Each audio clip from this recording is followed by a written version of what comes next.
The seas still whisper of gods and monsters. It has been far too long since the legends of Age of Mythology have battled. Once again, armies gather, and titans wake from their slumber. The heavens crack, the ground splits, and only the worthy will stand. Mighty civilizations, each commanding myth and mortal alike, each calling for...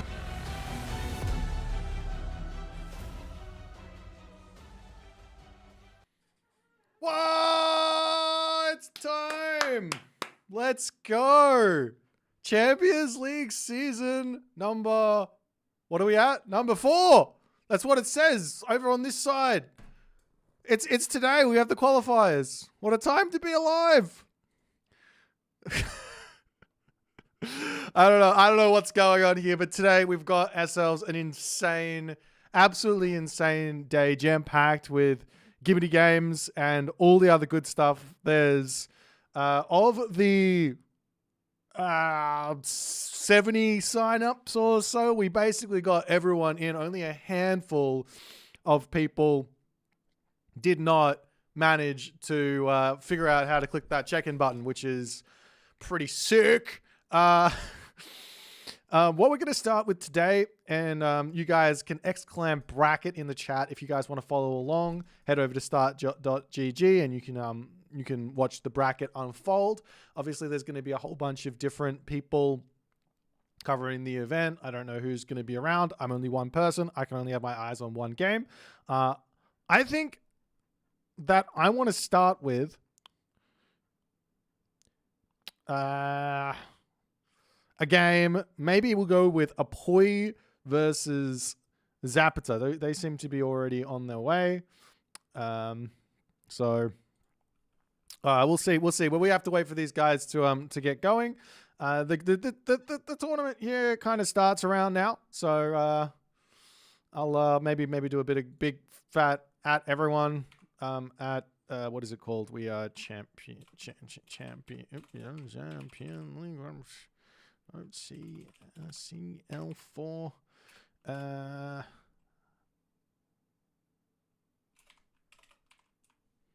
Qualifier.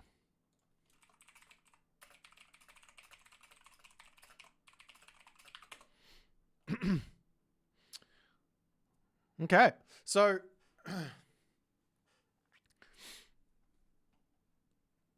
this is the day. So we're basically, so today we go all the way up to round of 8. Tomorrow we have the sort of promotion games. So both players if you get to the round of 8, you secure your spot into the Challengers League. If you get to if you win your round of 8 game, then you will promote into Champions League, right? So that's all happening tomorrow. Today we have got round of 64, round 32, round of 16, and all the good stuff that comes from that. So I think what we're going to take a look at here, first and foremost, is going to be Zapata versus Boit. So that's going to be our first cheeky little thing that we're going to be taking a look at. So this is going to be a nice little first game. I'm going to be jumping around the bracket here today and enjoying all the good stuff. So happy days for me. But there's a whole bunch of amazing players playing, and realistically, I don't know who's going to be going through here on this auspicious occasions. You know, it could be anyone. It could be anyone. Okay, so let's. They're actually beginning their draft already, so let's have a little look-see over there at what's going on as we go over there.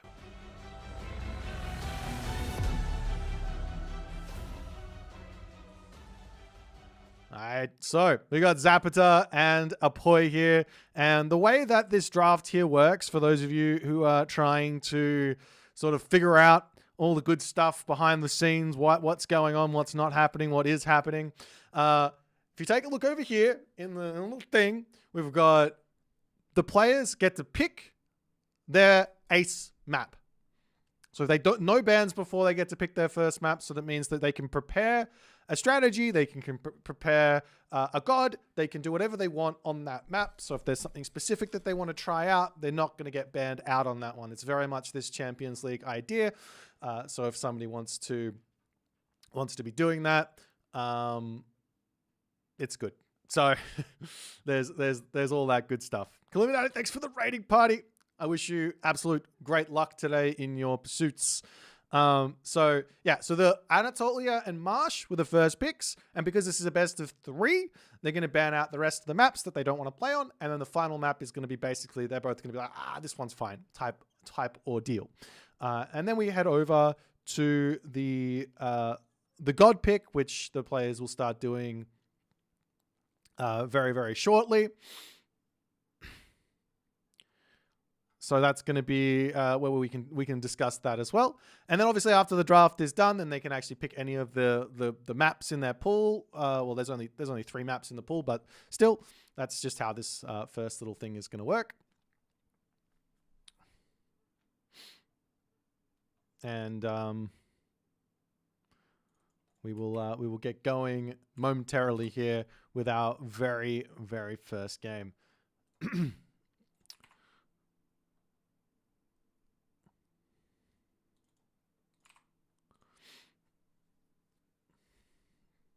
So yeah, I guess we should first and foremost introduce these players. I don't really know a whole lot about Zapata other than he's played a huge amount of sort of tournament games and things like that through his sort of career. I think he's played in the what's it called, the RTSL quite a lot, which is really, really cool. And yeah, he's definitely a pretty strong player. Apoy, on the other hand, not really a whole lot to know about Apoy. Apart from, I think, did he win Athenian League? I think he might have won Athenian League.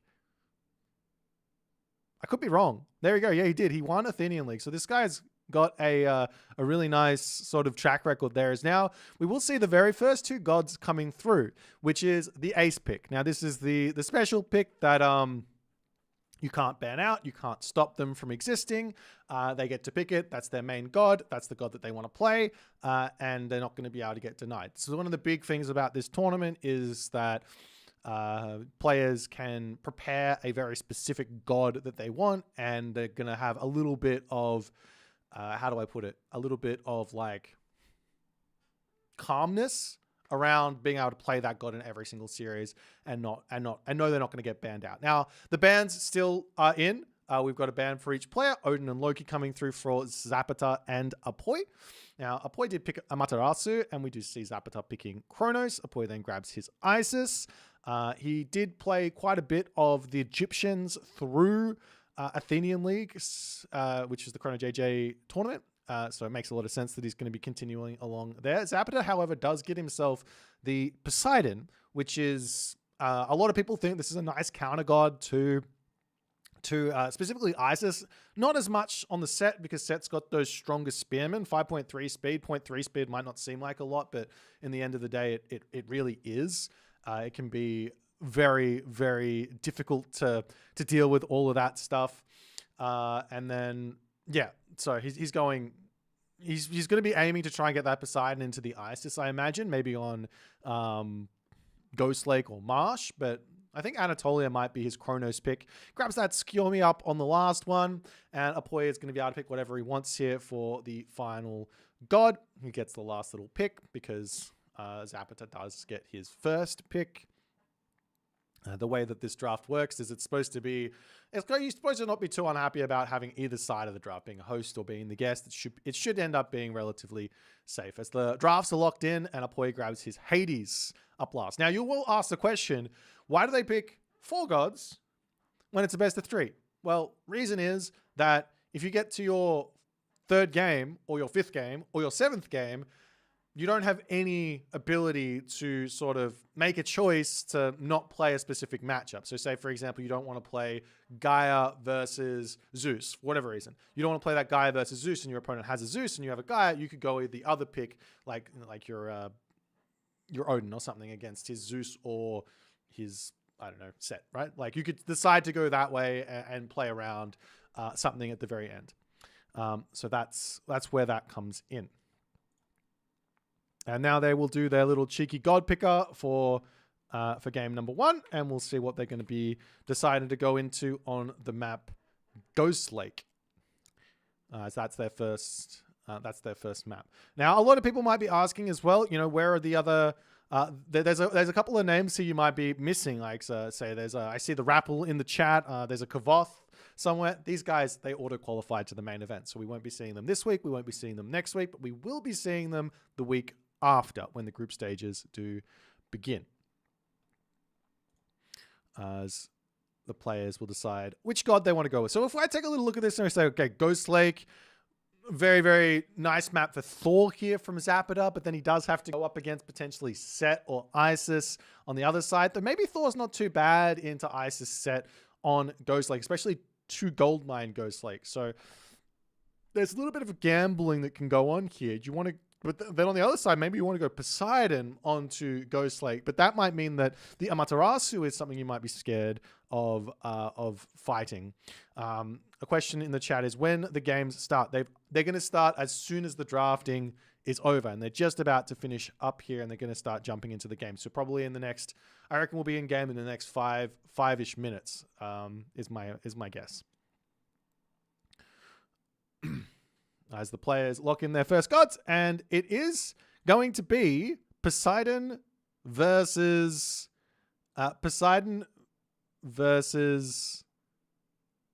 Amaterasu for game number 1. So that's a pretty interesting one. I'm not surprised to see Amaterasu. I mean, he could have gone either way here, and Zapata sort of rolled the dice a little bit on that one, and he gets. I don't know if he got burned. I don't think Poseidon is necessarily bad against Amaterasu. It's just that he was aiming to get one of those Egyptians, I think. But nonetheless, the players are going to be sorting out their server. We've got Brazil and France. Yeah. Thanks, Aldo.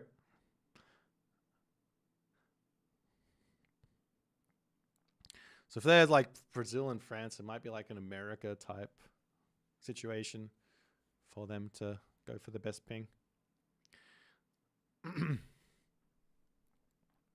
But yeah, this is I'm really excited to see these games. I think this is going to be a lot of fun.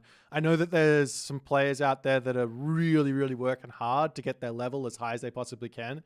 One player I think everyone's really looking forward to watching is going to be the Mister, who and Recon as well, who are both participating in this round of tournaments as well. They've both been incredibly consistent.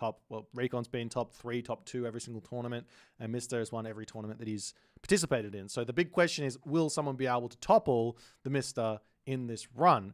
You've got Kavoth is a player that I know is vying for his second S-tier tournament win. He won the Mythic Wars, so he's going to be looking for adding another chip to his belt.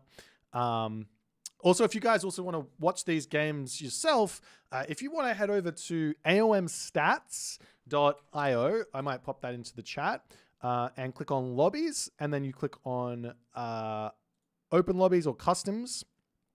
You'll see the players going at it. So I'll pop this in chat so you guys can look. So you can go and spectate whichever games you want. So if you want to have the stream up and you also want to be watching a different game as we're going through this, you can definitely do that if you so choose. If you want to. But yeah, you can find those games really, really easily in aomstats.io.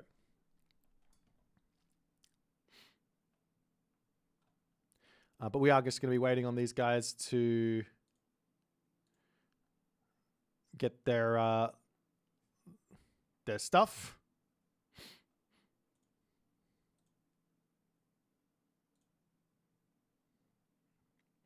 They're still working on their server situations at the moment.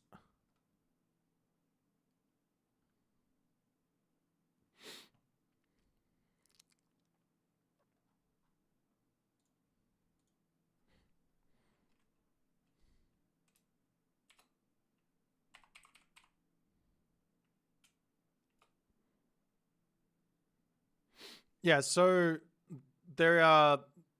I'll let you guys know if you guys are all, if there's anyone who's sort of missed out and wanted to participate and didn't realize they could participate, there is another qualifier next weekend, and the sign-ups technically closed, but we are actually opening them up again on Monday or after the conclusion of the next of day 2.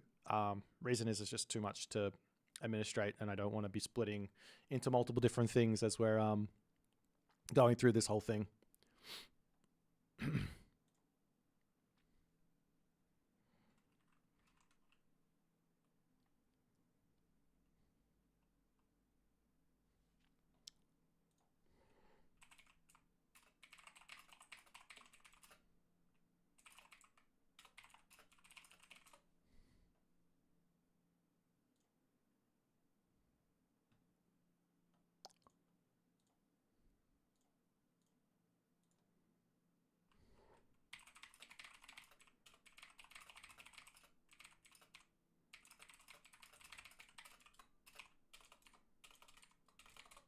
Alrighty. Hydroponic. Yeah, we got blue. This is my favorite color. This is what we do.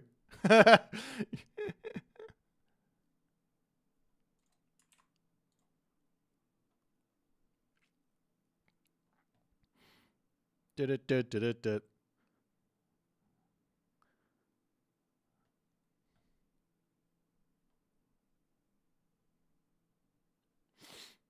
But this should be a really fun matchup. I haven't really seen Poseidon versus Amaterasu at all. My guess is that the Poseidon player is going to put all the pressure on early.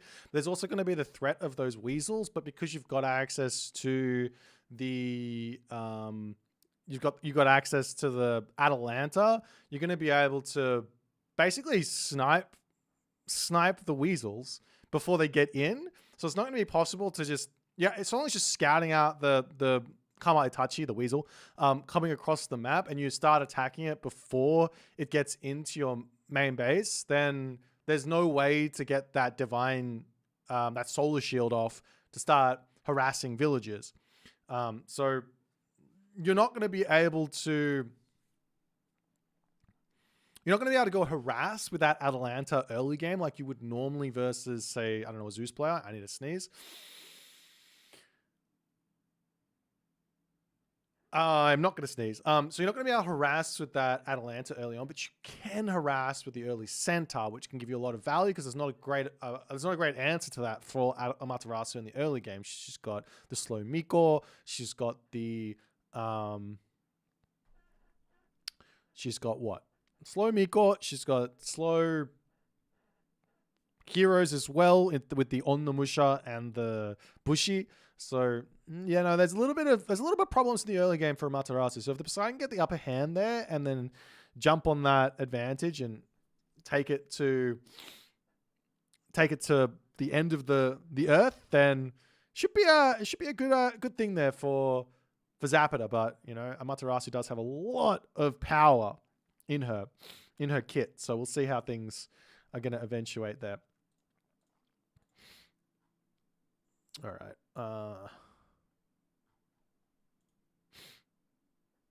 Looks like we are just about to kick off into our game.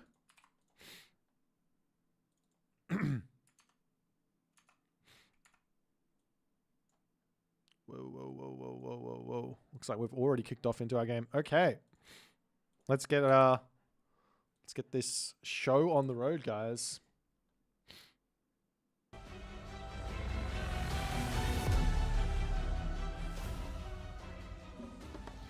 Alrighty, ladies and gentlemen, boys and girls. Another day, another you, another me. One man and a gold mine at the start here. Looks like our boy is going for a very, very specific opener here as he spawns into the map as Amaterasu. On the bottom side of the map, we have Zapata playing as Poseidon. What more can I say that hasn't already been said? We've got Champions League Season 4 qualifiers here. Very first round. We've got a round of 64 today. We've got a round of 32 today. And we have a round of 16 today. Now, this is a best of 3 to kick this tournament off. The next round will be best of 5. The round after that will also be best of 5. Now, as it's a Poseidon versus Amaterasu matchup on the map Ghost Lake. Most important things to talk about early on are going to be gold mines. It's a 1 gold mine Ghost Lake. There are 6 total large gold mines spread out very, very equally on the left side of the map. And the right should be 8 large gold mines on the map. There's a ton of gold here. So there's not going to be any room for crazy gold starving ideas or like in terms of like mid-game sort of ideas there.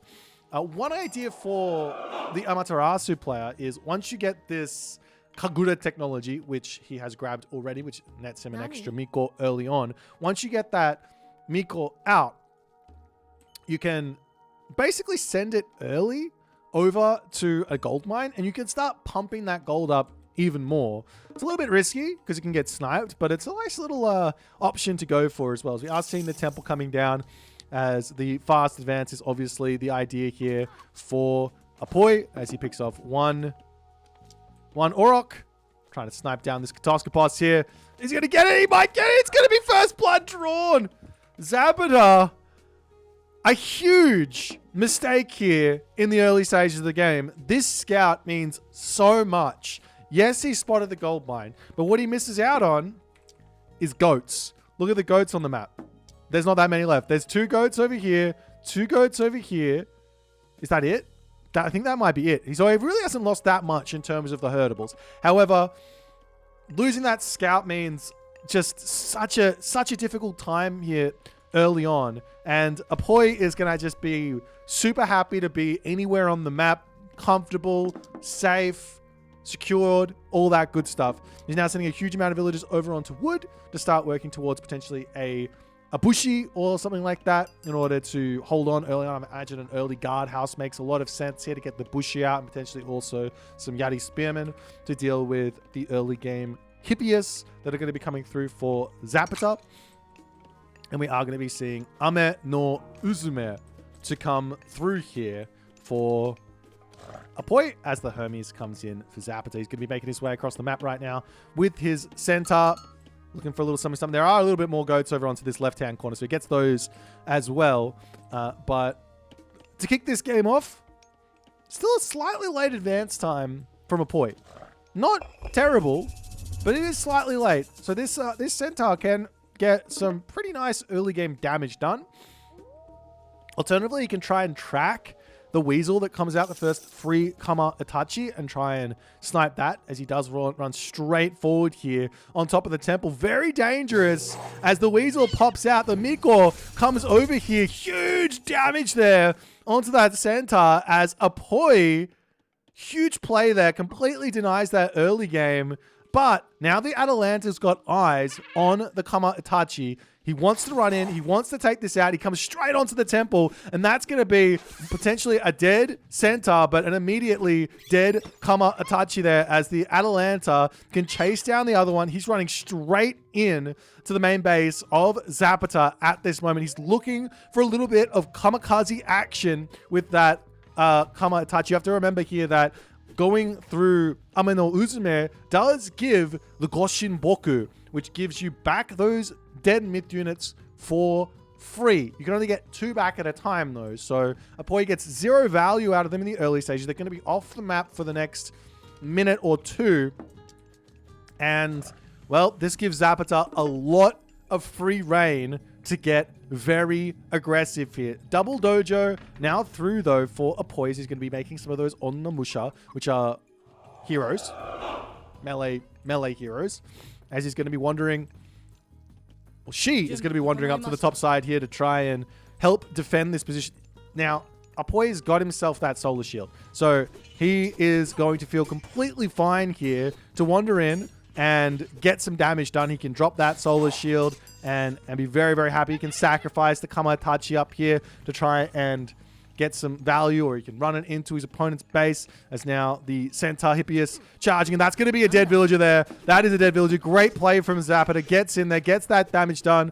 Apoy has not defended this gold mine all too well as the Centaur going to be moving back over onto this side. Apoy is on the case here as he's charging. Keep your eyes peeled onto these blue dots on that mini-map down there because they are going to be looking for some big villagers to be sniping.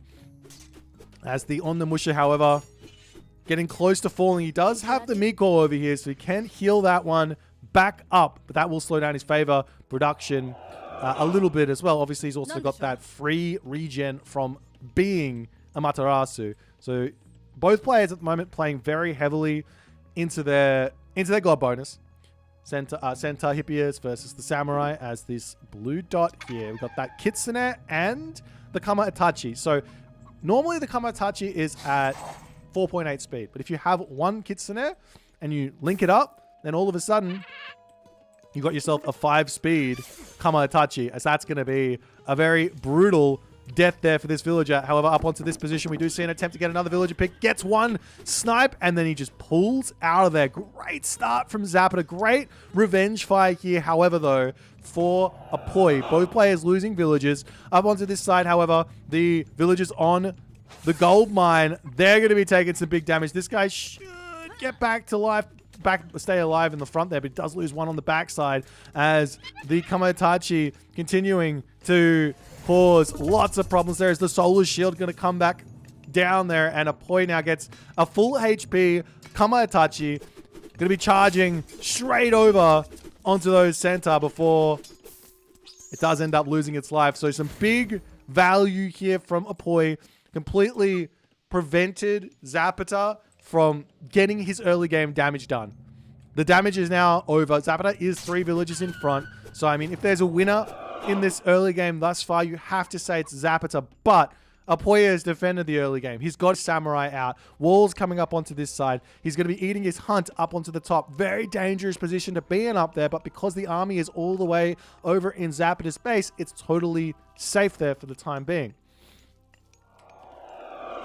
Because now Zapata going to be looking for more pressure. The other thing here is when you're playing against the Japanese, you got to be really, really careful with fighting basically equal, well, losing fights. You never want to fight a losing fight generally, but an equal fight, that really does help boost up the Japanese war machine a lot there. On the fact that they have this thing called Bushido, as we will be seeing Bushido Tier 1 coming through very shortly here for Apoy. And he will be having himself that medium for free. Now, we already have medium in for Zapata, so he's not behind on the tech in any way, shape, or form. But it is a nice little boost there for Apoy as the Weasel coming through. Zapata will barely catch that one, and he's going to just say, no, you're not. I'm not letting you get across the map here. He needs one thing that you really should be going for here with access to Hermes and being Poseidon is you should grab this guy right here, winged messenger, and you should try and spot the Goshin Boku. If you can get eyes on the Goshin Boku, then you can see where the Kama Itachi is leaving from, like which way is it going. And obviously the Japanese player probably doesn't care that much if they're losing their Kama Itachi, so long as they've only lost 2. They can leave the other ones nice and safe in their base. They can keep sending 2 out at a time, and they're not going to care so much. They're going to keep sending them. So you just have to keep on sniping them down while also looking for some other pressure here. Now, Apoy getting away with murder on this front food here. Zapata has got all of these beautiful Centaur that can come over here and start harassing these villagers. But the walls are up.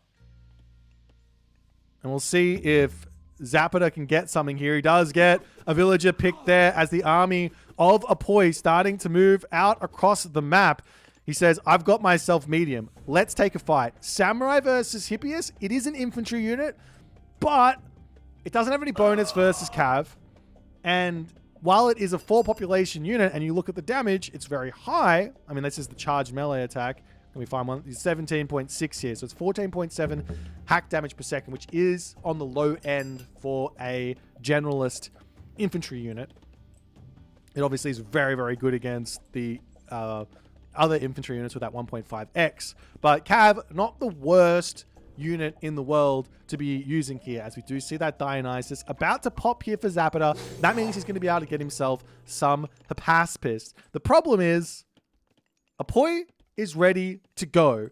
And Zapata did not go for Aphrodite here. So he's got no big fat god power to help him survive. As a weasel here, the Razor Wind Kamatachi coming through. Zapata pulling into the town center for the time being, as this Atalanta is just trying to get on top of this one. Does manage to get there, and will we see it? Yes, we do. Solar Shield comes down. Villagers getting chased away. It's a lot of HP, or a lot of shield there for the Kamatachi, as you can't really beat through it that early in the game, but almost sniping it down as the heroes don't come through, and they will be eliminating that Atalanta immediately there. Absolute devastation to come right now for Zapata in his main base, as Apoy is all over the economy. There's some sort of a forced fight here as Bronze gets dropped down in an attempt to give some sort of an advantage here. The Hippias getting melted on the front. This Hydra will be getting huge if he can take out those heroes, but it's looking like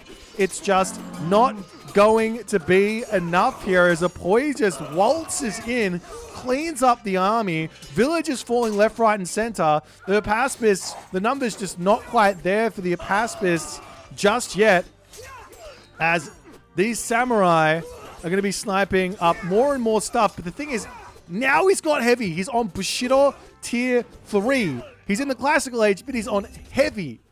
As the villagers finishing up this gold mine in the main base, there's a lot of resources in the bank right now for Zapata. The problem is he doesn't have any food, and he needs a Paspist. As the Centaur going down, you can't sit right on top of those samurai, and Zapata does say GG, as Apoy takes game number 1 here with a very, very nice timing. He got Zapata, and Zapata just could not quite manage what was going on here. Like, he probably didn't need to click bronze. He has ceasefire. He needed to click ceasefire. Click ceasefire, play the game out, get yourself some more Hapaspist, use that time. Look at the resources in the bank that he just needed to get out of here, whether that be watchtowers or something like that to help him stay alive or prevent these samurai from getting so much value in his main base. Prevent that fight from happening until he has those Hapaspists out. He can take a nice win. I thought his strategy was really nice. He was in a great spot, but that one move there from Apoy, absolutely huge.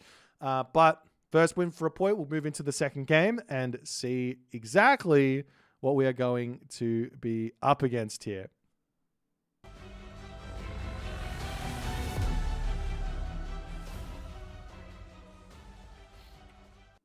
Alrighty, so it looks like we are going to be moving into a... I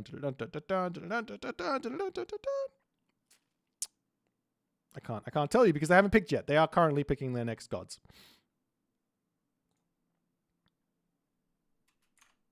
Yeah, he just needed to use that ceasefire. Hey, it would have been perfect. It would have been perfect. And now we're going to be seeing on, I believe the map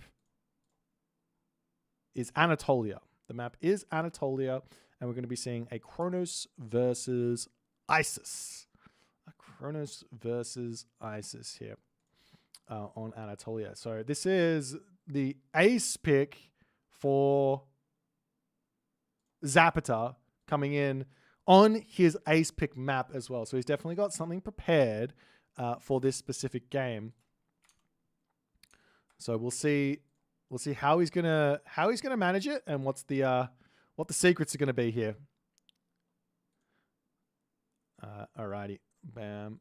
We'll be getting into this game momentarily here, guys. So players just going to be getting that one sorted out. If there's some matchup in the bracket that you guys want to see next, if you're taking a little look-see at the bracket and you see what's starting to come through, definitely let me know in the chat, and we'll see what we can do there. You can see the bracket by !bracket in chat. That will pop that one up, and you can see exactly how the day is developing.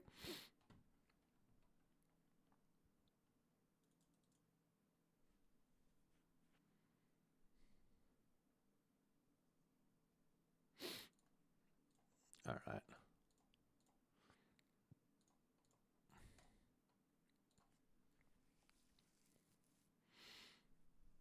Yeah, so the we've got John Arbiter in the chat giving some info. So basically, the Japanese have got these units called samurai, these units called shinobi, and they are infantry units, and they look not that big, but they are 4 population worth a unit. So it can be a little bit strange to adjust your mind to it. But if you see 1 samurai, think 2 hoplites. If you see 1 shinobi, think 2 Huskarl. And if you think about it like that, then it's a lot easier to kind of wrap your brain around exactly what's going on. Alrighty, so we're going to be jumping into this next game here as we're on the map Anatolia. Alrighty.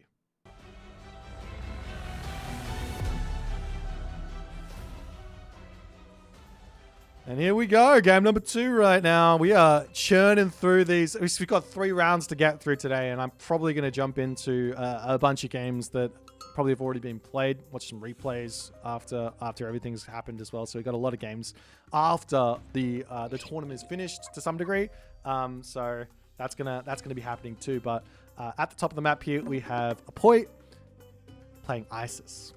And in the bottom, we do have the Kronos here for Zapata. And we are on the map Anatolia, which is a map that is a fishing map. We get to make some nice fishing ships and have a little bit of a water fight on the side. But the main thing here on this map, it's not really about the fish, though you do need to grab some, because if you don't grab the fish, you're hurting your economy in a big way. I mean, if you don't grab the fish, you have to make up a big reason for why you're not. So, for example, I'm rushing my opponent. I'm going to pick off a whole bunch of villages, and that's going to be enough to get me an advantage. But what's important on this map, as we do see the Oracle sitting over here, ready to deconstruct. He's gonna. It looks like Zapata is just waiting there. If he waits exactly 17 seconds and then drops deconstruction, that is the maximum amount of pain he can inflict onto this Egyptian player. He doesn't wait that long. A little bit like, I'll just get it done. It's fine. And then he wanders away. But anyways, the point is, the water, while it's important, you have to have it. You have to go for it. It doesn't mean, it's not like Mediterranean where it's almost like win water and win game. It is also about center control. So you have to be super careful with how much you're going to be committing onto the water. And you have to be really, really proactive about securing gold mines in the center. Because if you give your opponent the center of the map, or you give your opponent a timing to hit you where you run out of gold in your main base, then things can get very, very tricky. Let's take a little look-see at the relics here. We got the blanket of Empress Zoe, damage vulnerability to crush minus 15%. Over on this side, there is the Ankh of Ra, which is a favor trickle rate plus 0.06 per second there. One thing you'll notice as well is that this is this relic here is 0.06. It gives 0.05, but every relic gives an extra 0.01 for those of you just getting into this game. System of Bast over here, you can see this one gives 0.01 to favor trickle as well, which is food wood gold cost minus 15%. And finally, over on this right hand corner, we've got that ring of the Nibelung, which is a plus 0.5 per second gold trickle rate there, as well as a point. I'm going to come down and drop a second dock. Now, this is the big thing here for Zapata. Now, generally speaking, the best way to play Anatolia, there's 2 ways to go about this. The best way is you go for all your fishing spots. So each player gets 18 fishing spots each. So 9 on each side. 3, 6, 9. And you go for all of them, and then you advance. And you try and do that as efficiently as you possibly can, so you're not in the classical age too late, so you can defend anything that's coming your way. The other option, which we're seeing here from Zapata, is you go for 9 fishing spots, or 6 in this case. Maybe he's going to get some more out, but you go for, yeah, he's going to get those 9 out. You go for 9 fishing spots, and then you go for a really, really big early game fight to try and take your opponent off the one side. And then by the time they're in the classical age, you're going to be on the bottom side of the map as well. And one big, big advantage for Kronos is this time shifting ability. He can drop a dock on this side and then time shift it over to here, and then be ready to start putting pressure over onto this side as well. Apoy he is going to be in for a tough game here. He's not even clicked up to the next age yet. He's super late, doesn't have the food income at all. He's pumping fishing ships out. One idea for Apoy would be to sack the top side of the water right now and attempt to drop docks down as fast as he possibly can on this bottom side while getting some priests over here to defend against any sort of Prometheans and seeing if he can hold on. That's the best he can hope for. I don't think he's going to be getting out of this with an advantage. I don't think he will. He might be able to get out of it equally, but this is going to be one painful thing. Now, one thing here Apoy's doing, I love this, is getting that dock down. Zapata, on the other hand, he doesn't have the vision just yet. He needs to be seeing these positions here, because allowing this dock to come up at this point is a no-no. That villager should not be there. That's a bit of a grab here from Apoy, a little bit of a sneaky. We are going to be seeing that upgrade coming in, which does make those Prometheans a little bit more powerful. Mermillo is going to be coming through as well. Do we see any sort of boats coming out? No. The thing is, I mean, you can go, he's going Bast. You can go Anubis here, drop your snakes down, and that can be a bit of an issue, but Apoy just says, nah, we're just gonna deal with it when we can. As the priests coming up onto this side, and Zapata now making his way up onto this position here. That's going to be a dead priest. Not able to do any damage. He's still in the Archaic Age. Well, he does a little bit of damage, but not much. Still in the Archaic Age, but the dock up here is already up. We see another villager coming through as the first dock going to be falling. Do we see any sort of ships? Not one here from Zapata. He's got a lot of wood. Is he going for a town center? That could be pretty big brain here. If he goes for that fast second town center behind this, that'll boost up his economy. He can finish up all the fishing ships and things like that as well.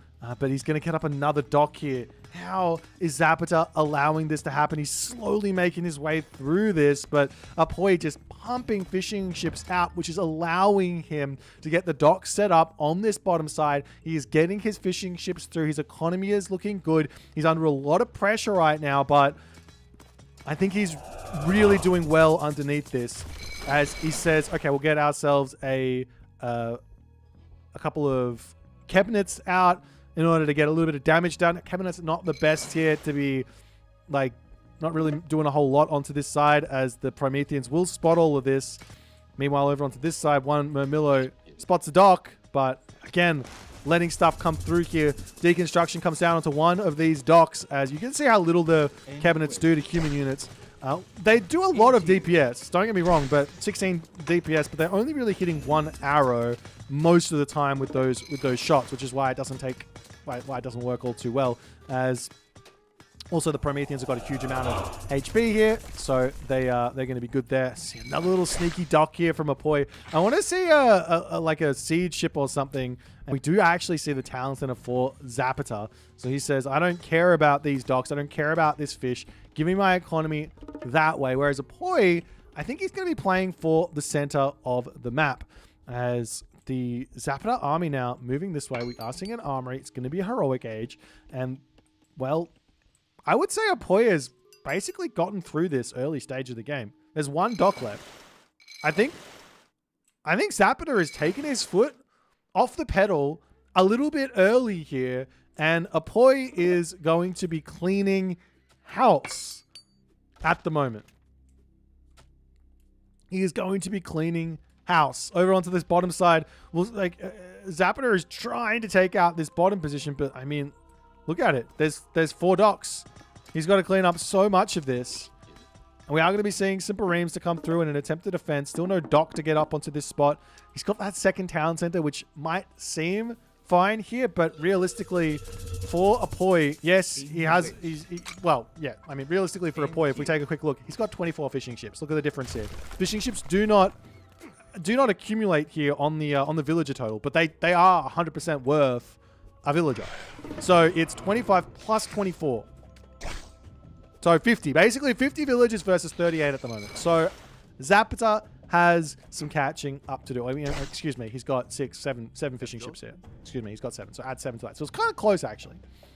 Nonetheless, prosperity coming through. Nephthys on the way. There is still going to be access to deconstructions and things like that. Will cost 20 favor. There's 6 oracles out, though. That's huge for Zapata, but they are overlapping each other as the siege Bareems coming through here. The ramming galley will be taking down the Siege Beam and Zapata. I think he's going to have to give up on the water at this point. Both sides of water going to Apoy here. Apoy's got to be feeling very, very good about this. However, Zapata isn't building any more military units. I think he knows what's coming. I think he knows exactly what he wants to do, which is get Heroic Age, get Satyr out, and have an answer for the barracks units, which Apoy is making. It might be a better idea here, though, for Zapata to actually go for Rhea in this position. Access to Behemoth to take down Migdol strongholds, which have got monuments to protect them from that deconstruction. Access to the super strong Murmillos with Rhea's, with the Rhea's thing, whatever it's called. I can't remember what it's called. Brian, Rhea's gift? No. Can't remember. Anyways, you can get some super strong Murmillos with that technology. As Ancestors Eclipse going to get dropped down onto the villages here. Now, it does have it has been nerfed a little bit, has a negative bonus against villages. So actually killing off the villages with these Ancestors is a little bit challenging. The villagers can just simply pull into a tower and be fine. But we will be seeing one going down there. And a lot of idle economy time has been forced here.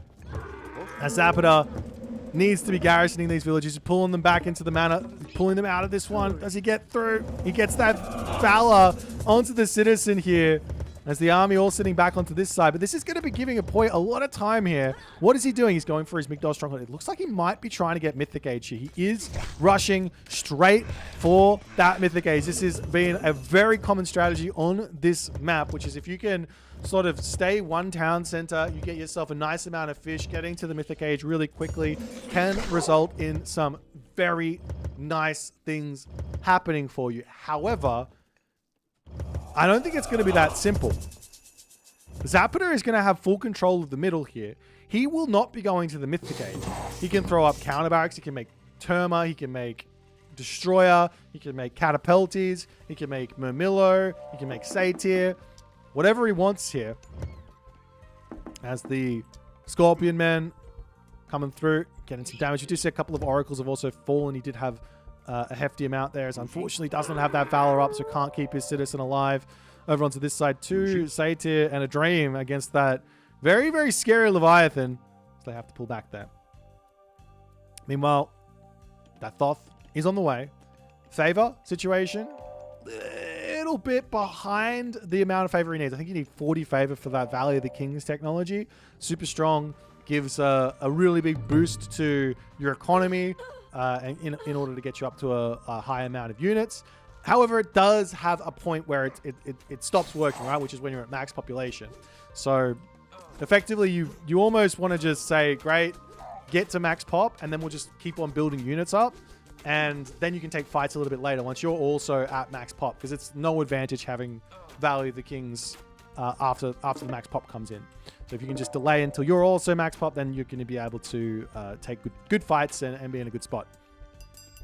As medium Murmillo is coming through, we are actually seeing some Terma, some Arcus on the way. But Apoy, he's also going to have a Meteor, which is probably the most scary part here for Zapata. Zapata's economy is not looking terrible. 56 villages. I mean, 56 versus... How many does he have now? Has he built more fishing? He's got 28 fishing ships. We will be seeing a forward town center coming through for Zapata. I don't know about this move. This is greedy. He needs units out. His whole entire game plan right now should be keep the ISIS off the center of the map. Look at this gold mine. He's got 300 gold left. Apoy needs to move out, needs to place a Migdol down in the center of the map and get a monument down to play around that secondary deconstruction. So there's a lot that he has to do here. Chaos onto this army nice and early. I like that move as the Meteor gets dropped down here. These units are deciding, okay, let's pull back. We'll be taking a lot of damage here. Chaos is down, but no worries. You got a defensive Meteor out, a couple of units falling, and now the incredibly tough road ahead for Zapata, which is to get himself out an army and defend this big push coming through from Apoy. There's War Elephants, there's Chariot Archers, there's everything. We're seeing some Arcus coming out. Terma, probably not the best of units to be using here, but he does need some hero Arcus to deal with this Phoenix, which he will be able to do here. That Phoenix is not going to be long for this world, as Apoy now pulling it back. won't really be able to dodge those arrows. Does he have himself the upgrade? He doesn't have an armory, so no, there is no ballistics in just yet. As the Phoenix, they're going to actually get deleted and then get reborn there. Nice little play from Apoi as the War Elephant's coming in.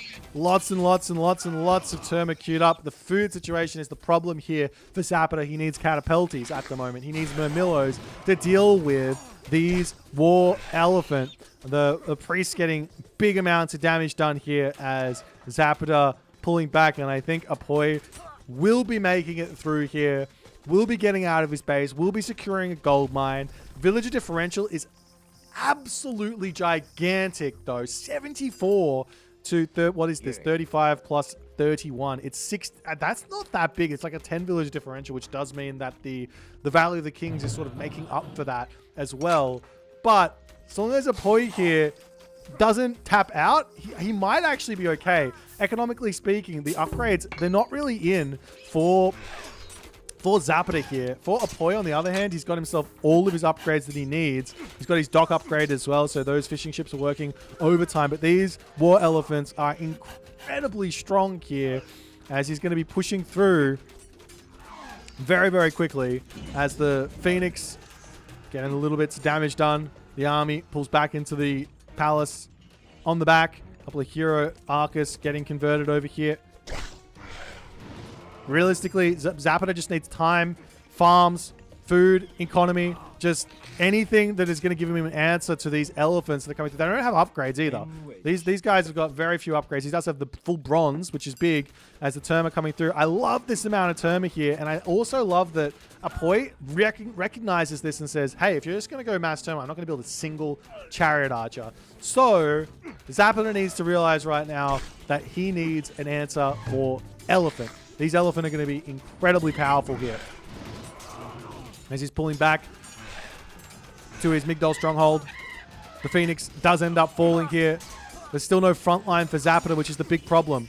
He's trying to pull back here, getting away. He's got this entire back position is blocked off by the palace, so his army needs to go to the top here. But still, now we see some Murmillos. The unit that Zapata needs, and I can't say it more times than I already have, is Catapulti. Going to be dropping another palace down. These elephants have got so much pierce armor, they don't care about the palaces. On the backside, units falling. Apoi has his center position. He's got himself the monument to the priest here as well, so his favor income is going to be coming through in a big, big way. Palace on the back here, falling. The Murmillo here from Zapata comes in, going to be sniping down the Scorpion Man as the palace ends up falling for Zapata. And Zapata's position is crumbling. This is the gold mine. He was trying to have that security of the middle, but it's looking like it's all going to be too much here. As I mean, look at you got to admire this from a point. He's got so much food economy, and he's got so many elephants in queue. He's now going to be getting himself the heavy elephants and the tusk of Apatamark, which makes them cost less population, so we can get even more elephants out on this one town center push. Citizens falling here, and Zapata, unfortunately, his qualifier day 1 run is cut short in the first round. Congratulations to Apoi to go on to the next round. We've got a lot of games to cover here. Let's jump over to the bracket and see what we should be looking to see next.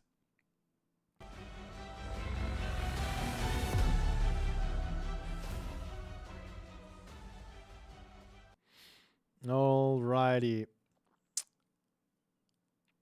Which game? All right, let's watch. Wait, let me have a little look see at the bracket and see exactly what's going on. Do a little quick refresh. There is an Avely versus Karma in the second round. I think I might look at that one. Are they talking? Are they going for it? Doesn't look like they've just started. I might look to jump into... Yeah, let's look to jump into this one. They're at 1-0 at the moment, so we'll just jump straight into game number 2, which is going to be Ragnarok's and All Hail Maximus.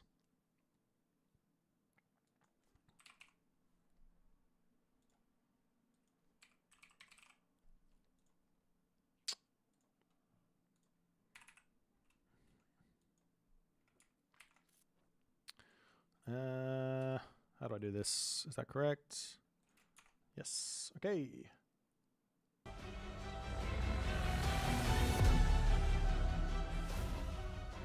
Oh, Moose is casting this one already. Okay, well, let's go into a different one. Sorry! I just saw it there.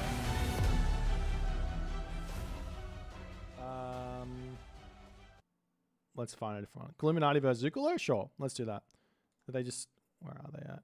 Illuminati, Zucolo.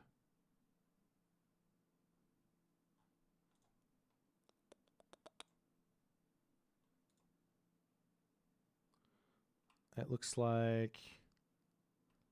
It looks like they're into game number 3, which is on key. I don't see the game though. Looks like it's 1-1. Okay, let's do that. Sure.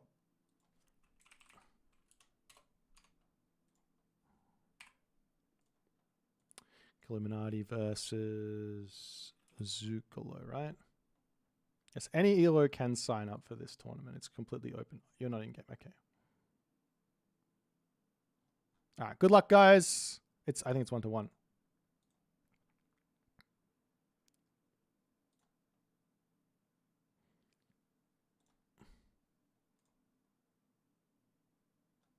Is there a URL?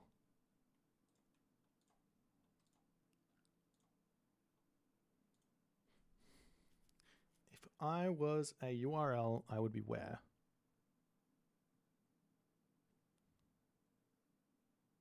And there's so many good games going on. If you guys are also wanting to watch as you go along, you can jump in onto aomstats.io. Come over to this thing. I'll post a little link here. You can watch as you go along.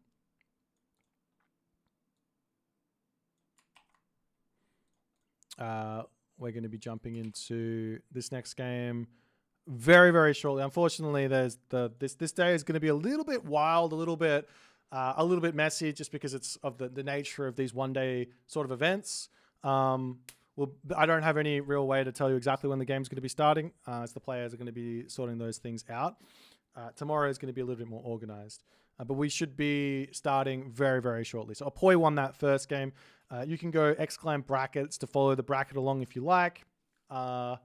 And if you want to follow different games, your own personal game, the one that you have interest in, you can go and open up your own Age of Mythology Retold, grab the URL and watch along while we're going through this game. Or you can sit back with your own nice hot cup of tea, coffee, tasty beverage, popcorn, whatever you feel like, and just hang out with me.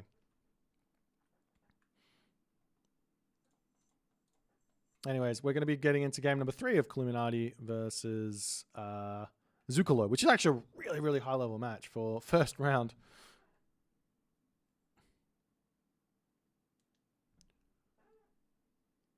Will I cast some of the good games players recommend over the next week? Yep, I'll be following up on these games through the week if we can on Monday, Tuesday, Wednesday. So if you guys want to keep on coming back through the week, we're going to be doing as many games. I'm going to be basically casting non-stop for this tournament. I tried to get a whole bunch of games in beforehand to get my hankering pankered, but yeah, that's the story. Alrighty, so we are going to be jumping in about, what's this going to be, in about 2 minutes. We can jump over to the draft then. I'm not exactly sure. Hang on, let me see if I can jump to the draft.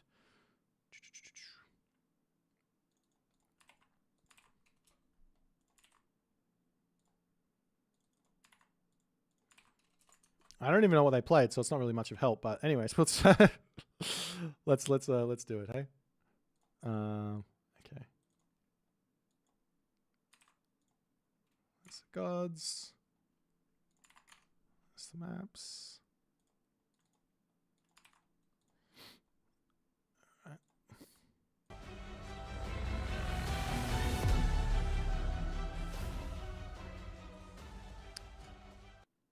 Alrighty, so these are the gods that they picked. We have there you go, the second player in a row to actually go for a Kronos as their first pick here. Illuminati grabs his Amaterasu. He's been playing a lot of the Amaterasu lately. Obviously got the Kronos there from Zucolo, then a Hades, Isis, Odin from Illuminati. I don't know what they played through this series. I've not watched those games. We are going to be jumping into this game in approximately 1 minute here. So that's going to be good. Will I cast Aetherial's games? If I don't cast any today, I will definitely be casting those at least one of the series throughout the week. Yeah, that's the plan. So it's just like I said, today is a day of chaos. There's no way around it.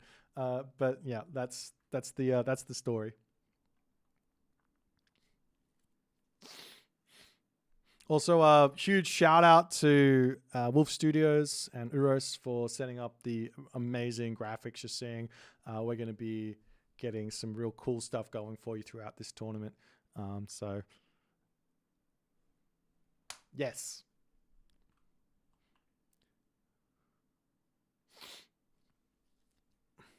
All right. We're just about to jump into this. That timer just went so quick. We're just about to jump into this game here. It's Illuminati and Zucolo taking on each other for the chance to get into the next round. It's going to be a Hades versus Skiomi matchup. So let's get it.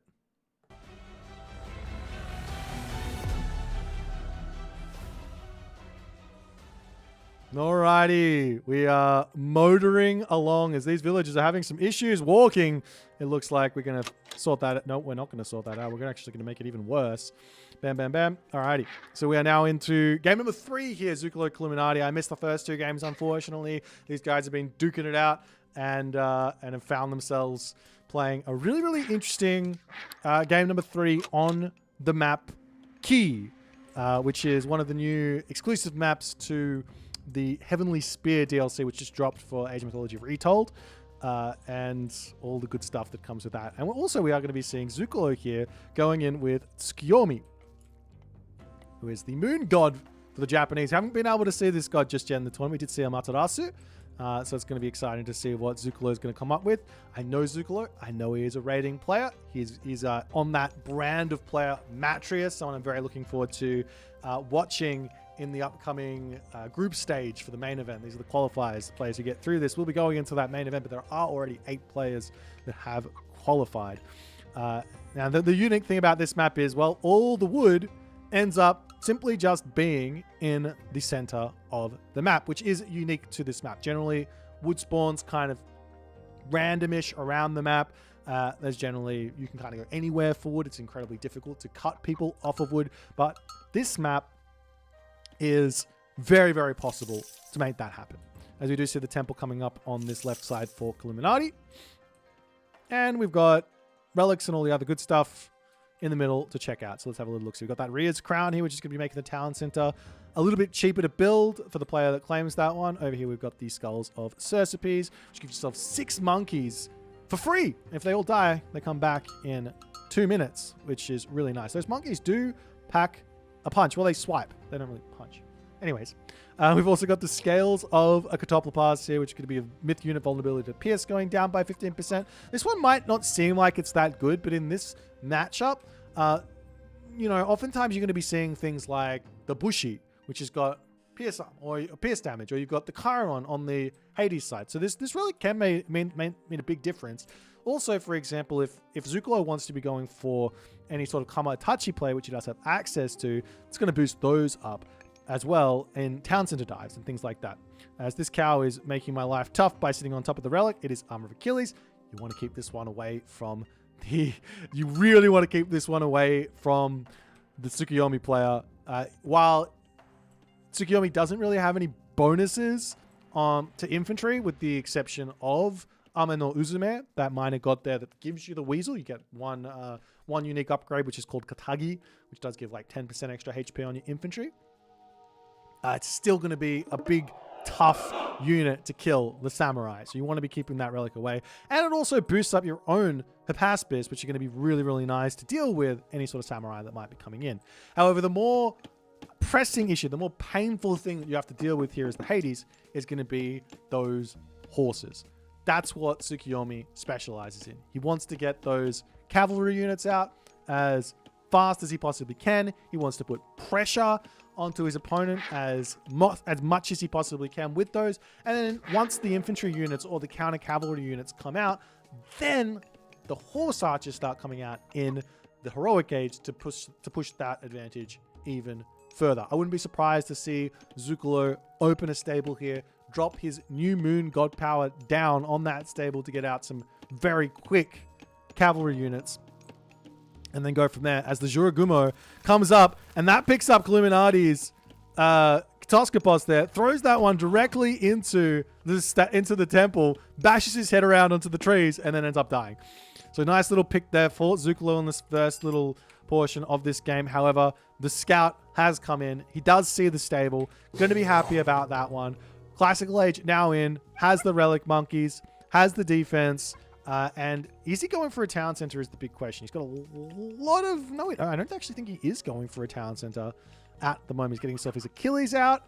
I wouldn't be surprised to see him just drop a barracks down or a military academy down to start working towards defending against these Naginata riders. There's a second stable coming through for Zukalo. One of the original kind of strats that people were excited about with Tsukiyomi as when the Japanese launched was the very quick new moon on the stable. But I think as players are getting a little bit more comfortable with Tsukiyomi, they're realizing, actually, this god power is insane. Let's not waste it on a tiny little bit of potential damage early on. Let's get that guaranteed value from using it a little bit later. Say, for example, if I can bank up a bunch of resources, I can pump out a whole bunch of units really, really quickly for a tech switch if I need to, or if I want to drop it onto an armory or something, I can get full bronze in the heroic age, full iron in the mythic age, all the temple upgrades, all the guard tower, or all the tower upgrades as well if you want to go that route too, and all that other good stuff. But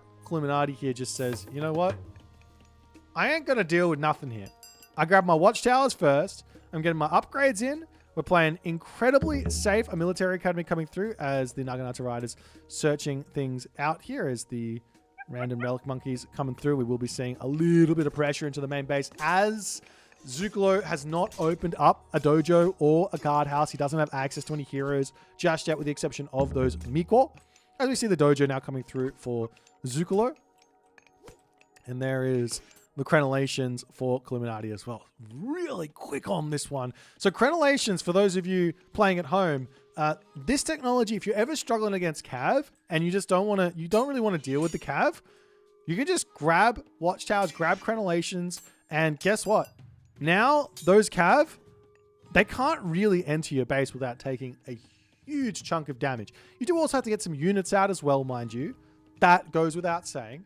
But if you look at this base, you got sentinels, you got sentry, you got watchtowers, with crenellations, and you got the town center. It's dangerous to enter here. Now the question really is going to be, how much attention is Zukalo paying to what Illuminati's doing? The big counter to what Illuminati's doing, he is turtling. The big counter to this is to boom. If your opponent spends all those resources on watchtowers, on crenellations, you say, okay, I grab a town center. No worries, I grab a town center, it's going to be good. But that's also what Illuminati wants. If Zukalo goes into a town center here, then Illuminati can just push out and grab his own town center. He will be a little bit behind, but he's not going to be having any trouble against those raids anymore in this game. As the Cav coming through, and you can already see, yeah, you can't even come close to these towers. You're taking a little bit of damage as they're dodging away, as they're getting through there, but yeah, that's a no-go zone for him at the moment. I'm sure Zukalo is kind of well aware that he's going to have to be really careful with this raid. You can still get in here, and you can get villager picks. So walls are still important. If you drop one wall here, for example, from Illuminati, if you just get this in like this, then all of a sudden the Cav won't be able to do all too much. The villager's coming up onto this spot, does pick one villager, as Illuminati not in position to defend that. Dropping down the big fat swampland tech here. Those are going to be some very dead hoplites, and that's the damage here which Zukalo has been looking for. 1 Minotaur, 1 Ajax might actually be enough to defend all of this, but Illuminati is not caring. Is he going to drop Restoration here? No. Yes, he will drop Restoration here to get onto this position. The hoplites falling that jump over here as well. Doesn't get any picks, and Zukalo just got some ridiculous advantage on that spot. Hachiman now on the way for Zukalo. He cut all production. He got himself, what was that, one hero? I think it was. He's got one hero on the Musha. Just one. And those Naginata Riders. And now he's off to the Heroic Age. He's got his armory. Hasn't got any upgrades through there just yet. Hasn't got any Bushido tier just yet. He's only like a third the way there. But the game continues along. We see Sashimono Bannerman on the way. Wants to grab that one for his cav as another stable to come through. And I imagine, as we can see, a lot of villagers on wood and on gold. There's going to be a transition here from Zukalo away from these Naginata Riders and into Yumi Horse Archer. Illuminati on the other side says, okay, time for Aphrodite. He's going to be wandering over here with his Deuterinos, sitting on this position, trying to defend these villagers here that are eating up those Cero. And Apollo decides Apollo's the idea here, but there's going to be a lot of these horses coming through as the army is in position for a little bit of a defense here onto this spot. Can't quite break through, but you can see this. This is exactly what Zukalo wants. He wants all of his armory upgrades, and then he's going to drop New Moon onto this armory, and he is going to have himself full bronze, probably by about 11 minutes here. And he is going to be ready to create big problems for Illuminati. You see the Minotaurs here. You can't deal with that on the Musha. He's going to have to take out the Tengu, retreating the Minotaur away. They do have the speed advantage on top of the on the Musha as he pulls underneath the tower here, but still taking damage. You've got to be careful. He obviously has the tower to help out and the Sentinels, but Illuminati now getting pushed off of his food. The upgrades coming through. The villagers going this way right into the army, and he's going to get chased down and lose even more as the Minotaur coming over here in an attempt to hold this position. That's a lot of damage there onto those villagers, but Illuminati can continue along in this game. He gets his Heroic Age off. The villagers on this wood line are going to be open for the raids as well. Tower's going to be helping defend here as Zukalo does need to be a little bit careful. Random market in the back corner there as well from Illuminati as Zukalo swinging around here. I'm going to snipe some villagers. Will he be able to pick them off is the big question. Looks like Illuminati not reacting. Loses one. Now he retreats. And we pulling into the tower. Loses two. Over onto this side. The Minotaur. This is exactly what he needs here. Some revenge fire as the raid's coming through. Chasing these villagers down.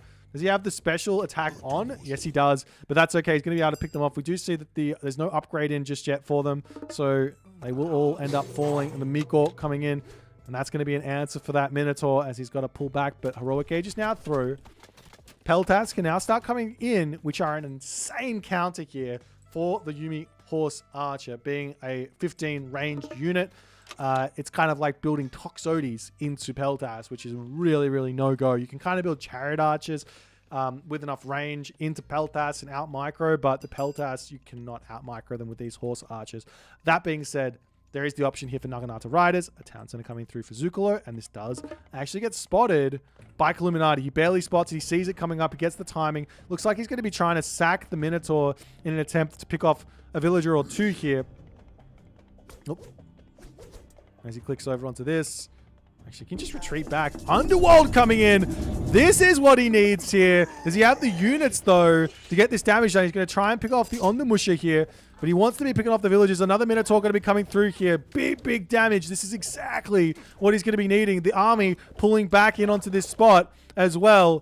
Going to be picking off one villager. Can he get that one? Yes. One more. Yes. Another one. One more. It's now equal villagers after all of that. I mean, Age Mythology is a game of swings. And we are going up and down on this swing. And round. Illuminati will end up losing. But will he actually, though? He's going to be losing the heroes, but he could pop in and out with Peltas here and snipe some of these. Oh, maybe he doesn't have enough. No, he does not have enough. Abort mission. Horse Archer, OP. Peltas numbers are lacking here. And now the Illuminati Underworld goes down, but he has to be happy with the damage that he's done here. He's got to be happy. This allows him now to... Oh, he's going back in? Okay. Can he make this work? It's now heavy heavy cab, heavy Yumi Horse Archer. Just too much here. As the underworld passage will end up falling. Town center at the top going to be coming up. This town center over here is also going to get built back up as the villagers make their way back over there. So it's going to be 3 town centers to 1. Even though it's an equal villager differential at the moment, Zucolo has so many more resources because he's been gathering for that much longer. So we'll see what Illuminati can do here. He's got to get some damage done. He does have the potential here to really, really hurt Zucolo. And that is inside of Peltast, inside of Hoplites. He needs the numbers, though. That's the problem. And the army moving around here. It's so close. They're going to meet each other in the middle of this forest. It looks like he will. I don't think he can take this fight. He's charging forward. Going to be losing those Hoplites as the Peltast getting closer. There is the Shogun coming through here for Zucolo. Going to be taken out that Manticore as well as these Yumi Horse Archers chasing down. And it looks like Illuminati, I don't know if he's going to be able to hold this, even with all the towers, even with the Sentinels. But Zucolo says, I'm going to be patient. I'm going to pull back. What is going on over here? Oh, dear. Does he notice it? He barely spots the villagers. He doesn't see the granary. If he wasn't paying attention in that moment, he will not notice that. A Minotaur going after villagers over here, but he's down to 9 HP. So close to being able to get some serious damage done, but it's 3 town centers to 1 town center. There's a population advantage here in terms of military for Zucolo. All things are pointing to a gigantic advantage for the Tsukiyomi player in this game.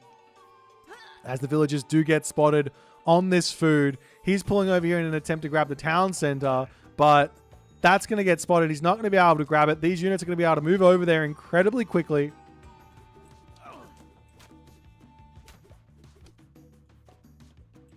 And Zucolo still poking in, getting damaged. The villager differential is blowing out of control right now. Can he get a town center up? I mean, here's the one positive thing, or one saving grace for Illuminati. He is playing Hades. Hades is a god, which,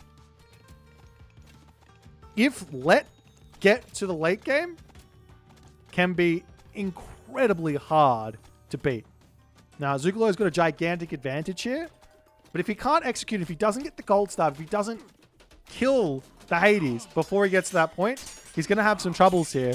And look at this micro here from Illuminati going after those horse archers. The problem is Shogun here is coming through and he is getting a unit out every 100 damage, which absolutely makes Illuminati's life a living hell here. But he gets some good value with that trade, considering his army was so low there. He picked up a huge amount of units. The problem for Illuminati, however, is he doesn't have any gold income. There's a castle coming up on the right-hand corner. This gold mine has units on top of it. The units over here don't need to sit on this right gold mine anymore. As with the castle up, this position is locked down unless Illuminati can get Petropolis out or something like that. Temple of Healing coming through to heal up these units, get as much value as he possibly can. Illuminati doesn't want to play it out. He says he's too far behind here. And that's a win for Zucolo. And that is Zucolo going on to the next round. Unfortunately, Illuminati not able to make it past the first round in this qualifier. Congratulations to Zucolo as we jump back over to the bracket and we'll see what we're going to see. We'll see which one we're going to jump into next.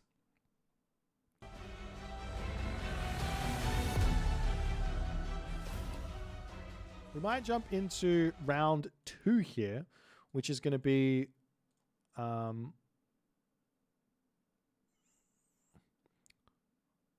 this. I'm going to be watching B versus Apoy.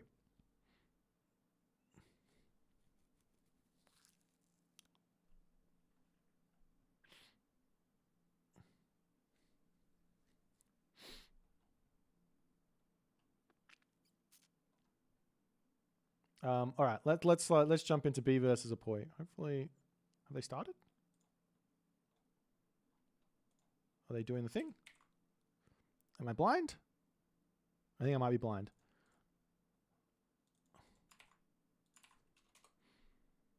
One, two. I think they're doing drafts or something. Are they in game? Did I miss it? Did they already finish game one? We're going to do it anyways. I'm going to figure it out. I want to watch this one. This is the one I want to watch.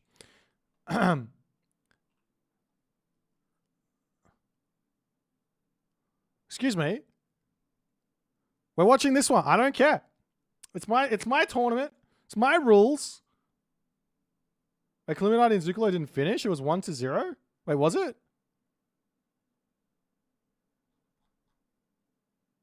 Oh, was it 1-1? Sorry, we're going over to B. That's what we're doing. That's what we're doing. My bad. My bad. I didn't know. We're going to B. That's what I want to do. It's my tournament. It's my rules. You guys are just here for the ride. I love you, but you guys are just here for the ride. All right, let's jump over to this. No one told me what the score was. That's on you guys. Okay, we got 3DB and we've got Apoy. I already watched one game from Apoy, so it'll be nice to watch him again. Are you trying to tell me?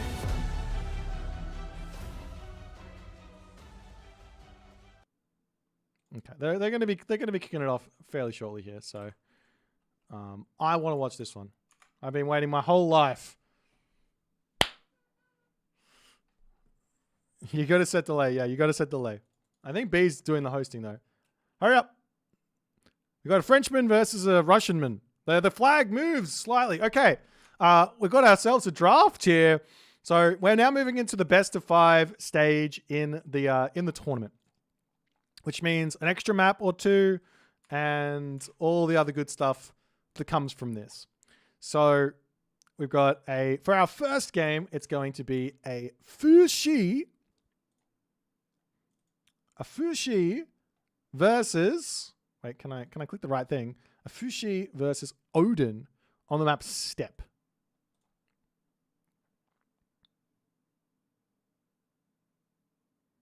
So Fushi and Odin. Okay. So what we've got here thus far is, what is it? Shenong as the, wow. Man, I love B. This guy knows. This guy knows. He's like, what do you guys mean? Egyptian OP. Clearly the best god in the game is Gaia. 3DB, he ace picks Shenong. He unironically grabs Gaia as his first pick. He grabbed Gaia as his first pick. Hello? Apoy, on the other hand, he is playing he's the people's champion right now. He is the people's champion. He grabs himself a Matarasu, waifu, and then straight into set Odin, two of the strongest gods in the on the ladder at the moment. I think a lot of people would agree there. Kronos as well for 3DB. He's grabbing his Ra, his Thor. Hades Freyr for Apoy is a nice big pick there as well. But these guys are going to be getting on the way momentarily, guys. So I appreciate your patience as we wait for them to get their shenanigans sorted out. If there's a matchup you guys are really looking forward to, that it looks like it's happening on the bracket, make sure you let me know. If we take a quick look at what's eventuating here in the bracket, we've got ourselves Grass and Ogneni at the top. It's going to be Deziv has made his way through. Got Avely and Karma playing, Chasing the Sun and Kaiba. Nulla's playing either Ragnaroks or All Hail Maximus. There's Zook who's going to be playing either Assem or Torgale. I think it might be Assem. We got Eric waiting on the Illuminati Zucolo series. We got Mini Yeti taking on either Dark Nox or Paranormal. And they're obviously going to be watching B and Apoy here momentarily. There is Jack taking on Aetherial. That's going to be a good game. That'll be a very, very good game. Jack, a very solid player, super high, super highly rated. And all the good stuff. So we're going to be starting in, he set a 5-minute timer. That's okay. I'm going to be starting in approximately, let's just do this.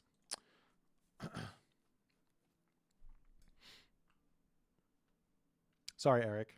We got priorities here. We got my dream matchups. Man, Apoy is the winner of, he's the only player apart from Mr. and Gavoth to have won a tournament in the past, I don't know, 6 months.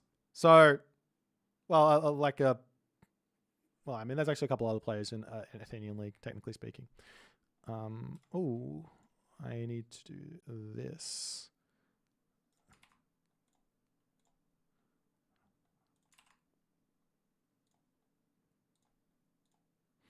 Okay. That there is not correct. Let me finish that up. We got 3 minutes and 30 seconds remaining. Okay. So, 3DB, this guy, what did he do in the recent tournament? Mythic Wars. I think he beat me, and then I think he dropped to someone straight up. I think he might have dropped to Chemo. Can't exactly remember. But he did really, really well in that Mythic Wars tournament. He had found a couple of incredibly strong ways to play the game that no one else was playing. He was doing things like Battle Bore, Full Send with Norse. He was going Cyclops with Poseidon. He obviously did the center Hippias shenanigans as well with Poseidon that I remember. He played a whole bunch of China, making really, really good usage of the Yatsa, of the Halberdier, of those types of units, the Dao and the Fire Archers and things like that. Is it single elimination? Yes, today is a single elimination qualifier. So the way that it works is you play up until round of 8. And whoever wins round of 8 is in Champions League. Whoever loses in round of 8 gets a ticket to Challengers League. There is a second qualifier as well. There's 8 spots up for grabs for Champions League. So yeah, you get your ticket to Challengers League, but if you do manage to make it into Champions League on the second qualifier, you lose that ticket to Challengers League because you get a ticket to Champions League. So yes, 2 qualifiers this weekend and next weekend. So there's a lot of Age of Mythology coming, and then following that, we jump straight into the group stages, which is going to be 4 groups for the Champions League, and it's going to be 4 groups for the Challengers League, which effectively means, quick math, we've got in each group, there's 4 players. Each week, there is going to be 2 games played in each group, right? That seems about right. 2 games in each. Yep, 2.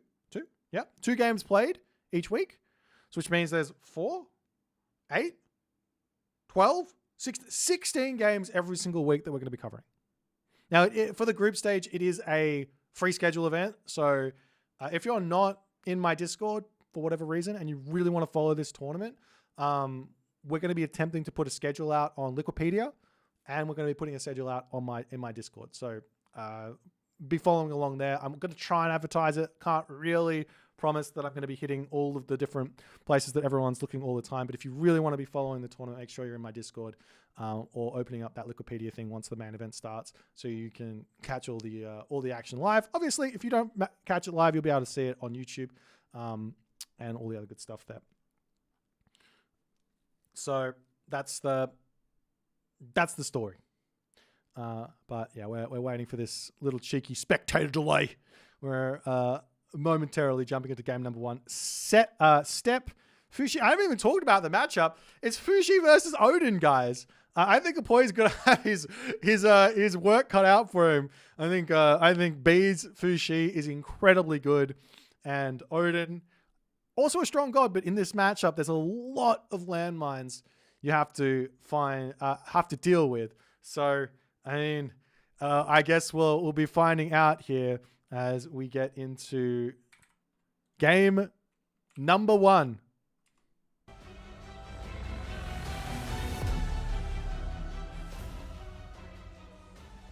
Well, I did it again. I had to hit that pause button. And now, ladies and gentlemen, we're in the round of 32. Which means best of 5 action. And who better to bring us into the round of 32 than Mr. 3DB. And he's going to be playing some Fushi for us. His opponent today, in the red color, playing as Odin. We did manage to catch his first game live, and he was playing an incredibly good series. His name is Boit. His name is Boit.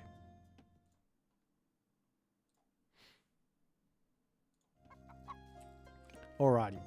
Let's have a little quick look at some relics on the map and see if anything is going to be big help here. Grass cutting sword here with that movement speed on the infantry. Oh my god.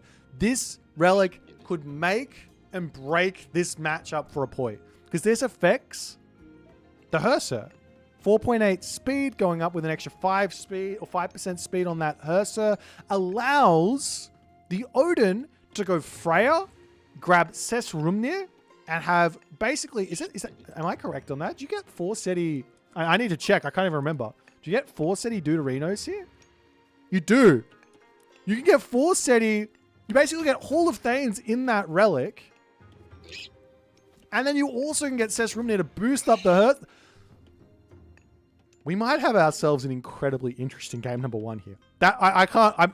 This relic is literally S triple plus tier. I think this might be the best relic in the game right now. Over on this left-hand corner, we've got Hestia's Hearth. At least there's S triple plus tier for Odin. Villager train time minus 5%. Over... excuse me, it's 10%. I'm off by 5. Okay, we've got the dev in the chat making me look stupid. Titan's Treasure here is minus 10% on the minor gods. And for advancing. 5 plus 5 does actually equal 10, but in my mind, 5% equals 5%. And we got Jade Hair, which is myth units movement speed plus 5%. At any rate, that bonus speed there for Apoya is going to be gigantic. Meanwhile, we are going to be seeing Chiyol coming through here for B. Has he spotted this relic? He has not. So the thing is, though, while you can technically get the relics first, as the Odin, you have to open up Temple, get the Hearser, get a very delayed classical agent, but you can get relics in really quickly as Odin. If you're playing standard and you're not rushing for relics, generally speaking, the Fushi player has their pick of the bunch. And 3DB, however, is running the opposite way away from that one. Still no Temple up, still a late advance here from Boit. Did he go for upgrades? No. He's just taking the slow route. Says, I don't care. We'll go slow. We'll deal with it. Whatever comes our way. There will be Artsik coming my way, but I'm going to deal with it. The Hearser coming through. Raven's popping out here. Did he check the relic? Yeah, he does see it. He has to be going for that one. Okay, there's another angle here, which is you already get Hamask, which boosts your infantry speed, or more specifically, your berserk speed by a significant amount. If you add 5% on top of that, they might be moving at like 5.5 speed or something like that. So all of a sudden, you can just run around the map with insanely quick berserks. You're not really going to be able to fight the Fushi, who's going to be making fire archers there, but you could just raid the Fushi player into the ground. If the Fushi player ever leaves their base, you just say, hello there, Mr. Fushi player at base. I am here to kill off all your villagers with my pointy, my sharp axes. But nonetheless, he's got himself the relic. We are seeing the Pioneer moving forward in the main base here for B. He is yet to drop a single building. I don't know what he's doing. He's not giving anything away to us. He's got himself out a Yatsa. He's searching. He's grabbing relics. He's getting vision. A temple coming up. Not a temple. A great hall coming up for Apoy. A longhouse. Another great hall. Beautiful defensive buildings getting set up as well. As the boar getting killed. Oxcart coming through for Apoy. And the military camp for 3DB as he says, alrighty, let's get this show on the road. He does put it straight next to his forest here, so there will be a little bit of damage that's going to take from a forest fire if Apoy decides he wants to drop that one down there. But for the start of this game, we do see the Valkyrie coming around onto this side. Scares off the Yatsa for the start of this game, and Apoy is going to be trying to break through here and take out something of Mr. B.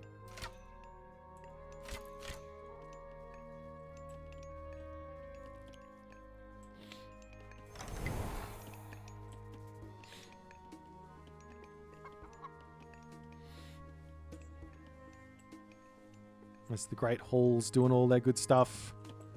We will be seeing an Imperial Academy up for 3DB here as he wants to get himself out that Najah, which makes a lot of sense. And he's making halberdiers. No surprises here. The raiding cavalry are coming through, and you want to deal with those as fast as you possibly can.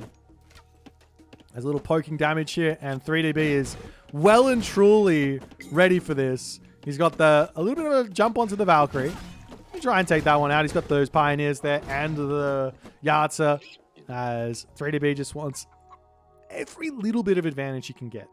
This is the high level RTS player mindset is let me take advantage here. Let me take little advantage here. Let me build on this advantage here. I'm not going to risk anything. You try, I'll punish it. That's the high level RTS mentality. And Apoy here is going to keep on trying to poke and prod, catch 3DB out of position. He now has got himself the upgrade for his Yartza, which gives him a little bit of life steal onto these units. Dives on top of that raiding cavalry. That's going to be a dead raiding cavalry. First blood is drawn. And onto the bottom side here, we are seeing Apoy saying, let me just kill off your hunt. I'll get a little bit of favor in. It has been reduced recently. There was a little bit of a nerf to this specific idea. Villagers still getting the same amount of favor from killing off animals, but the cavalry don't get nearly as much anymore. As he's coming in onto the bottom. The halberdier are already here. Forest fire onto this spot could be a nice little angle to just open this up. But he decides, no, let's not go for that one. Pulling back, and the Yartza sitting, waiting, watching, dreaming, killing. And he's right on top of this. And we all see the Najah coming through. Is he able to pick off the Valkyrie? Doesn't look like he is. And the army going to be able to pull all the way back up to the top side here. Lots of Ursa now out, however. They are an incredibly good answer for those Yartza, especially with that 5 speed that they've got from the relic. And B sees exactly what he's up against right now, as he's going to be pulling back into his main base. Fire archers starting to accrue, but there is a significant military advantage right now for Apoy. As the Valkyrie goes down, halberdiers on top of Herser at the moment. Those Yarts are going down there. Fire Archers trying to get onto the back line. Another Yarts to come in. That's going to be big. Lightning weapons forced out. These units here going to be getting stunned up on the retreat. Apoy has to be happy about getting that God power out on the defense. But he does lose a lot of military value there. And meanwhile, once the lightning weapons is expired, B has to pull back, and now he's back into somewhat of a similar position here.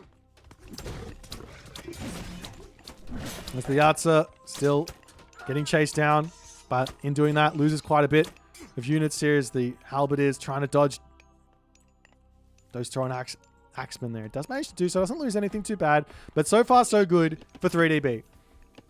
Let's have a random pioneer that's going to be sitting in that tower. Hopefully not for the rest of the game.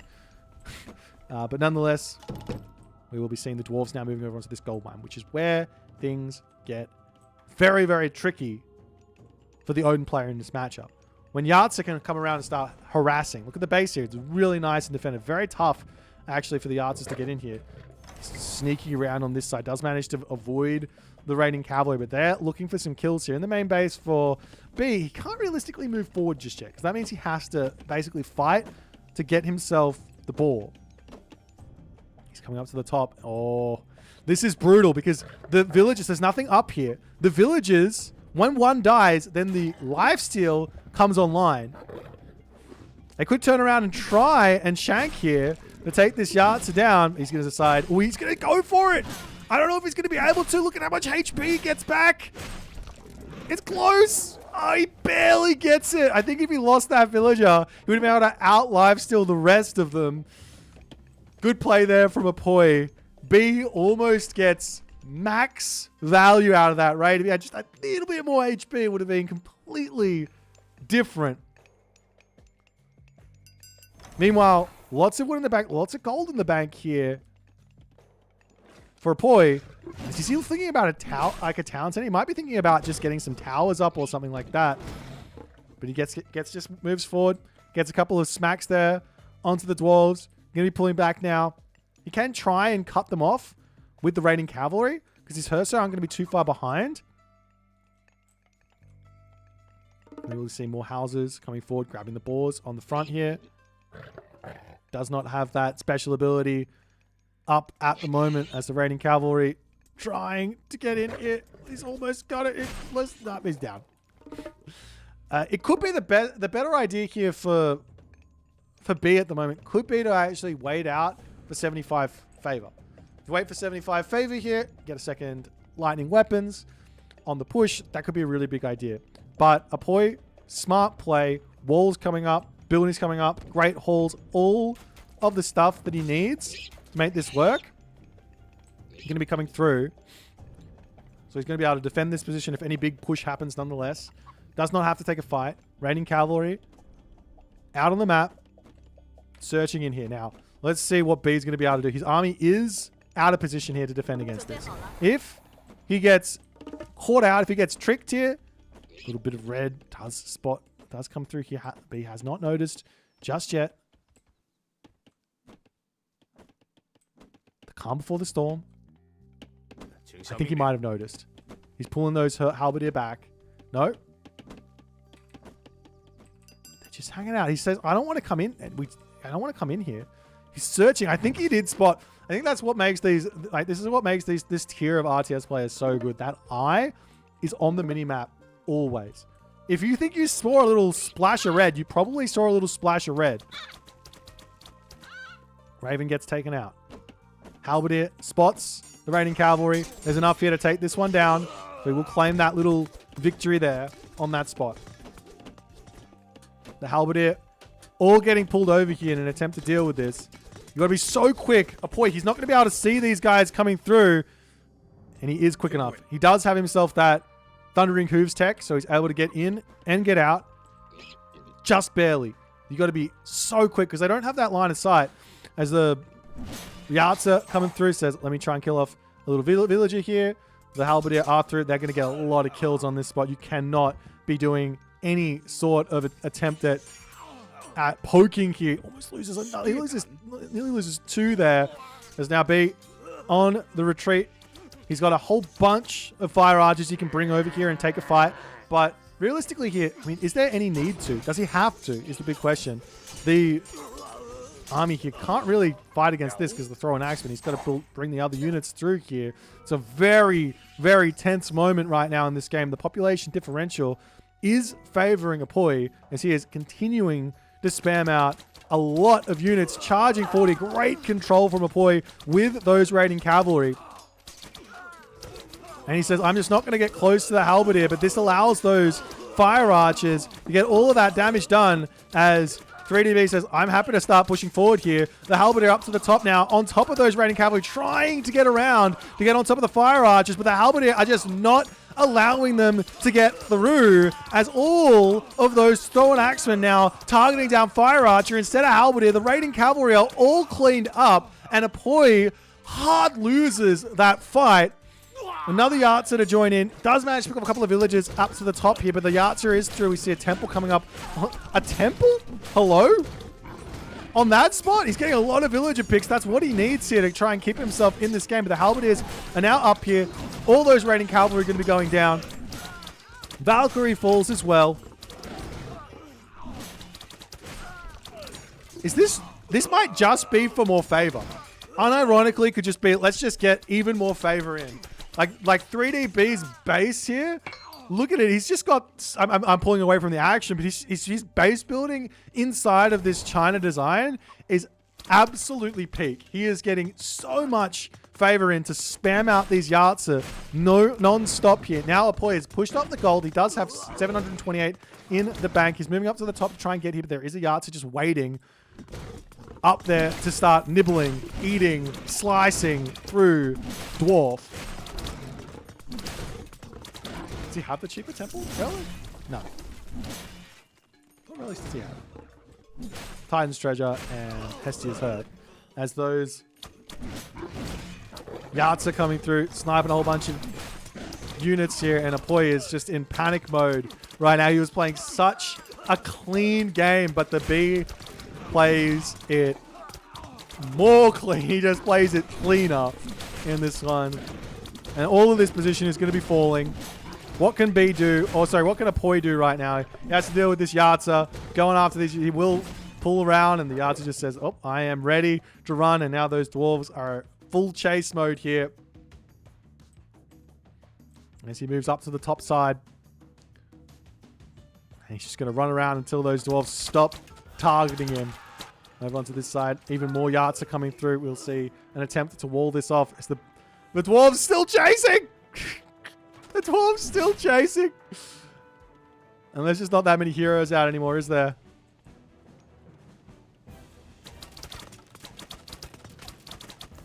And now, as soon as they stop, back to the action. A couple of thrown axemen will come through here, but now the Yatsa, he could dive over the wall, but maybe it's too risky. No, he says, it's not too risky. Let me come in. He loses one Yatsa here, but the rest of these dwarves are going to be getting eaten alive. While he's going to be losing some Yatsa to the thrown axemen, it's not that big of a deal here. He's even going to micro it, because why not? Over onto this side, the raiding cavalry do spot some villagers. 3DB notices it immediately. His halberdier are there. He is so quick. And all the villagers going down at the top. One Ursa to come through might be enough to help defend all this. 2 Ursa, but look at the villager differential. It's actually pretty close. This game, I was thinking this game might be getting close to being over here. Heroic Age is in for 3DB. He's now onto the Peach Blossom Spring. You get a huge bonus of food. The gold is not being cut. Apoy holding on. He lost so many buildings, but he is holding on here for dear life. And with Nubar coming through, what does this mean? Well, it just means B doesn't even have to care about the villagers. He can just walk in and just take out the town center and claim the win. As the Valkyrie joining in onto this fight, the Halberdiers coming over here say, excuse you, you don't belong here anymore. Please get out of this position.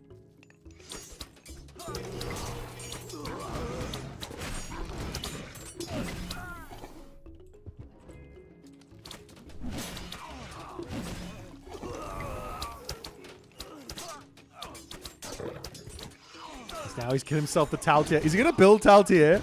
I wouldn't be surprised. I've seen B do this. He loves those units. And it's a good unit to take down Valkyrie and stuff. It's got a whole bunch of crush damage. So it's getting a huge bonus there. Can snipe units in one shot as well. And Apoy's army, yet again, disintegrates. Heavy archers, heavy halberdier, both in. Raiding cavalry searching. They can come over, maybe pick off some villagers down onto this side. But I don't think that B needs economy anymore. If he loses all of his villagers at this point, the entirety of Apoy's base is going to be erased. Maybe as soon as he sees the units moving into his main base. Let's look at that food coming through as well as the Peach Blossom Spring is about to expire. Yeah, so the Taltier does 1,000 divine damage with its special attack. Yes. That's how it works. So if there happens to be a human unit that has more than 1,000 HP, I don't think they exist, then the Taltier will not one-hit the unit. It would do 1,000 damage.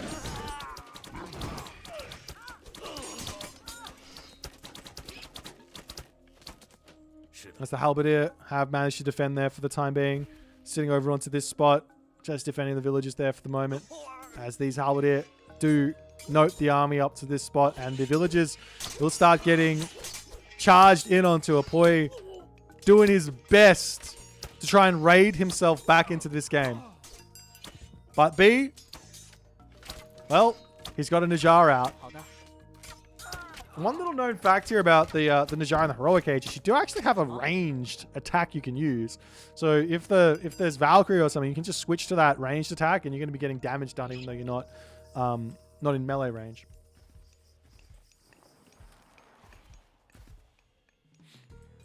Now we see B is, man, he's so patient. I wouldn't have the patience for this. I just feel like, let me just come and kill you. But B is just like, this is tournament. I ain't taking risks.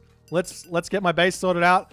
I'll let you recover or whatever. You're never going to be able to kill me. I've got this ridiculous army, and I'm just going to want to get a town center over onto this side.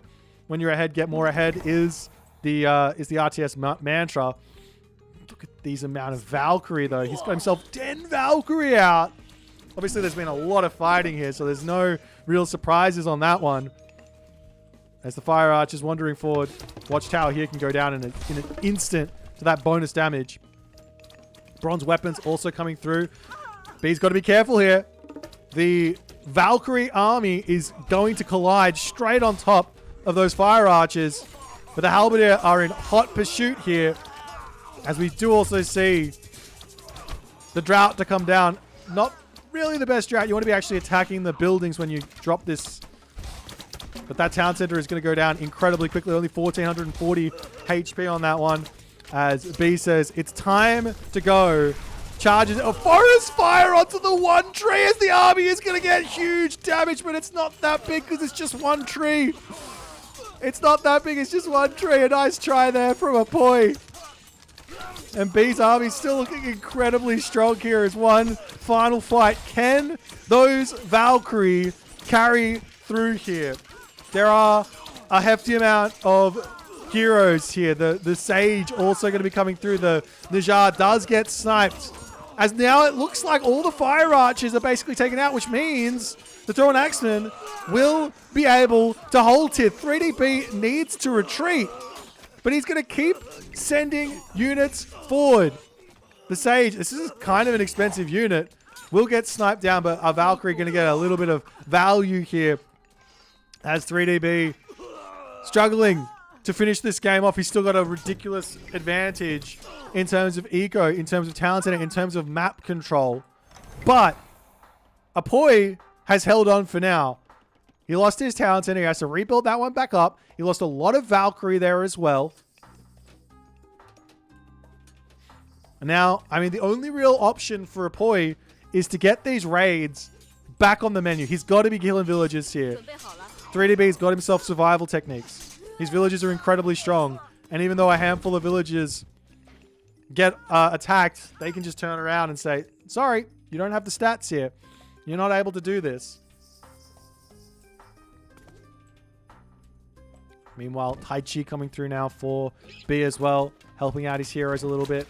The Valkyrie on the prowl. Nothing in the center of the map, though. As 3DB charging in onto this position, trying to take out all those Thrown Axemen, but the shoot and scoop micro coming in. Heroes pulling back over onto this spot to try and take out the Shieldman Valkyrie. Will do so incredibly quickly there, especially with that Jiang Tia there to lower their damage. As the Valkyrie do spot the villagers, this is going to be the much needed damage which Boit is looking for. 5 speed Nejar, not enough. Jiang Tia, 5.7 speed. Very, very quick.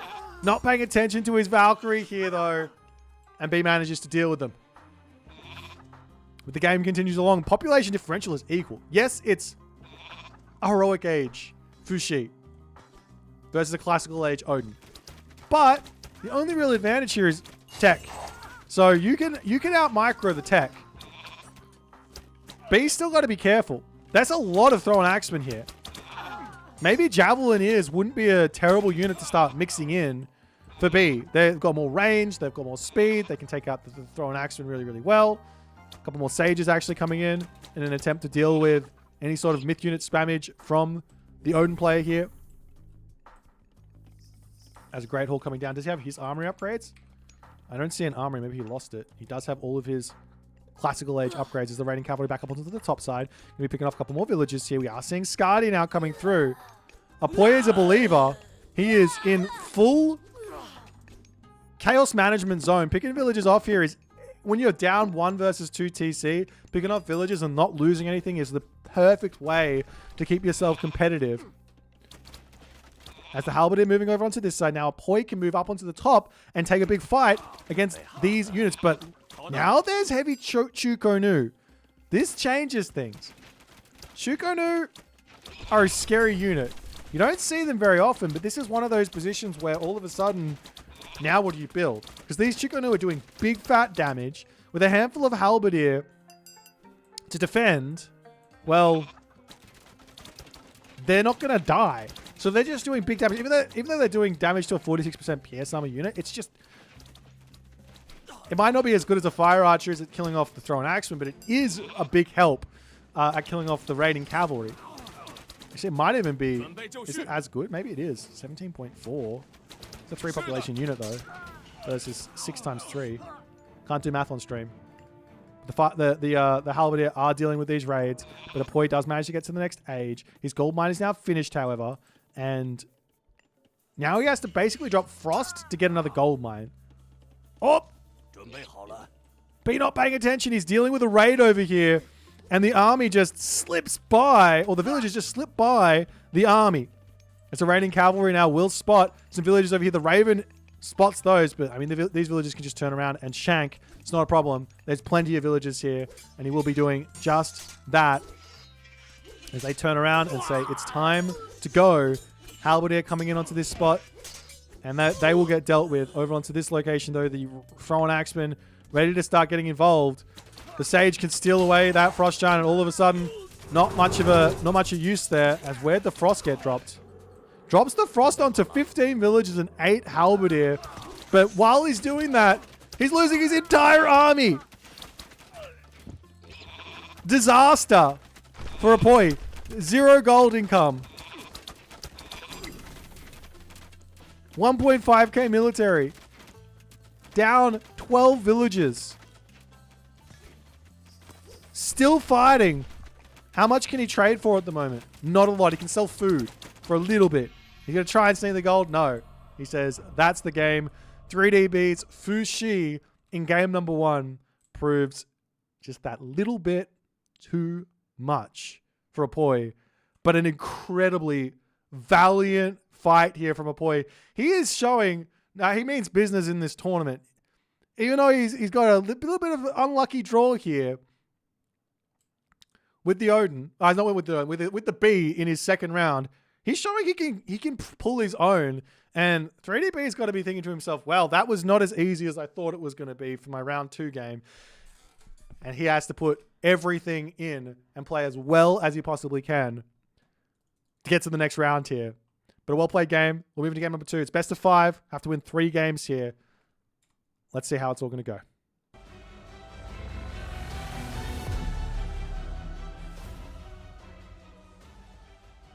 Alrighty. Where are we up to right now? If I was a B. Okay. Let's see.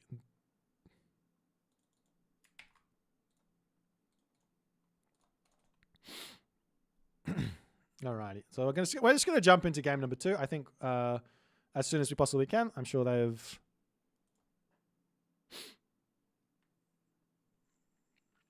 If my game's going to work.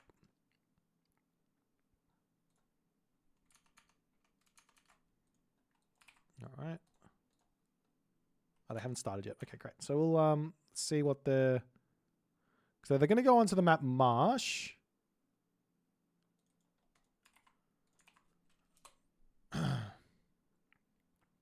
Onto the map Marsh, and it's going to be a Thor versus Set game. Thor versus Set on the map Marsh. So let me give that a little bit of a thingamajiggy. An interesting pick here from B. He has a lot of choices on this one. Thor versus Set.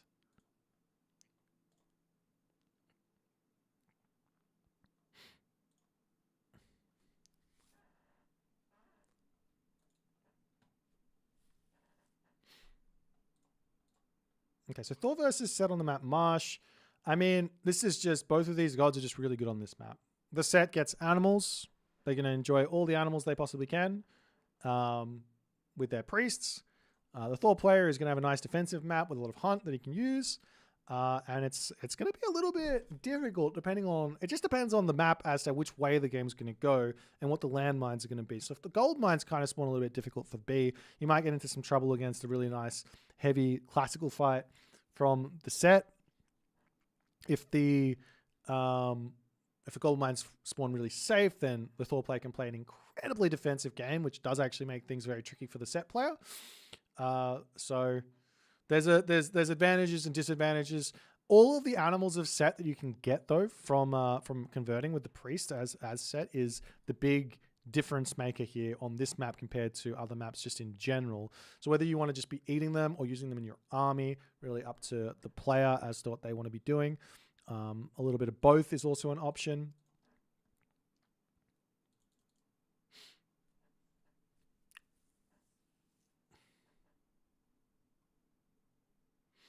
But yeah.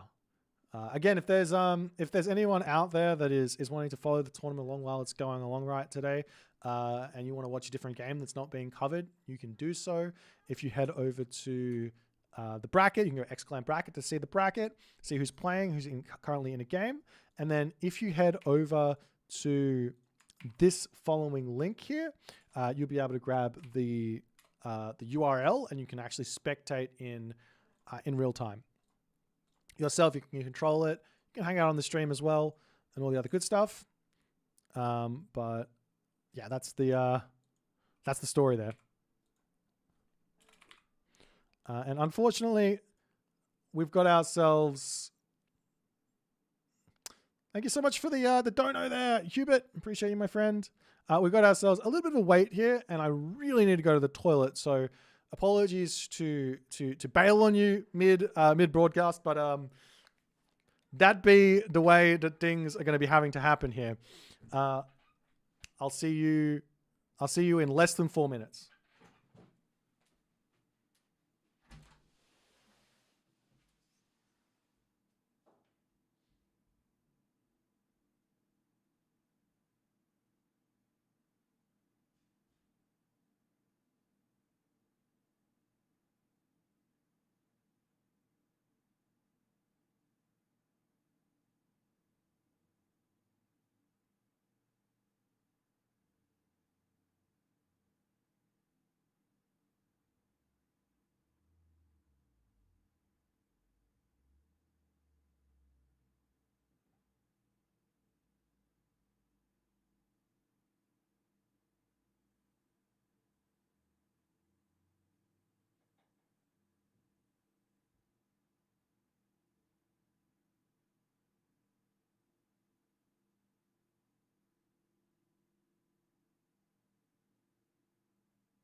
Told you, less than 4 minutes. Let's go. It looks like a hole in my wall. Yeah, a big punch. I punched it. Bam. I was mad. Alrighty. Is this round? It's best of 5. So it's just the round of 64 that was best of 3. Round of 32 is best of 5. Round of 16 is best of 5. Round of 8 is best of 5. What's it? No, it's just like some paneling to make my piano less noisy. Okay. What do we got? Thor versus Set. I already kind of introduced the matchup a little bit. What are you guys feeling? Who are you thinking is going to win this one? Apoy or 3DB? I mean, matchup wise, I like Set in this matchup. But also 3DB's Thor is unlike anyone else's. He has his own rules for Thor. So, he's going to do some wild stuff, I think. He loves a really, really late advance time. He loves his trolls. And his control is insane. And so that makes things really difficult for the Set. You can go wrong really, really quickly. Then the second also makes some incredibly big plays with things like Shifting Sands or Plague of Serpents and New Bites and all that other good stuff. But yeah, this is going to be it's definitely going to be one of those games. So I think it's been a long time since tournament season. We've been a hot minute since Mythic Wars, a hot minute since we've seen all of those really high level players piloting the Egyptian. And I've been talking with them, and I think a lot of players still are on the side of Egyptian, still really, really strong.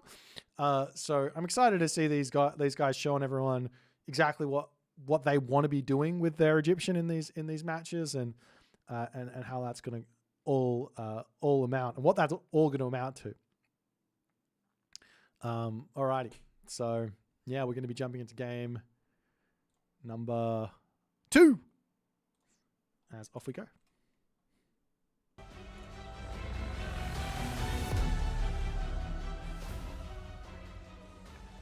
And here we go, game number 2, 3DB as Thor, and Boit as Set. On the map Marsh, as we already see a little bit of an interesting opening here from Boit. He decides, you know what? I'm gonna build the monument. I'm gonna gather from the deer. I'm gonna get max value out of this pharaoh in the early stage of the game. The only problem with this is he does not get himself that wood income straight away, so he misses out on that one. But not the biggest of deals, because he can just grab the wood afterwards, drop the mining camp, and get himself that pickaxe. On the other side here, 3DB does say, all right, armory time. Let me get myself my copper armor and go from there. Relics. Let's have a little look see. We've got the Kui drum here, going to be boosting up those heroes. As they get a little bit low on the HP, they do get a little bit more damage. Up here, we've got ourselves the System of Bast, which is making those food, wood, and gold cost of villagers going down by 15%. That's all of the different resource types, because every single type is a villager. No, nothing costs wood, does it? Maybe there's a world where villagers cost wood at some point in the future of Age. Is that what that means? They're hinting at it. Tower of Cestus. We've got myth units, plus 1x there. For the Sentry Tower, damage bonus there. Over onto this side, we've also got the Okuninushi. Oh, the Atlanteans cost wood. I'm stupid. Anyways, Okuninushi's Covenant. This relic! Golden wood cost minus 75%. This is literally my favorite relic from the Japanese expansion. I already said in the last game we had the most triple S tier plus relic in that infantry move speed, right? This one, my favorite relic, Okuninushi's Covenant. Temple's half price. Why is it my favorite? Well, there's so many different civs, Thor being one of them, which you just need an extra temple.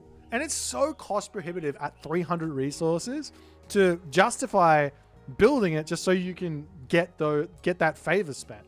You just go, well, if I have to build the temple, that's going to be one less myth unit that I can build at the moment. So why would I do it? I'll just wait. But if you get that relic, then all of a sudden you're like, great, I'll just drop 3 temples. I'm going to take a fight, go up to 100 favor, build out all my frost giants or my battle boars or my trolls, whatever I need immediately, and go from there. Another god that really likes that relic is Susanoo, who's going to get those big favor stipends as he goes through the game, but we're not going to be seeing that in this one. Zhurang over here as well, boosting up those wall regen rates there. Over onto this side, we've got Shenong's Okre Whip, which does boost the farm gather rate boost from plow, irrigation, and flood control, the farm upgrades. Meanwhile, Priest, he's starting his zoo.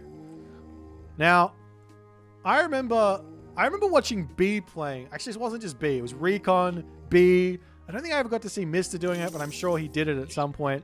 But the idea was with these guys was like, well, animals or priests cost gold, right? But if they cost gold and they're giving me army, technically they're villagers. So I'm going to build like 5 priests, 6 priests, and I'm going to walk into the center of the marsh, and I'm going to be just converting these boars. Now, at the moment, I can't tell you exactly what their stats are, but it's 70 HP, and I think it goes up to something like 7. Is it 7 damage? 6 damage a second, maybe? That ends up meaning that every time you get a boar from that, it's kind of worth something like 50 resources a boar.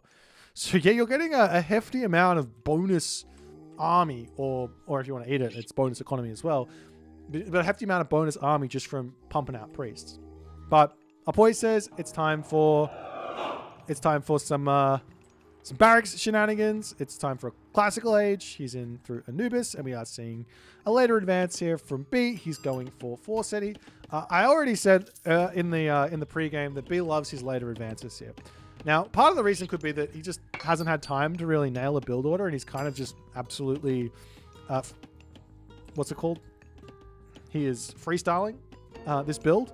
But on the other side is there's not really any worry here against set early game. So long as you get up by the time this Anubite comes over, which has happened, you're not going to take any real early game damage, and you're just going to be enjoying the extra villager or extra villager gather time that you got. So no problems here for B. He's got his temples, getting his houses. He's playing defensive. He's going to have to chase down these Anubites all around the place as they jump and do all the other good stuff, as we do have a cheeky little Plague of Serpents getting dropped down now on top of these villages. You don't have to necessarily run. Doesn't really do any damage. You just drop a healing spring here, and that is a complete counter to this. But little bits of damage done as the villagers up to the top here. Going to be able to snipe one villager there. Gets 1 kill. And that's what this early Plague of Serpents is all about. Little bits of damage. Going to be losing an Anubite, though. That's not ideal. Great defense from B. Loses 1 villager, picks off 1 Anubite. I think that's advantage B in the grand scheme of things, especially because he's Thor. Especially because he took that late advance. And the Plague of Serpents is now down. Just a couple of spearmen out, going to be picking off a house in the main base. Double barracks up. And Apoy has to be somewhat careful with the route that he's going to be taking in this game now. GMAS spearmen. To get out axemen, slingers, Anubites, priests. What is B going to do? Does B go, well, I defended the early thing. Do I just go straight to the heroic age? Goes to heroic age, and you can access to Hillfort. Gives him access to Huskal, a defensive position potentially over on this gold mine. Gives him the option to drop a second gold mine in his main base, so he doesn't have to worry about it. He's got the hippos here that can drag into his main base as well, or at least over here. Wall off over here. He can play an incredibly slow defensive game here if he likes.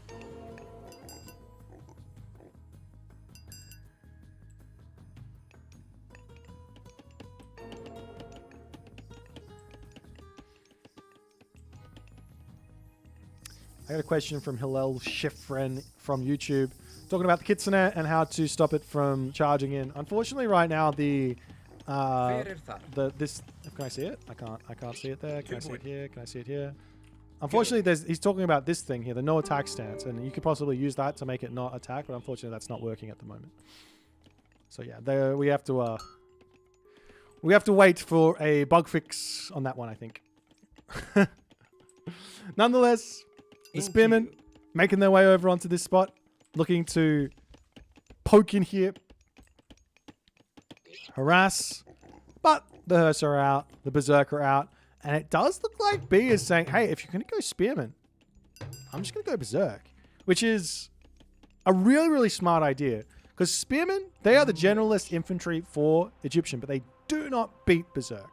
The Norse Berserks will beat those spearmen. It's not a counter, but it is a resource-efficient unit, especially if you're full SETI, especially if you have the upgrades, which B does have. Look at this, 50% hack resistance there. Vulnerability to hack is at only 50%. As he charges forward, takes out a couple of units, and at this point, Apoy does need to start thinking Axeman here, which might be the plan here for B. B goes, hey, if you're going to... as soon as the Axemen come out, I got an answer for you. And maybe that answer is Troll. Berserk Troll could be... He's going to make some Spearmen, some Axemen, as the Anubites into the main base. They're going to take a little bit of damage. There is that... does he have it? Yes, there is. There is that Hall of Thanes tech in, which does mean those Hearse are going to be able to shut down these Anubites. The Anubite raids are now over. You're not going to be able to get away from here unless you're, well, maybe you can with the jumps. I'm not exactly sure. It comes off cooldown pretty quickly. But now the army charging into the main base. The throw an accident, not the main base, the forward gold line here as B says, I'm not going to the back of my base. I feel confident in the center here. Takes out a ball. Charges in, killing everything off here. Apoy has to pull all the way back up to the top side. And there's the barracks coming up for Apoy as well. Lots of priests on the way. Did I say mithril breastplate? Dwarven breastplate. Yeah. I don't know. I get confused. My brain has got a lot of legacy in it still. Even after a year of retolls. As the forward healing spring! It's back! The madman! He says, I got such a big advantage here. Let's go! Charges for not a single axeman in the army here for Apoy. And 3DB punishes so hard. He's now going to set up on this spot. He wins that first fight. He's going to set up on this forward position, get himself a building on top of this healing spring, knock all these buildings out, and 3DB just says, I see your set. I see your set classical fight, and I raise you mass berserk, which I've never seen work against Egyptian before. Apoy just not ready to react here to what B was throwing at him. As he's charging into the main base, picking villagers off left, right, and center. But this is going to be a little risky. He's going to lose a lot of units here underneath this town center. Yes, these are very, very upgraded berserks, but still, can Apoy deal with this? He's still not building any axemen. He's still not building any axemen. The berserks trying, the villagers idle over here. They're starting to take the fight. Pharaoh comes around here trying to snipe up that troll, which he will be able to do. But the villager numbers, he doesn't, at this point, it doesn't even matter if 3DB loses his entire army. He's not going to. What a brutal display from B. He just goes, I see the spearman spam. I heard people talking in the Balance Discord that all you got to do with set is spam spearman and you win. I got Berserk, I got Throw an Axeman, I got a dead set here. Game number 3 going to be coming up very, very quickly. An incredible display here from B. But let's now move into game number 3.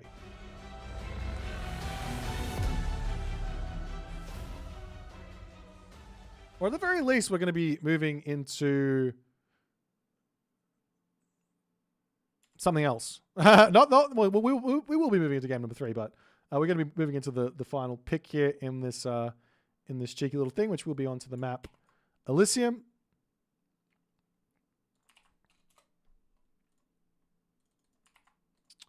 And it's going to be a Kronos versus Amaterasu affair.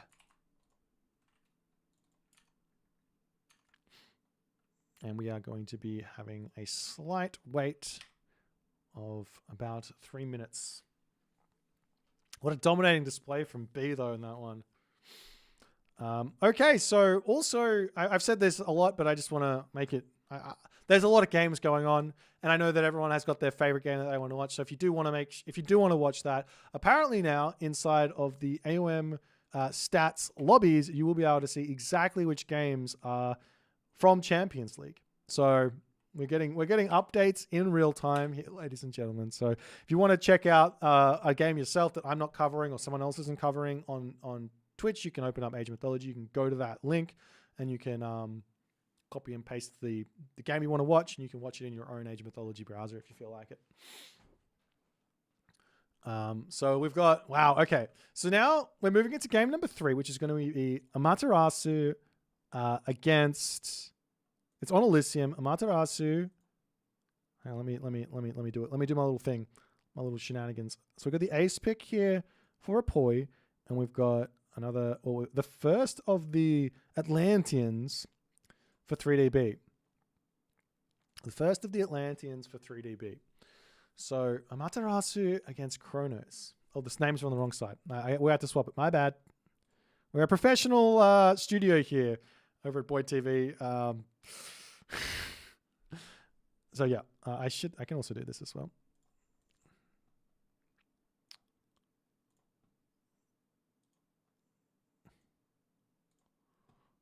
But okay, so Amaterasu versus Kronos. So the good thing here for Kronos is that you do have a little bit of a bonus into the car ballista, which is going to be a unit that you really need here as a unit you really need here as Kronos against Amaterasu, because she is the samurai.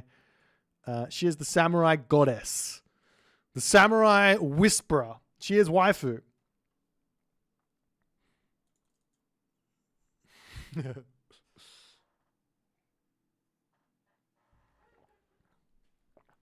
She is the samurai waifu. So you do need those car ballista in order to deal with things like the samurai. But then you also have to worry about Cav. Not really much you can do about that, but you do have Rhea.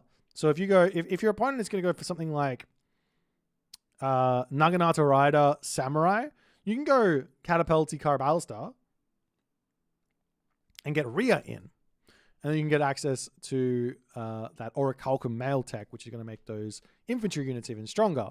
And that can be a nice way to do stuff.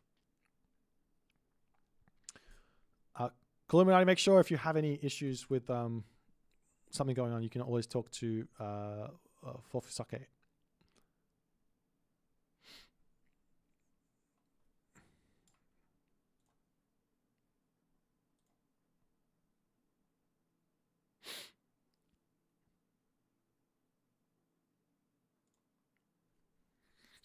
Alrighty. So we are moments away from jumping in onto the map Elysium here. Kronos versus Amaterasu. Can Apoy find his first win and extend this series, or is 3DB's domination going to be continuing here? Let's jump in right now and find out.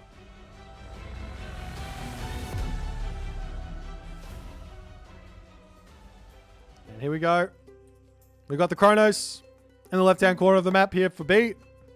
And in the right-hand corner of the map for Apoy, it is going to be Amaterasu. We already saw Apoy showing the business here.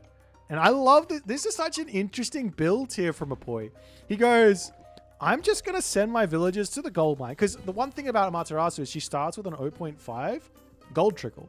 And he says, I'm going to not drop a mining camp right away. I'm going to get my gold income. I'm going to then walk over here and drop my watermill. And I'm going to also drop my other watermill here on the wood. And that's going to net him 40 gold. And with that 40 gold, that's going to be enough for him to be able to afford to drop his temple down off of just the 0.5 gold that he's getting, a second that he's getting from the start of the game. Which means that as soon as he gets this tech, Kagura, he is going to be able to drop that temple down. And then by the time he needs the villagers onto gold, he will have the wood from this villager to drop that mining camp down. I love this build. Really, really clever innovation from Apoy and all the other good stuff. On the other side here for 3DB, it looks to me like he is not going for a Kronos rush, but he may be going for some Kronos shenanigans still. He does drop the temple, sorry, not the temple, the mana over here. He's wandering over to the gold mine to get himself 150 gold that he needs to drop his temple. He's cut the wood at 180 exactly, which means he's going to have 30 wood there for the extra 2 citizens that he wants to build. And he's going to be able to get his temple up for a nice quick 330 advance time, it looks like.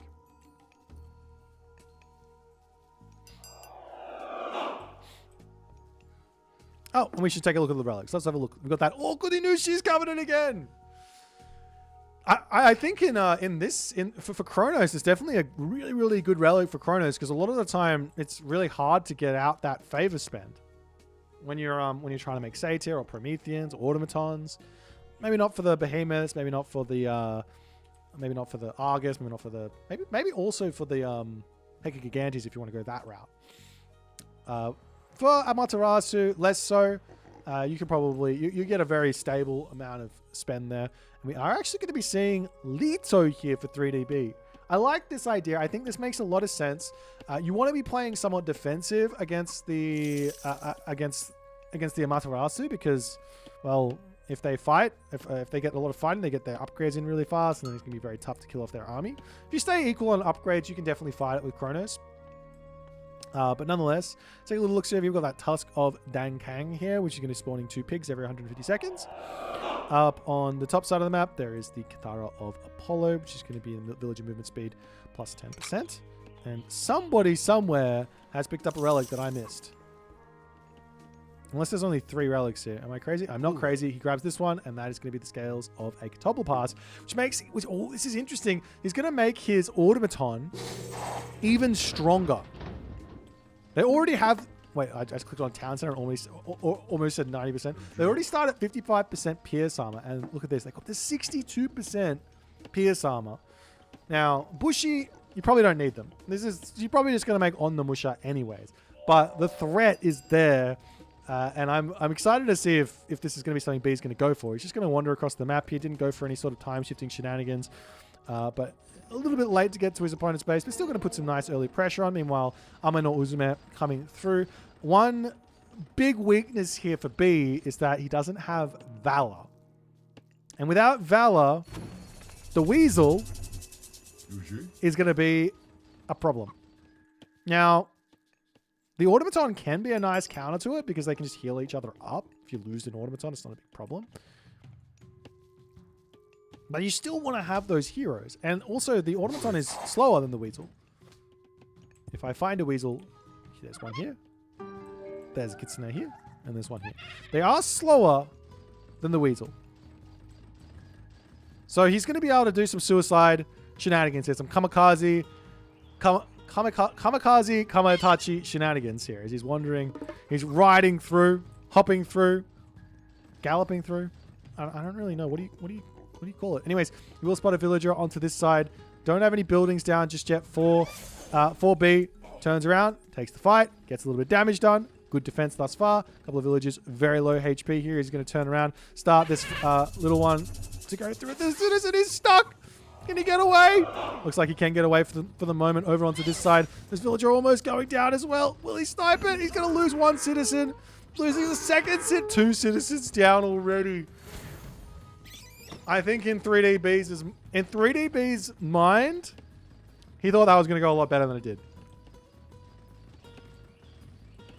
I think he thought that was going to go a lot better than it did.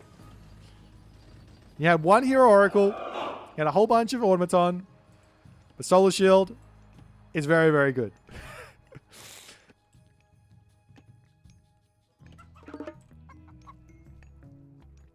But he does have the option now to move across the map and try and get some revenge raids, though the Ondomusha are already out.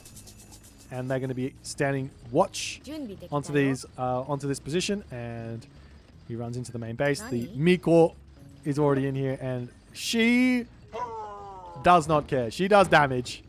And she will be having a watchful eye over this automaton as he is searching for villagers, but he's just going to run into another Miko over on this side. In fact, he's going to try and take it out. Can he? No. Garrison.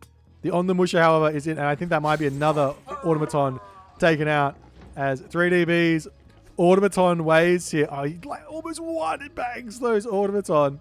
3DB's automaton waves here are just not bearing fruit in this game. Not only that, Akamatachi is already back out, and Apoy knows exactly what to do with this bad boy. Realistically, the best way to play around the Kamatachi raids is to have the manners down, is to have a nice defensive building placement, to lock off, like, for example, if you got citizens on wood, put them into this little thing, put a manor over here, and the Kamatachi can't come and kill them. On this position here, you might want to put a temple and a manor so that they just can't get in onto your villages and just start getting that damage done. And then you also obviously want to get some heroes out and be tracking those Kamatachi moving across the map at 4.8 speed. You do have a Murmillo, which can move at the same speed. So if you get on top of the Kamatachi early and actually get a little attack in, it will snare them and you'll be able to take it out before it can get too close. But nonetheless, Apoy spots one way in, sees the villagers here. Going to go after that Caraballas there before turning over onto the villagers. And the Solar Shield comes through, just trying to get some value in as the citizen will just simply pull back into the tower. And a little bit more damage done onto the Caraballister over here as These guys are pulling back. You can do a little garrison trick into the town center to actually finish this bad boy off, but it looks like it will be a dead Karabalas. So a little bit of value there as the Weasel comes back into the Goshin Boku. But Boit, he now has himself medium. So one thing here that's coming through for the Japanese, for those of you who haven't really seen much of it, is the Bushido. Every one of the Japanese gods has got a passive gain for their Bushido, which if they get to the next tier, they get an next upgrade. They get medium. Plus, they get extra stats in some way, shape, or form, or extra favor, or in this case, extra gold income. With Amaterasu, you get bonus XP from your samurai, and you get a lot of it. So this is coming through fast. Apoy says it's time to take a fight. There are a hefty amount of Karabalas to here. With one Razor Wind Kamotachi, it might be a bit of a scary position here as the Murmillo taking the fight, trying to take out those Naginata riders. You've got to be focused firing samurai here. That's what's important as the army comes around onto the side here. Naginata rider getting some damage done. No shoot and scoot micro from 3DB in this one, as he's going to be losing all of his Karabalas. The fight goes very, very well here for Apoy, and it looks to me like 3DB might not be in a very good position here in this game. He might not be in a very good position here. He's charging down the Karabalas with those Naginata riders. The Razor Wind Kamotachi sees an opportunity to maybe jump onto some villages here onto the back. And the Onnamusha will end up getting taken out. So Karabalas are also going to be going down over here. So much value here from Apoy as he is closing in on heavy at the moment. He's very close. He's got 1,000 left as the Spider Egg there does give a nice little bit of an assistance here for 3DBs trying to take these units down. Karabalas are getting some nice picks over onto this back position. There's another little cheeky spider leg keeping 3DB alive in this moment. The Samurai charges in to try and take out the Citizen. Good garrison micro there from 3DB. Good disaster management here. But Apoy says, all right, time to pull back. Random Citizen out of position, gets lost, loses its way. And the game continuing along. It's literally 200 XP until Heavy is in as well for Apoy. He's getting more Kama Itachi out of the temple. His Goshin Boku is spawning more Kama Itachi in as well. He won't have access to another Solar Shield for the next fight unless he wants to increase his Miko count considerably. But we'll see what 3DB can come up with, because he will be running out of gold as well, so he's got 800 gold left. He's behind on military. He is behind on tech.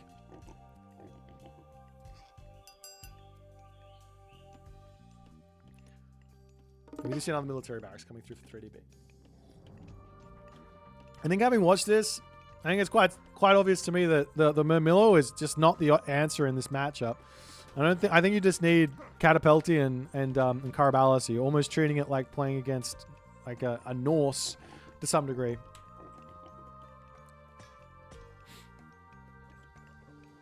But nonetheless, Apoy is just like taking resources away from B. It's up onto this spot, berry bushes. I'm surprised to see him not just come and take these deer out of the front, right underneath the nose of 3DB's base at the moment. As the heavy Naginata riders might decide to sneak around onto this side. We do have a Razor Wind Kamotachi coming through.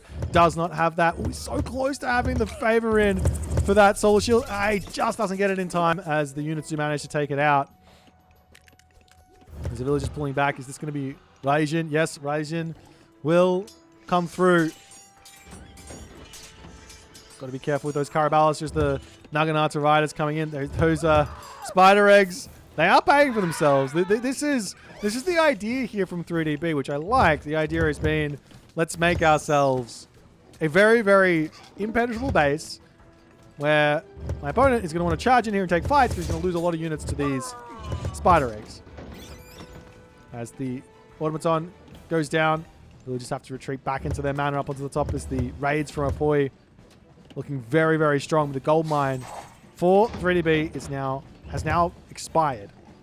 So we'll try and move over onto this spot, but I mean, he's still got a lot of spider layers to come down. If he just puts them down off of cooldown, it's probably the way to go. And he's set up for that second gold mine nice and quick. Meanwhile, the Naginata Riders, they'll start their ride down to the bottom. Does he have any idea that this is where they are? He must have an idea. You do have those spider eggs getting dropped down. That does get spotted. Gonna ride straight over them and lose 3 immediately. That's some nice value there for B. As we do see the upgrade coming in for the automaton. Are there any on the Musha remaining? There's still 2 on the Musha. 3, but if you have enough Karabalista, I mean, this does actually make some sense, right? If you got enough Karabalista in, you can snipe those on the Musha early in the fight, and then the automatons are just a better samurai, really. Like, who wins this fight between the automaton and the samurai? I think the automaton wins the fight. 30% hack versus 46% hack. It's got more HP, less damage. These are heavy though. Probably pretty close, but it's a nice front line for sure.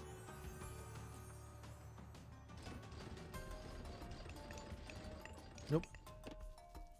Razorwind Kamatachi still looking for some value here as the Hero Mamilo looking after that one. Good defensive positioning here from 3DB as Apoi still trying to force his way through here. But with the Heroic Age in, this will be a big amount of damage to come in. As the Samurai managing to get onto this one. The Lightning Thunderburst coming through. All of those Mamilos are going to be falling. 3DB is not going to be able to win this fight. He doesn't have the military value. His citizens are going to be falling. And it looks to me like Apoi is coming very, very close to winning game number 3, keeping his tournament hopes alive. And 3DB does oblige with a tap out there. Well executed from Apoi. I think 3DB went through his crazy strats here. It makes perfect sense what he's going for. Like Automaton, Karabalista, Spider Lair. I think he went for this early game attack, losing those Automaton early. I think if he had those in this fight over here, things would have been very, very different. I don't think he would have lost it as hard. He wouldn't have been in as much chaos. Yes, he lost 2 villagers to the early Kamatachi. Can't have that happen. Got to play around that to some degree. I mean, I say that, but it's really, really hard. But nonetheless, a well-played game there from Apoi. He gets his win with his ace pick. Move into game number 4 and see if 3DB can finish this series off or if Apoi is going to make it hard for him. Let's come and check out exactly what's going to be happening.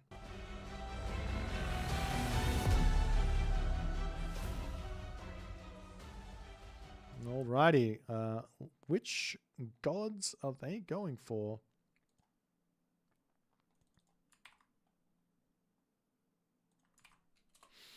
I have a little bit of funny. I've got a little bit of funny information from the chat here between 3DB and Apoi. The funny information is that 3DB didn't mean to go for the automatons. He didn't mean to go for it. He misclicked. Poor guy. He wanted to go for Prometheus there.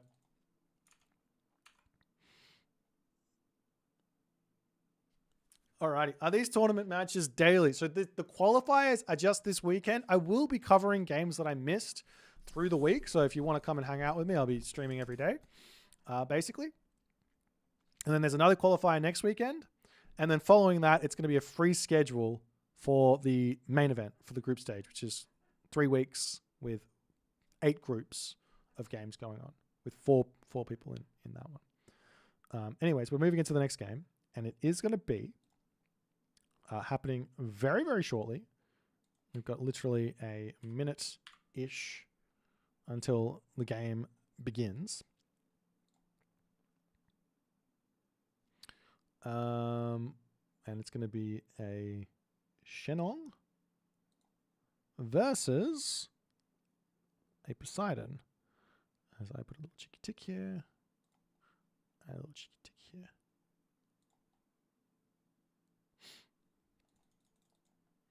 Yeah, the group stage is free schedule. The playoffs is a schedule. There is a schedule for the playoffs. We begin on the Friday of the first weekend of the playoffs, and then we play Friday, Saturday, Sunday, and then there's every weekend after that.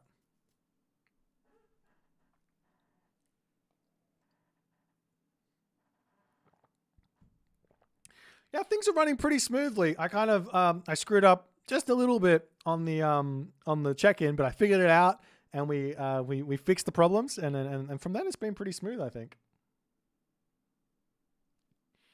It's fine if you finish all the games in 2 days. Yep. If your opponent is able to do so, I think so. All right, let's get this game on the road.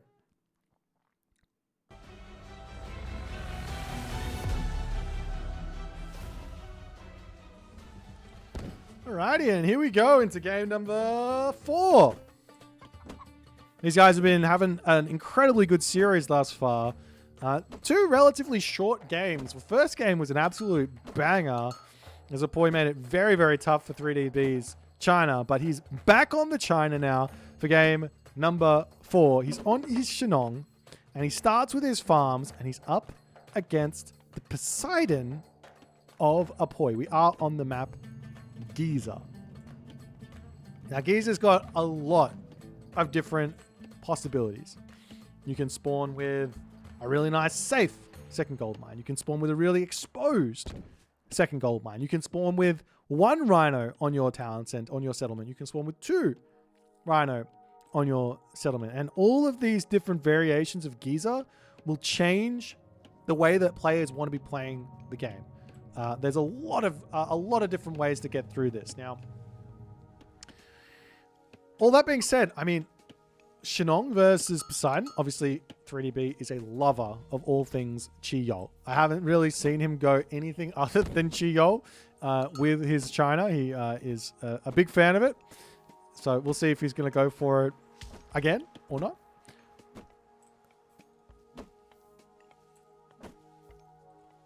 Nonetheless, let's take a look at the relics.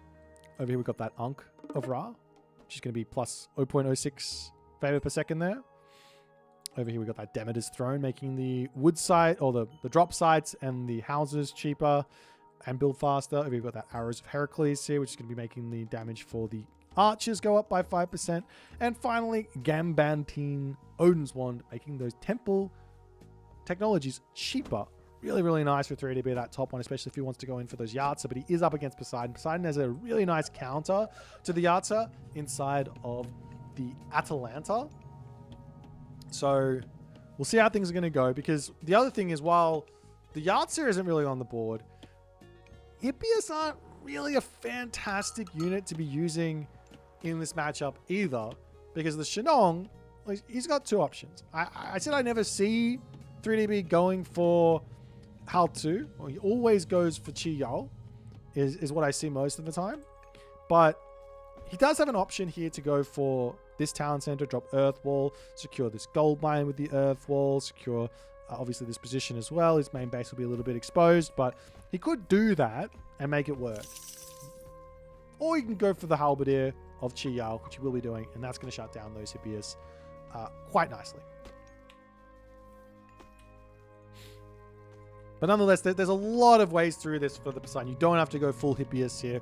Don't have to go Hippias Center. We are going to be seeing the start of Hermes through Hermes, so opening up with a handful of Cav and then looking to counter whatever is going to be coming through from 3DB. I mean, I imagine 3DB is going to immediately drop the barracks and get some Halberdier out, but he does also have to be worried about dealing with Center. I mean, Halberdier Pioneer versus Center Hippias is kind of a pretty tricky micro situation, because the Centaur will just poke the Halberdier down with their speed consistently, and if you ever take a fight, you're just going to rain of arrows. Once the rain of arrows stops, you sort of run, though you can't really run away from the Halberdier because they do have the Master of Weaponry tech, which makes that very tricky.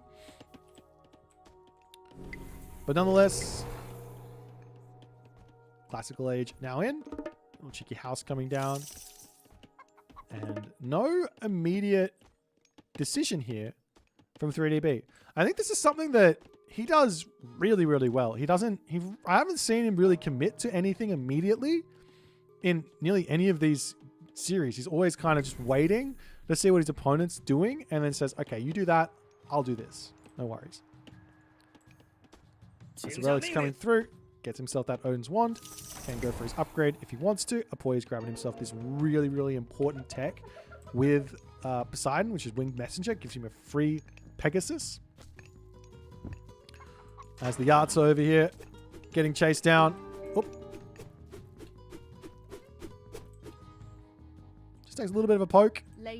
So the Atalanta can chase this one down, but you do have that time to get out of here. That's the thing. It's like, yeah, you can't get the raids off if you try and you waste that jump to go in and get damage onto the villages. Then the Atalanta will probably be able to catch up to you. But if the Yahtzer just jumps away, you should be able to get back, no problems. Meanwhile, more farms down. Still not a single military building. This is so wild. From 3DB, not a single military building yet. It's double stables up for Apoy. He's already committed to 2 military buildings. He's going to be pumping out a whole bunch of cab to look to put pressure on. And we only now see 3DB say, time for a military camp. Going to get himself the Son of Lung. Or is it Long? I don't know. You can grab that one. Nice and early here.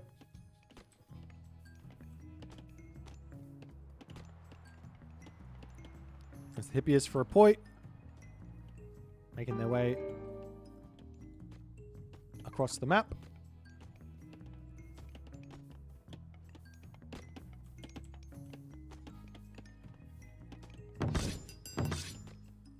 And the military camp now up. I'm sure there's going to be a couple of halberdiers coming through. Yeah, a very slow start from B. He's got lots of resources in the bank. I'm genuinely confused as to why it's this slow, but he does have the answers now to what's coming through. Apoy's actually saying, I'm going to kill off some hunt here because why not? As the Yahtzer comes through. Got to be careful against that one. No hero up into this spot as the Yahtzer is keeping the Atalanta at home. Oh, you can use the other one on the army here. Is he going to be able to snipe the center? No.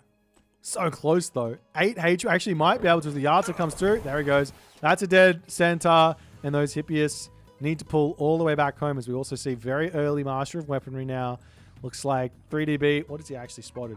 He knows. Yeah, he sees the double stable. He knows exactly what's coming for him. It's going to be full cab, full spam, full send from Apoy. So he just has to deal with that, the initial cavalry. And Apoy has to start thinking, okay, do I go into Toxotes here? Do I go into... Do I go to the Heroic Age? Make a Pacifist? Do I make Hoplites? More Centaur? Lots of different options. And we do see a very, very quick rage of slaughter coming through from 3DB. And he spots... Wait, does he? Oh, he might have just missed it. Rage of slaughter. Such a big technology for these Yahtzer. He's coming up onto this spot. The Atalanta is in position. Does 3DB notice it? I don't think he knows for sure that anything's over there. He's checking very nicely to see what's happening. There's a military camp coming through for B. And he will be riding forward. The Atalanta sitting there waiting, watching. 3DB makes a big mistake there and he's not paying attention. He's getting raided. He's getting raided by the Hippias.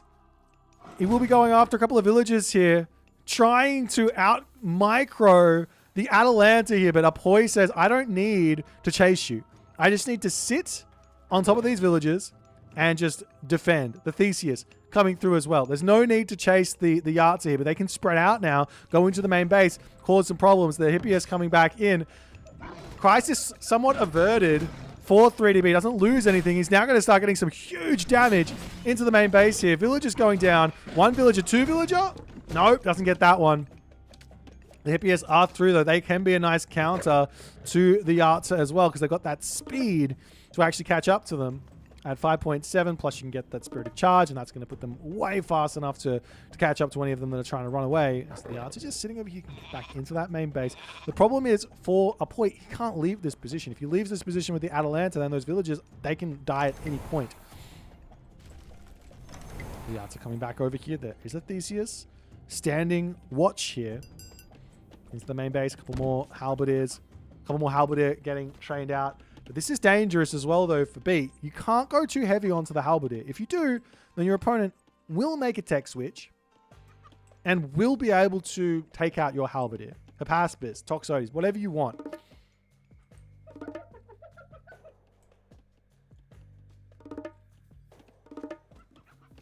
Not only that, sitting in the main base, healing up those Yards at a full HP, 5 HP a second of regen just by chilling out on top of favored land.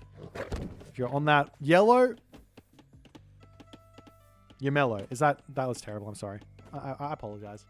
Anyways, he is going to be still searching for some villager picks. Got to be so careful with them. As soon as the hippies come through, it's like the Yards say, let's just get back into your opponent's main base and we'll try and pick off some villagers here. Up onto this spot. The village is now on the gold there, so at least the Atalanta can defend all of those as well. Wait, is it only in the Mythic Age? Okay, well, maybe they changed it and I just missed the... Anyways, the Hearts are able to snipe villages as the Theseus charging over. You've got to be careful there. Wastes that special ability. He's just charging through. Meanwhile, the Hippias trying to find some value. They do pick off a villager, but they do lose a handful of Deuterinos there as the Atalanta does cut the Yartsa off at the pass there, trying to catch up to them as they are searching. A couple low HP villagers over here. Does manage to find one of them, gets that pick, but now he has to run around, ring around the rosy here, trying to keep himself alive. The Hippias are all the way back over onto this spot, trying to get themselves back home. Great building block there from Apoy. Gets another Yartsa pick. There's a significant villager advantage, though, for 3DB cooking, but he's now behind in the age up. The Hypaspis are on the cards. And another Yartsa ending up falling there. Great defensive play from Apoy, but he's got some catching up to do. Luckily, lots and lots of Halberdier here, which are not going to be effective in this moment. There's a ceasefire. There is a curse. For some reason, we did see heavy Hippias coming in very quickly from Apoy. Big mistake. Needs all the resources he possibly can have to get Hypaspis out here. You can't really click ceasefire here either because there's also going to be that lightning weapons, which is very, very scary to deal with. There's the Baihu cleaning up the heavy Hypaspis. No? Heavy Hippias over there. These are going to be medium Hypaspis. No gold income for the moment here for Apoy, but he does have 1,600, so what does it matter? And he's only training 25 gold units at the moment. On the other side here for 3DB, he does say, all right, time to go Heroic Age. He's going to go for the Rushol. Not taking any risks with the, I can't remember what it's called. With the other one. That's terrible. Nubar. Yeah, no Nubar here for Shanong. So all the units will come out, and then he has to deal with... I mean, he's got ceasefire as well, though, for Fey Beast, which will come through. But did you ceasefire the Fey Beast, or do you ceasefire the weapons? Like, that's the big question. As an attempt to get a little bit of a raid out here, going to be losing those Hippias. As 3DB is just carving his way through Apoy in this game.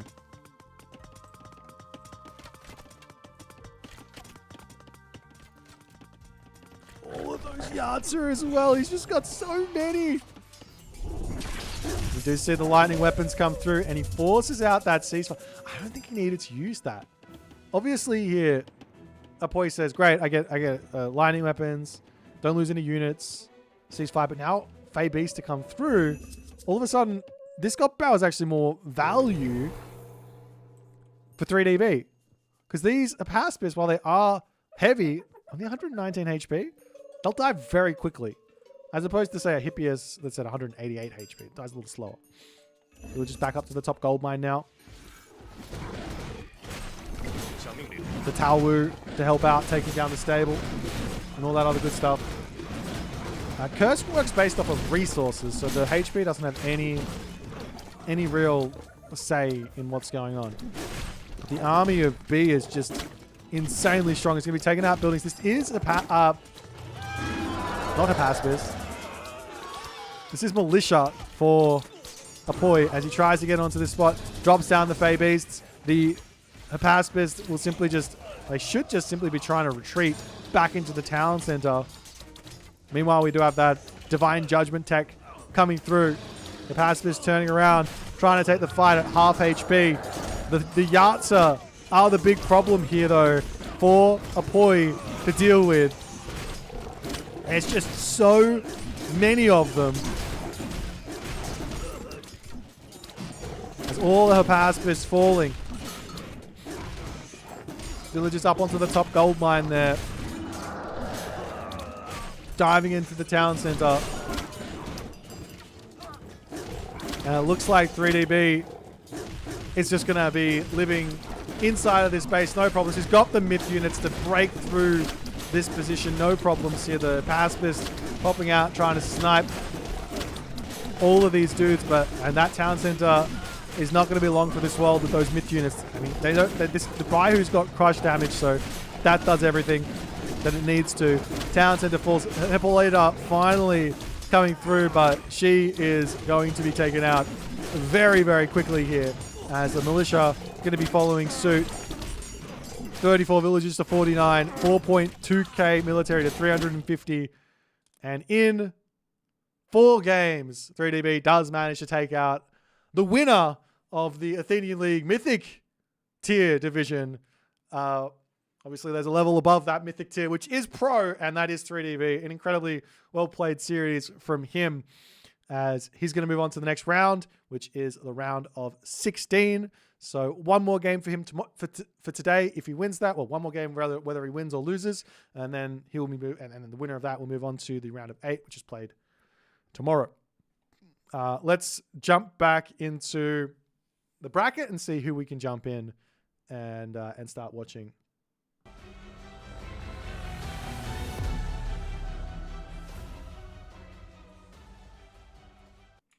Alrighty. So if there's anyone right now that you guys are feeling like, we've got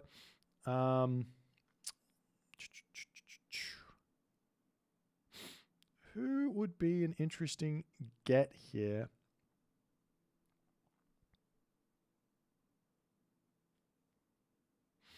I think maybe we just move into the round 3 and check out Avely versus Khyber. This looks like a decent one to go for. All right, let's do that. Avely versus Khyber. Unless, wait, I didn't even look at the chat. What did you guys say? Jack versus Aetherial? I think they're like halfway through. I've got no idea where they're I've got no idea where they are, unfortunately. So let's have a little look-see here as I make this all happen. How cool is the little fight over here? Did you guys see Obi-Wan Kenobi? Obi-Wan Shinobi? No? Maybe?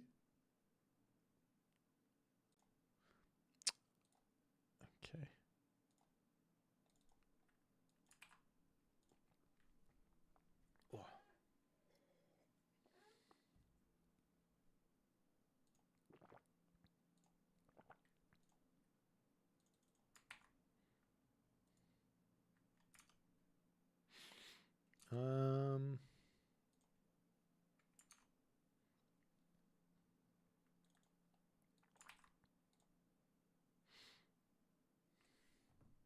B plays the winner of Jack and Aetherial. We could stay there.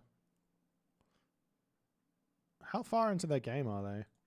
We could do that. Looks like they're already 12 minutes into the game and other people are watching it. So,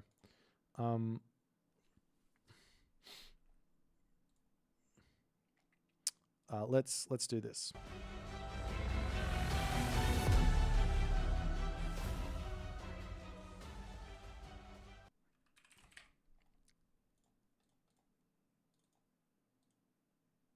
Okay. Oh, that's not Oda 2. Fix. Thank you.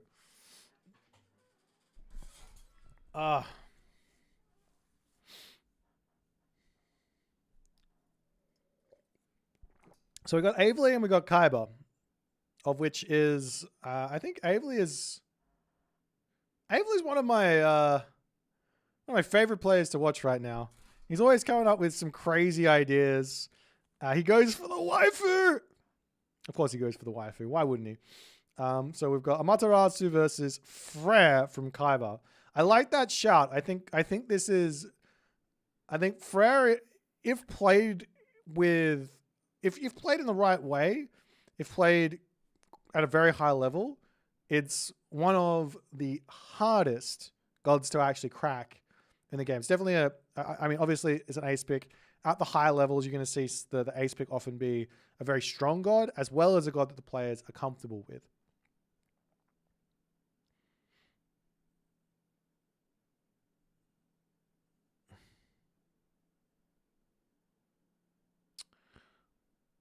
Anyways, we'll see what comes next. As I believe Avely gets the next selection here. Who's Kaiba? I'm not exactly sure. He's just a guy. He plays some Age of Mythology, plays at a pretty high level. And very, very, very, very strong player indeed. Yeah, I've been watching a lot of Avely lately because he comes up with some really fun things. He found the Titan gold mine, so to speak. He found the Oyumi as well. Lots of really, really strong ideas. Where's Chemo? I have no idea. He didn't respond to my message. I did send him an invite for the tournament, but unfortunately didn't turn up. Kaiba is a DOD member, previous Athenian League winner. There you go. Look, I don't know anything. I'm just a guy who knows nothing.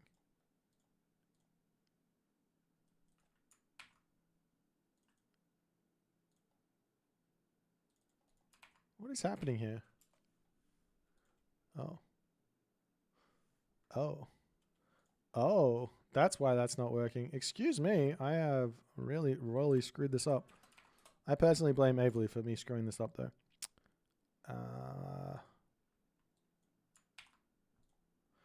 Look, if I miss anyone's series, I will be covering them by the recorded game through the week. So that's or even actually, if this day finishes quite early, we'll probably go through some games, but go through some recorded games afterwards as well. Okay, so we got ourselves our gods. Apparently, I was completely incorrect, and it wasn't Amaterasu at all for the first pick from Avely. He goes with Isis, and then Odin. Kaiba grabs himself Freya Fushi, Loki, and then we've got Tsukiyomi Amaterasu from Avely, and then we've got the Nuwa Shinong from Kaiba, and then Ra Gaia from Avely, and Kaiba finishes up with Cronus, as well as that Uranos ban. Oh, that Uranos ban. Love. Okay. We'll be jumping into this game momentarily here as the guys have just started. So is Mr. playing? Yes, he is going to be featuring in the group stages, which start in 2 weeks. So yeah, we're going to be going in onto the map Okuchichibu. You think we'll get another Pantheon in the future? I think so. Why not?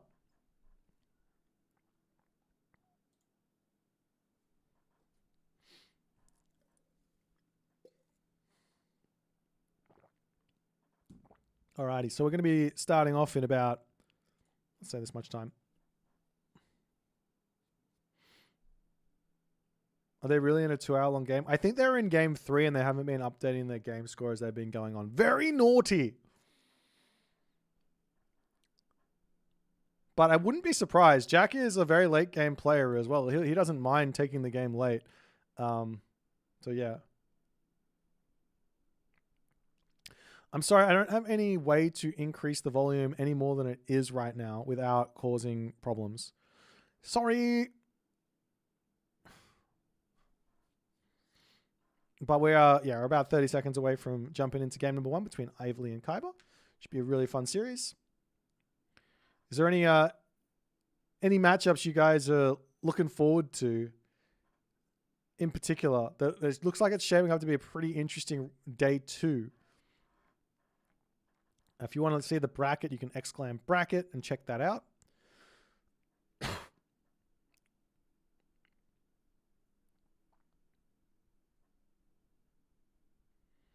Oh, I didn't even look at what the god choices are. It is going to be Amaterasu versus Ferrer.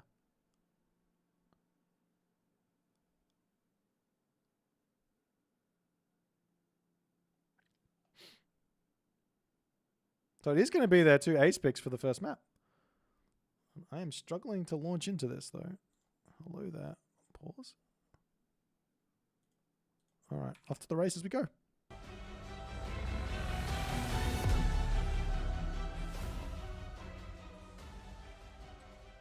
And here we go. This is game number 1.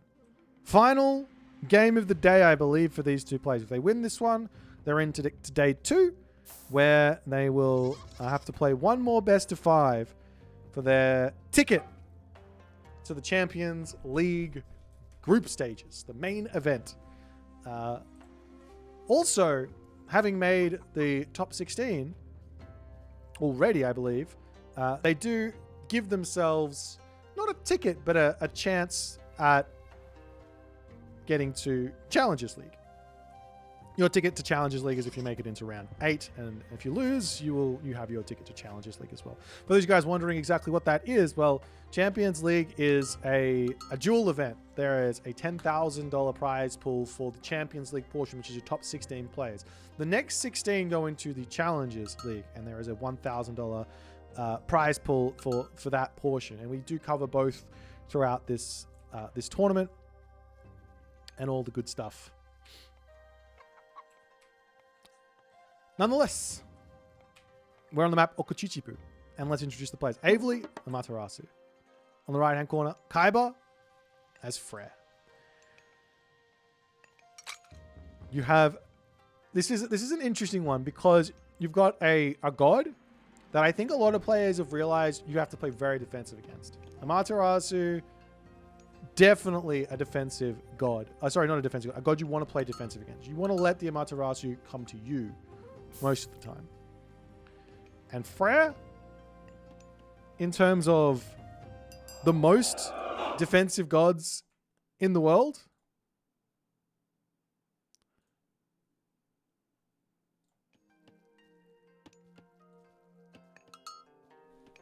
well, that's this Kyber.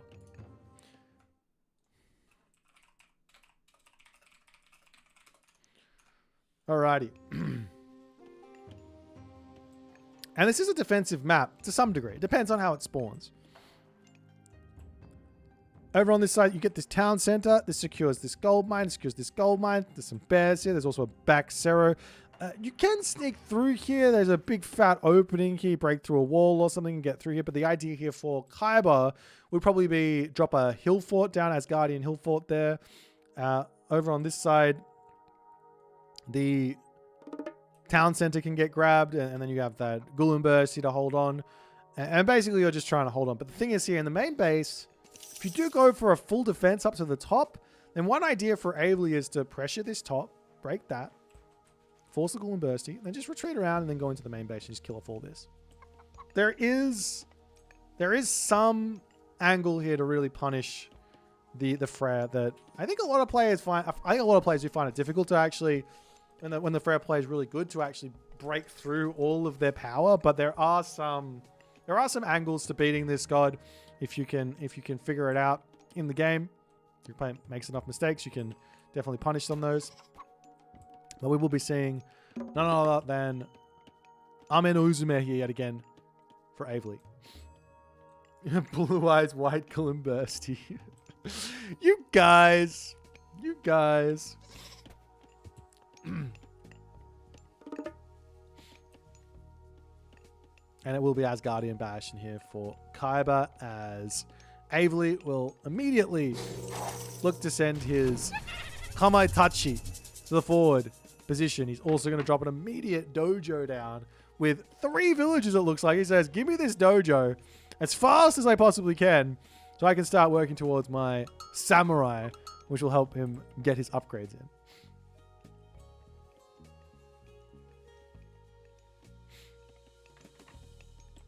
There's the Weasel here, the Kamaitachi having a little swing around onto this spot. Going to be looking to take out a villager or 3, villager or 4, all the good stuff. He does manage to get all the way through here now. Kaiba here basically has no other option but to just pull into his tower. Huge. You definitely don't want to be making a run for it. You don't want to be greeting this out. Another special attack that could have been absolutely deadly as the Hersa does chase through here. And Avely very, very coolly, calmly, collectively says, excuse you, I will make your life very, very sad here. He comes back in. It's not going to be able to kill off the villager, but getting a lot of value here as the Solar Shield does end up there with Avely not actually managing to get a single kill. However, huge damage onto these villagers. Kaiba needs to be careful. Walls. Fast. That's what he needs. He's putting some up onto this side. We do see the Onnomusha wandering through here, making sure that nothing too cheeky is going to happen. And here's the thing with Avely. He knows I don't need to just use the Kamaitachi here to go for raids. I can just send my Onnomusha through. And that's exactly what he's going to go for. The villagers need to pull back up onto this side. Samurai gets some nice damage over here. Pulling that Hersa back. Does manage to do so. Keeps that one alive. Over onto this side. Coming back. The Solar Shield. That's what I'm talking about. Solar Shield onto the Samurai. And then back up to full HP. Gets a huge amount of early game Bushido in. And Avely is all over this Frere in the early stages of the game. Onto the top side. The Onnomusha, however, not as strong versus the Hersa or anything like that. Just managed to pick off one Hersa there. But still a big, powerful unit. Now, Avely just pulling back. He will have that HP coming back online through Amaterasu. So using all of the bonuses he possibly can. Just really wants to finish off this Onnomusha over here. It's a lot of resources to be losing at this point. And we do see the Solar Shield coming in yet again. But, I mean, to some degree, this is good for Kaiba. Now Solar Shield is 20 favor. The Kamaitachi are no longer going to be, I'm about to say they're no longer going to be an issue, but they might be able to pick up a village here. They're not going to be able to kamikaze and get value anymore if the Hersa are in the right spot. As the Draugr himself here can be enough to actually just finish this one off. So finish off that Kamaitachi, game continuing along.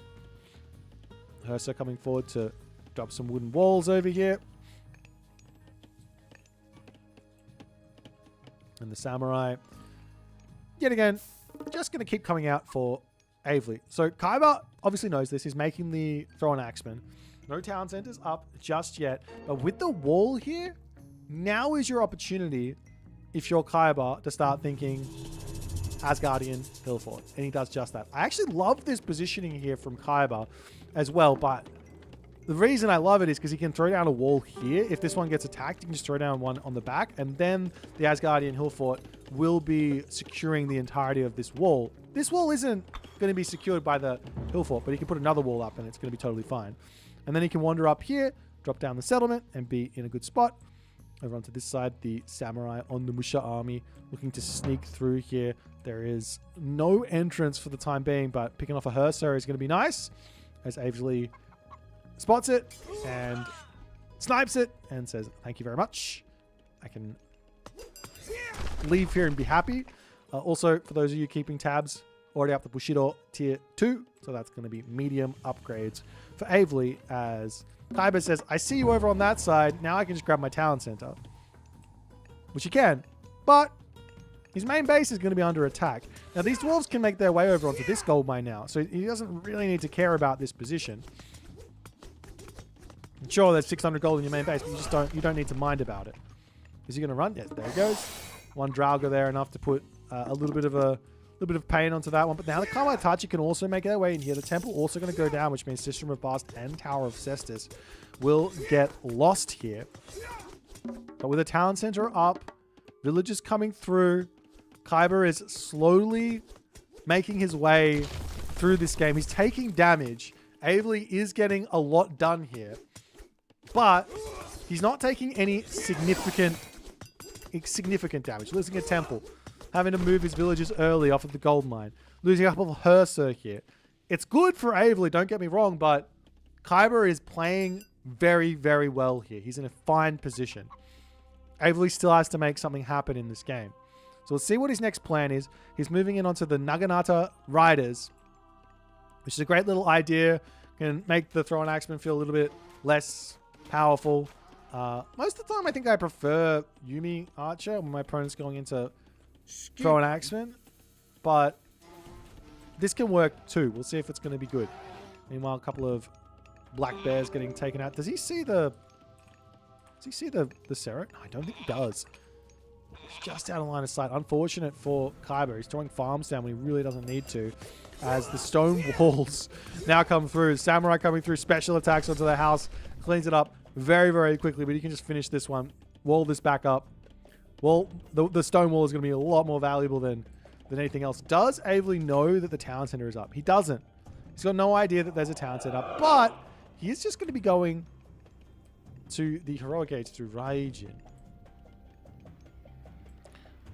Do you have Fujin as no, you don't have Fujin. So you have Raijin and you've got Hachiman. I think Hachiman might be the better call here, because that can restrict your opponent from making rock giants, but we'll see.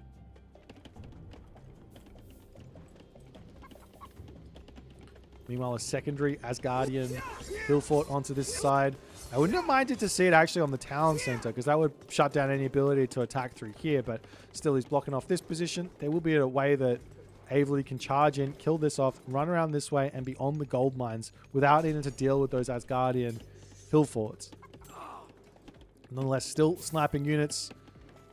Avely is in control at the moment, but falling behind on villagers. And also you've got the problem that, well, unlike the other gods, Freya doesn't pay full price for his upgrades. So while you are getting your upgrades in for free, as the heavy comes through for Avely, well, in a short amount of time, Kyber will be able to get his own heavy upgrades for very, very cheap.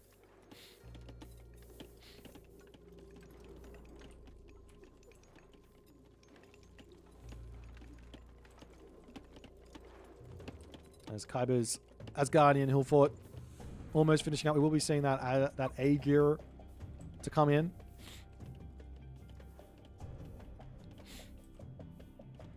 And the stone gate getting attacked through. Avely obviously says, I don't need to attack through this way. I can go into the main base, try and force out Gulumbursi, and then rotate around the top. But without any archers, these Throw and Axemen can just sit behind all of these buildings and just get big amounts of damage or big amounts of defense in. But it looks like Kyber says, no, I don't want to deal with it. I'm just going to sit back. We'll just keep waiting, watching, dreaming. He's up to the top side. There's that Raiju. Ready to get some big damage done.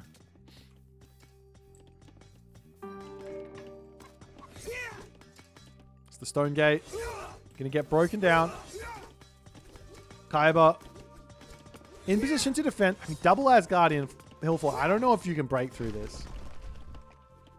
I don't know if you can. Maybe he can. And the units, the army just moving away. Does drop down that Thunderburst as they're going to dive right into that hill fort. He's not able to drop. He's not able to drop the God Power down until this is finished. Gulumbursti gets dropped. Aegir onto the back here as the Gulumbursti coming in. Going to try and push these units back into the Tempest, but a great retreat here from Avely. Gets away. Doesn't lose all too much. Not a problem there. And Avely just going to pull all the way back home. And the problem here is he's not picking off villagers. He's not, I mean, he does have horse archers though. I like that idea. Now, Huskal are needed and the samurai's value just gets so much bigger. The Gullenbursti manages to get one more Yumi Archer before his life ends. With double god powers down, there is room for another Asgardian hill fort. And he's going to drop that into the main base. But does he have the time here to get that up? Because Avely says it's time to attack it's time to fight, my dude. Let's get this show on the road. Asgardian hill fort, 20 seconds from completion. Houses going down. Yumi Archers looking for a little bit of damage here. 10 seconds to complete it, but he has to sit here and take damage while he's getting this one up. There is the watchtower here getting itself crenellations as well. Does he have guard towers coming in? No, he can't get guard towers as Norse. I'm stupid. Nonetheless, now the hill fort is up, ready to start taking the fights. Don't want to be on the front line there with those throwing axemen though. On the back is totally fine, but there's such an overwhelming military presence here from Avely. He's up at just a ridiculous amount of population, though the rock giant coming through, we will be seeing another solar shield to keep the Ondamusha alive. But Kaiba, he's still alive. He hasn't yet lost anything but army. There's going to be champion online probably within the next, I don't know, five-ish minutes. Depending on how much Avely fights. Avely might want to consider a town center here. He's at full pop. There's never anything wrong with just dropping a town center. The villager differential feels like it should be a little bit further in front, but Kyber's actually grabbing himself fortified town centers here. I like this move here from Avely. Come up to the top, break the stone gate, break the town center of Kyber.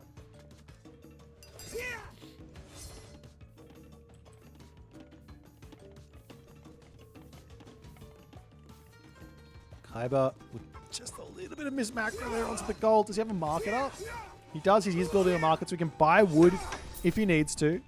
Gonna be getting himself his Feast of Renown. He could sack this town center, come over here and drop this town center. That's always an option here against the Japanese because they don't get anything from taking the town center down. Right? They obviously kill the town center, which is good for them, but they don't get any Bushido, they don't get any bonuses or anything for just killing off the building. Right now, a little bit of a fight to ensure the Raiju with good defenses.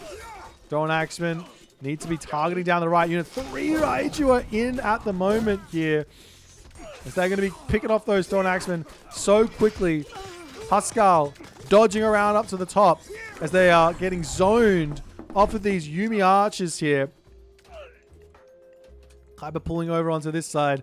Avely looking now to take out some villagers onto this gold mine. This is what he needs to do to keep himself nice and close, but instead, Kyber obliges and says, hey, I'll just kill them all, but I'll have some berserks instead.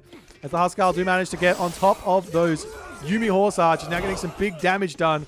The problem here is the Raiju comes forward, and he's going to start getting some big damage, and he drops the Solar Shield on top of it. Has to ignore it for the next 5 seconds as the dwarves coming up onto the top. The Raiju blowing those away there with that special. As now the Solar Shield down, the Euros can get back to focusing them down. 125 pop to 170 pop now as Avely's got himself that second talent and the villager differential now favoring Avely in this game. More villagers getting converted into berserks as it looks like Avely's attack will end up being enough to hold this gold mine. 4.2k to 2.2k. Lots of units currently, though, sitting at the top. They need to get involved. Champion is through as well for Avely at this moment. As the Raiju will go down, but the Asgardian Bastion attempting to get dropped onto this position. Looks like he will be able to go for it, but now he's down 20 villagers and behind on tech. Avely here can just wander forward, grab this town center, grab this town center, keep pumping units, get his farm set up, all the good stuff. He's got his Goshin Boku still working for him as he's getting back Raiju and the Kama Itachi here as well. Meanwhile, Castle coming through for Avely. And Kaiba still alive. But there's going to be Yumi to come through here. Which is those siege crossbows of Japan. Incredibly difficult to deal with. Dwarf villagers onto the gold mine. Over here, 500 gold remaining. That's the Asgardian hill fort here to defend. But a couple of villagers will end up falling nonetheless. Armory check here for Avely. He's got himself that ballistics, but missing those bronze upgrades on the other side. Kaiba's got full upgraded units. Gonna get his town center back up. Still playing it slowly. Avely not able to quite win this game just yet. Is Kaiba pushing as hard as he can here.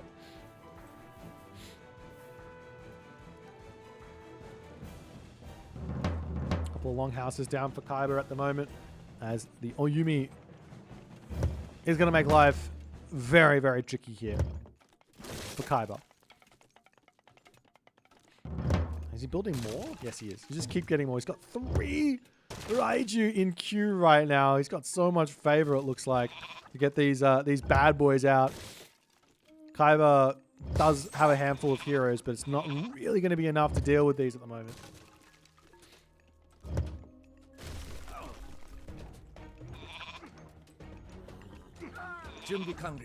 As the Yumi Horse Archer comes through, snipes the Deuterino. Coming over to pick off some villagers onto this side as well. Berserk starting to come through.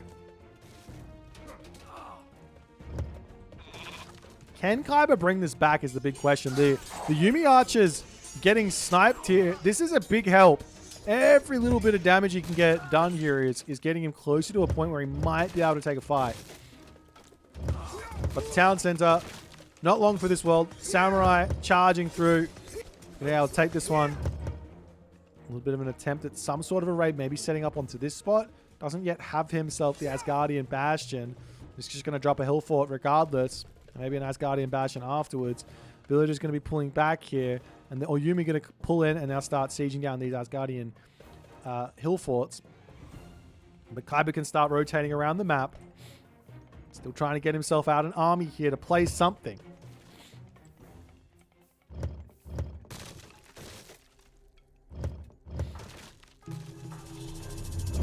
Meanwhile, another Asgardian hill fort to come down, and Avely will be wandering in now to grab the town center. The settlement. Horse Archer gets sniped.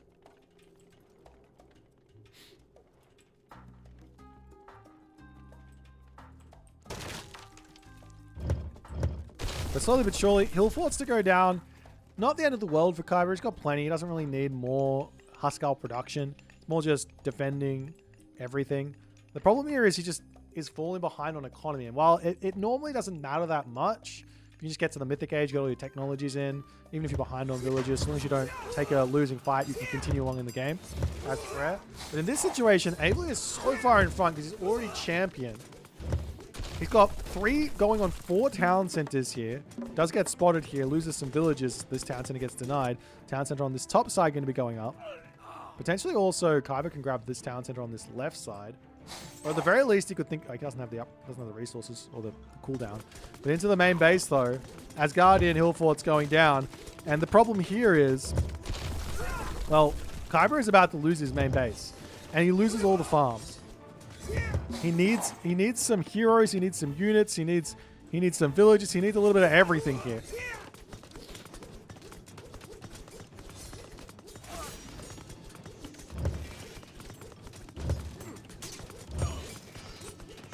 Kaiba Town Center ends up finishing.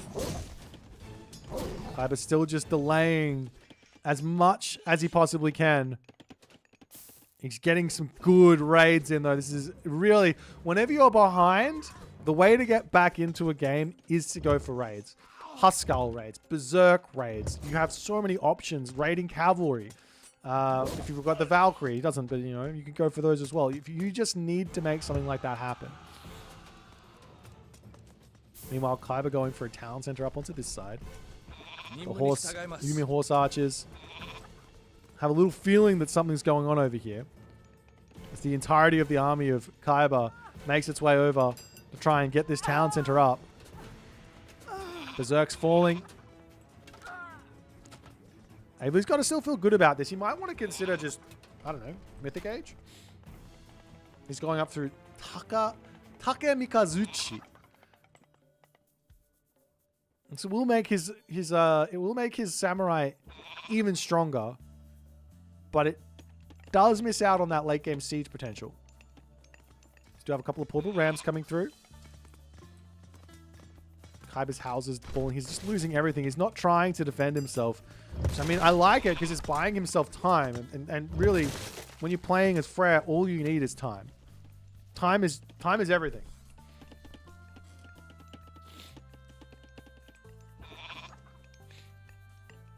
But now with Takemikazuchi to come through, this could potentially literally, like, you have to be quick. I've been stung by the sword, by the blade of justice, a few too many times right now. You could lose the entirety of your army in one swift strike of that sword. But it looks like Kaiba says, I got some pushing power here. Look at his army. He's at 180 of 190 pop. Yes, he is missing his champion, but he has all of his armory upgrades. Ably, on the other hand, is missing one tier of upgrade there. So it is very, very close in terms of unit effectiveness. As the throw an axeman will clean up those samurai. The Huskal needed to deal with those Yumi horse archers. No micro here from Kaiba. Meanwhile, the samurai raids onto the gold mine over here going to be taking out the hill forts as well. And Kaiba gets a relatively good trade here, but it's not going to be enough. Avely is sitting at 7.3k military resource value. And he's taking the main town center in this spot. Another Asgardian Bastion to come up over onto this spot as Kaiba desperately trying to keep himself going. Those Raiju are just defending beautifully, killing off units beautifully. The samurai so strong. And Kaiba in the 25th minute of this game does decide it's tap out time. And Avely takes the first game of this series. Man, if this is going to be the entirety of this series, we're going to be in for a really, really good one here.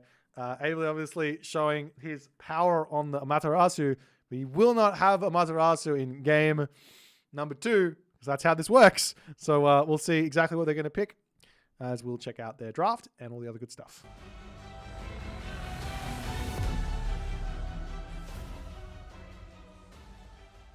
Alrighty, so one little cheeky point over here.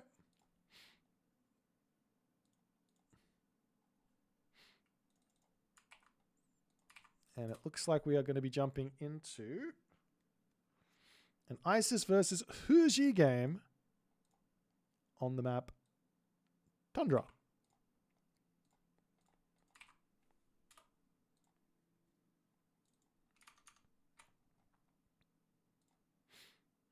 Alrighty.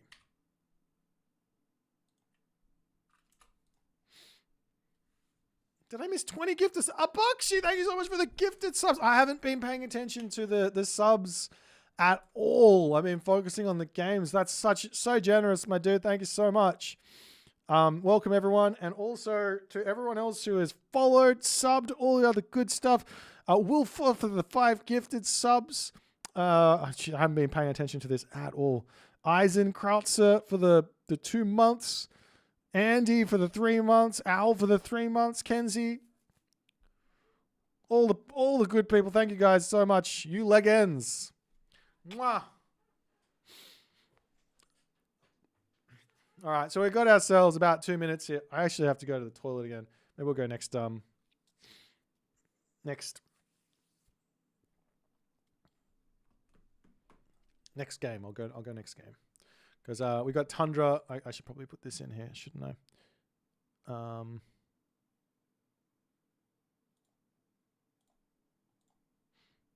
So we've got the tick here. We got the loss here. We got the game 2 here. And we got the game 2 here.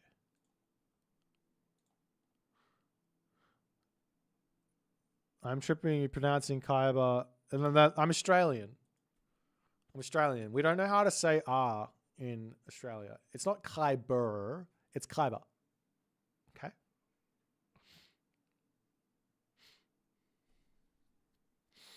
Alrighty.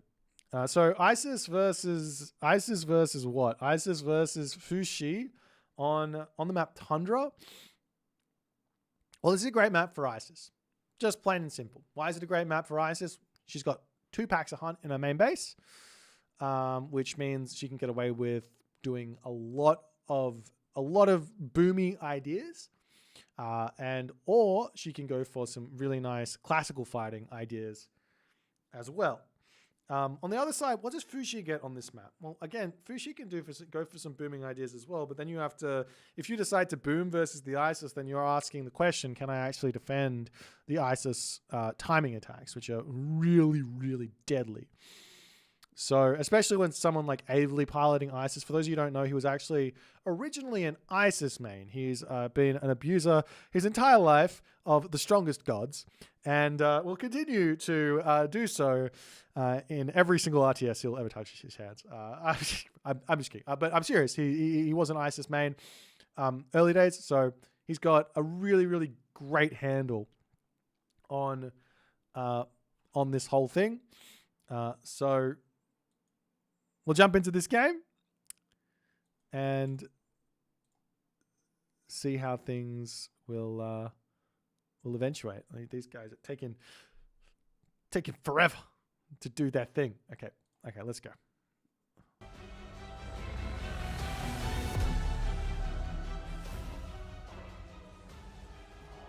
Alrighty. Into game number 2. Avely on the Isis. Kaiba on the Fushi. If you guys aren't aware, I made like a tier list type thing where I went through all the matchups on the last patch. I don't really know about this patch. I haven't really had the opportunity to play it super competitively yet. Not really played a whole lot of different matchups at all, but played a lot of Japanese. But on the last patch, I did actually rate these two gods really, really similarly in terms of their overall power versus the rest of the roster. Both of these guys are really, really strong in the last patch. I don't know what they are now, so I'm not going to pretend. Yeah, they both got really good potential to win, and I think this is going to be an interesting one. While you do have the Isis potency with things like, I don't know, heroic age all-ins, like Anubis classical fights, you've got fast mythics, you've got lots of talent center booming angles as well. The Fushi has also got some of that stuff, especially when you got access to those heroes, access to the Tiger Cav as well. Can be really, really strong. Thank you to Moose for the raid. I hope you enjoyed the tournament thus far. Congratulations to anyone who's made it into day 2. I haven't had a look at the bracket just yet to see. But I am very, very excited to watch many, many Age of Mythology games here. Nonetheless, take a look at the relics here for the map. We've got the Fur of Boit. This relic is so good for Fushi because it makes that Najar, it makes that not the Wenzhong. I can't remember his real name. I just call him John Wick. It makes the Najar really, really good in the early game because you're getting some regen onto him. While he is relatively cheap at only 150 gold, 5 favor, that regen is really big. For the early game raids at that 5 speed, and that can make the Isis player's life a little bit tricky. Then we've got the Ankh of Ra, always a good relic there, getting a little bit of extra favor.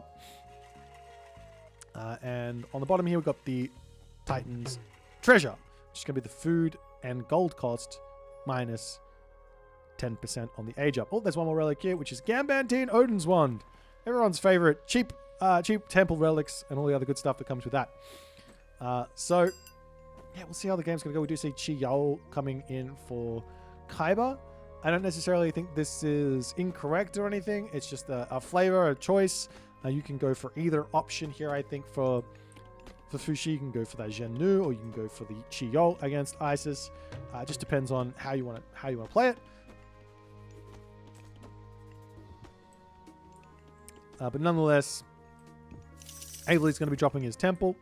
Very late advance here from Avely. He is not concerned in the slightest about anything early game here. In fact, he's empowering his monument. Oh, no, he's doing a little bit of a micromanagement on those villages there.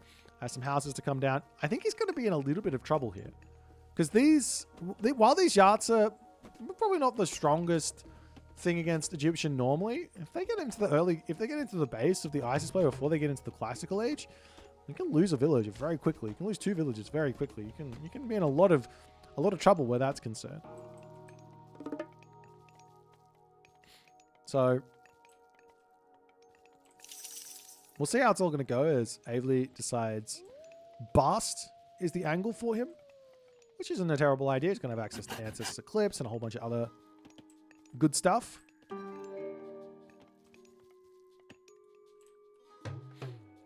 There's the Kaibayatsa.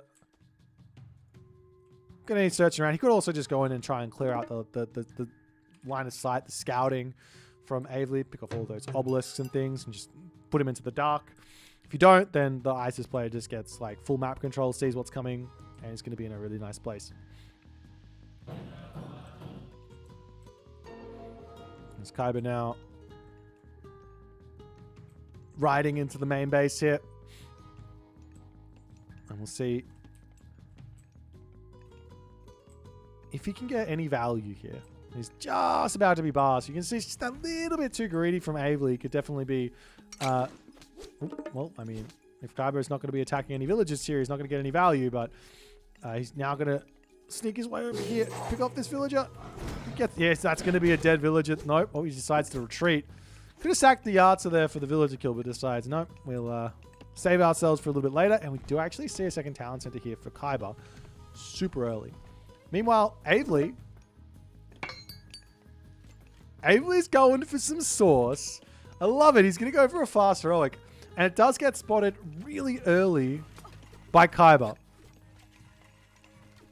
I love this source. Isis is one of the few gods, Isis, Set, the Egyptians, are one of the few gods that one town center, fast, heroic, all-ins are incredibly potent with.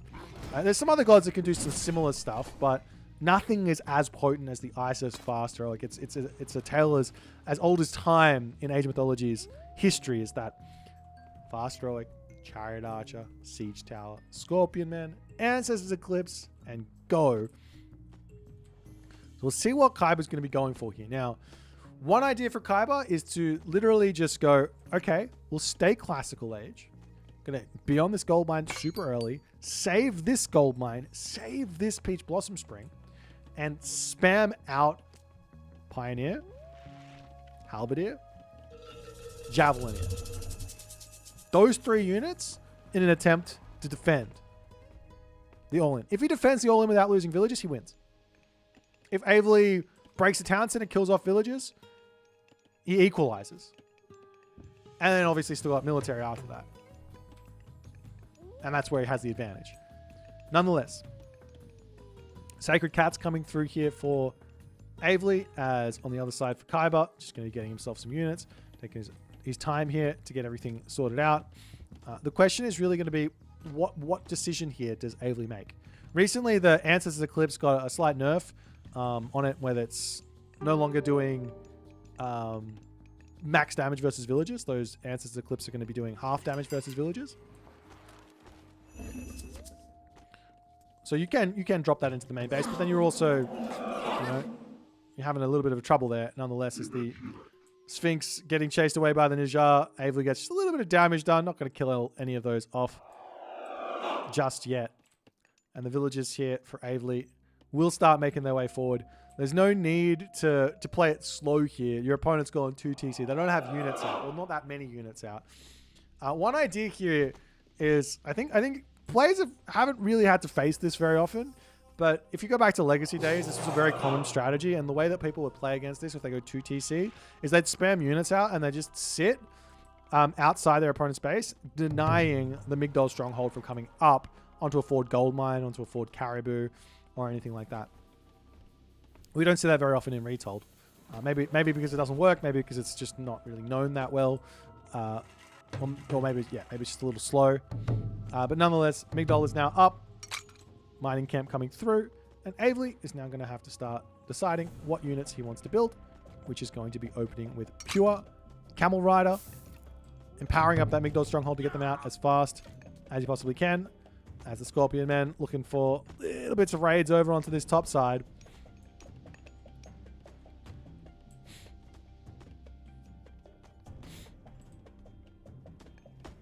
up onto this side. The armory coming up for Kaiba.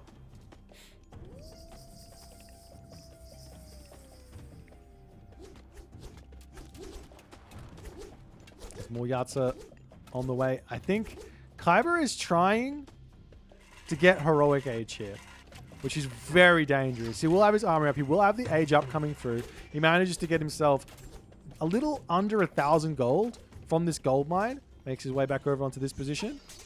He's got those Yatsa here, which can be used to defend as well. This is his Najjar. Can immediately get that one back out. But the Najjar gets bonus effectiveness when he gets to the Heroic Age. But Avely now, he's going for raids. He's going for another Migdol stronghold on the front here. Hasn't got any siege towers out, which might be a bit of a mistake here. Because Kaiba, he's playing the fast heroic version of this trying to defend. Which does mean, well, he's going to get he's going to catch up on tech and all the other good stuff. Where you punish this is where you just roll through their base with the siege towers, right? Because they don't have any units to defend you. If he was to stay in the classical age spamming units, you go for the raids, because you can make that work. Nonetheless, he is searching up to the top side. Nothing over here for the moment, as the villagers are getting sent back into the main base. I imagine a ballet gets dropped down inside here, and Kaiba will drop himself the forest protection as well in the main base. Gonna have access to those White Horse cavalry and all the other good stuff. Some walls coming up over here as forest protection does get dropped into the main base here.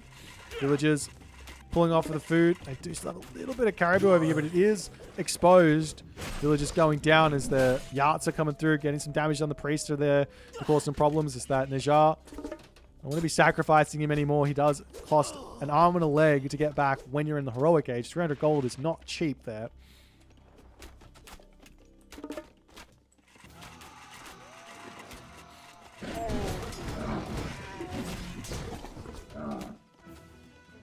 The Arts are pulling back. Avely still inside of this all-in. Has not really managed to get a huge amount of damage done. Good control here from the halberdier, but will end up falling. We see any siege tower? No siege. Now the Avely siege works is going to be coming through. There is a world here where Kaiba just says, let me go mythic age here. I don't think it's gonna. Well, maybe it's good. No, I don't think you can. I don't think you can do that. You have to make units because this siege works will come up, and potentially here you just send the Pharaoh in and power up, get 3 siege towers out really quickly, and then you just kind of can roll through the base. So Kaiba says, I'm just gonna spam units. I'm gonna sit back here. I'm gonna grab myself my Peach Blossom Spring, grab myself my gold mine. I'm surprised to see he's on the Peach Blossom Spring already. Meanwhile, up to the top, sniping some villagers. Gonna try and take out the town center here. Well, not really. Just threatening as the Yarts are in box formation. Charging in here. Trying to snipe units. Wants to kill off that Scorpion man, but just going to pull back. He's Avely going to get that snare in, slowing them down. Does he just turn around and take the fight? Surely, yeah. And Avely immediately runs as soon as those Yarts are turned onto them.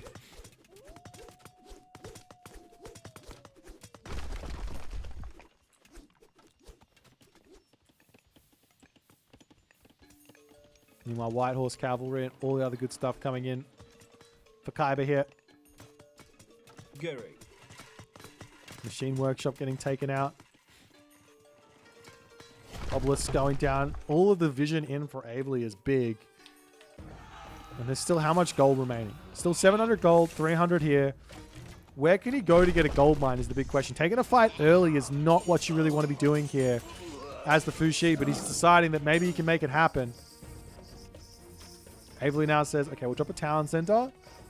Haven't managed to kill him, but I have managed to contain him. Which does mean if we just stop the bleeding, so to speak, on the villager differential, it's a big amount. It could be okay, though. He does have access to prosperity, does have access to Ancestors Eclipse still. And there's only a handful of heroes in this army. There's 4. And I mean, the Najjar can get sniped very quickly by chariot archers as well.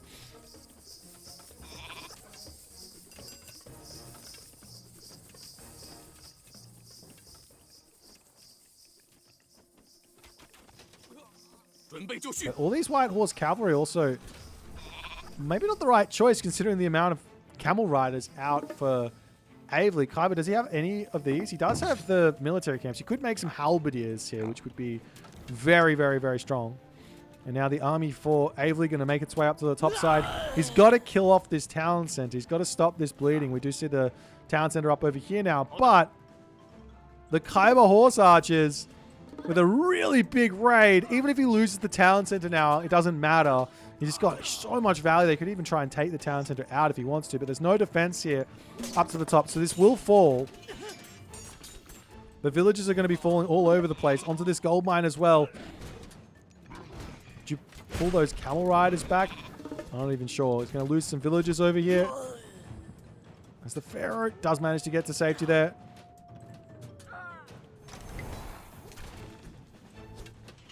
The town center for Kaiba. Looks like it will end up falling. The gold situation expired here. The villagers say, all right, let's come over to the silo now. We'll sit onto this position. Ancestor Eclipse. The attack has to come very, very quickly here for Avely. White Horse Cavalry back up over onto this spot. Hitting villagers yet again as Avely pulls back under his Migdol stronghold. The Camel Riders are going to be enough here to defend all of that. Losing this town center is huge. Or killing this town center is huge for Kaiba because now he's going to just continue to keep his 20 villager advantage. A ballet coming up. It's now or never, it looks like, for Avely. He's got how many priests? 6 priests in the back. The Yartsa here. Answers Eclipse coming down. We've got the lightning weapons coming through here for Kaiba as well. Avely, can he win this fight? The priests going after those Yartsa as fast as they possibly can. The units here melting for Kaiba, it looks like, as the army proves to be just that little bit too powerful here. The Tao Wu goes down, the Yartsa goes down, and Avely claims game number 2 with a decisive push. I said it already, but White Horse Cav into Camel Rider was the big mistake here from Kaiba. I didn't mind him building a handful of them, but he needed to get those halberdier out. He had the tech, the Master of Weaponry tech, he had the resources, it's cheaper on gold, and he would have been able to have a huge answer to what Avely was building. Obviously, Avely probably would have gone heavier onto Chariot Archers if he had those halberdier in, but nonetheless, then you are actually playing a nice micro fight and you're going to be good. But just those White Horse Cavalry did not make it at all. Did not work out at all for Kaiba there. And we'll see what Kaiba's going to make happen in game 3 if he can keep pushing here. Push Avely to a game number 4. But let's check out the draft and see what they're going to be picking.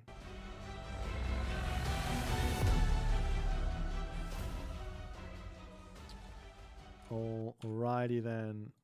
Let's have a little quick cheeky look.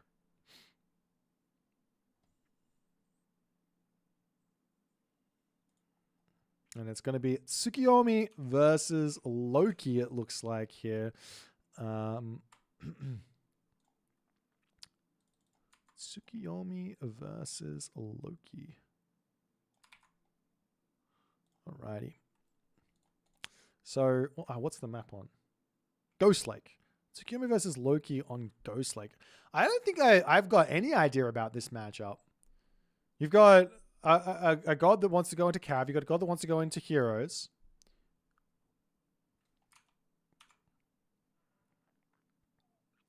Got to give another point to Avely here. Avely is on match point.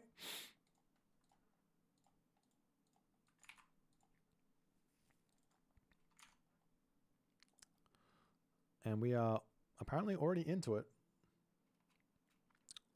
So no time for my toilet break. Bugger. All right, let's go.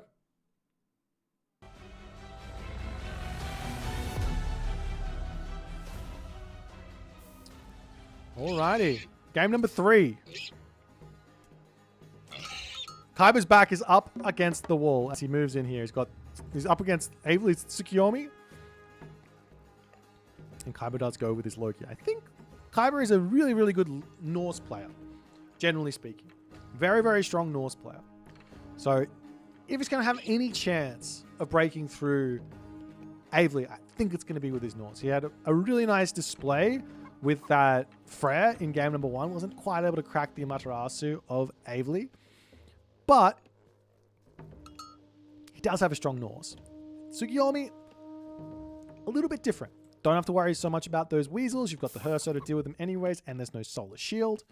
You do have to worry about the cavalry charging in, and I know Avely is an incredibly strong RTS player, and he's incredibly good with his raids and his army movements. That's the thing that makes, I think that's the thing that makes him the most special, and the thing that's given him so much success through the years, his ability to just be in places, hitting you non-stop, using that APM, using that decision making in terms of army movements and things like that to outplay his opponents. And Tsukiyomi is really good at doing that. However, I mean, do you want to go Naginata Riders into Herso? Probably, because then you can mix in some Samurai and it can be really tough for the Loki player. And beyond that, if they're going Naginata Riders, the Loki player might want to then also make some Herdmen, which is going to make those Samurai even better. Obviously, there's probably also going to be some Throw and Axemen, which the Naginata Riders are going to be decent against. So there's a little bit of stuff to happen here. Let's check out the relics and see what's going to happen with those. Skulls of Cercepes here, giving those monkeys. 6 monkeys to run around the map and cause some problems. We've got Tower of Cestus over here as well, which is going to be those myth units getting a 1x bonus. Over onto this side, we have the Anvil of Hephaestus, which is an armory gold research cost minus 50%. Over onto this side, we do have the Staff of Dionysus, which is a regeneration rate plus 1 per second there for those villagers. As the Miko comes out for Avely, and he is going to be dropping his temple down. This is basically stock standard, it seems, for Amaterasu.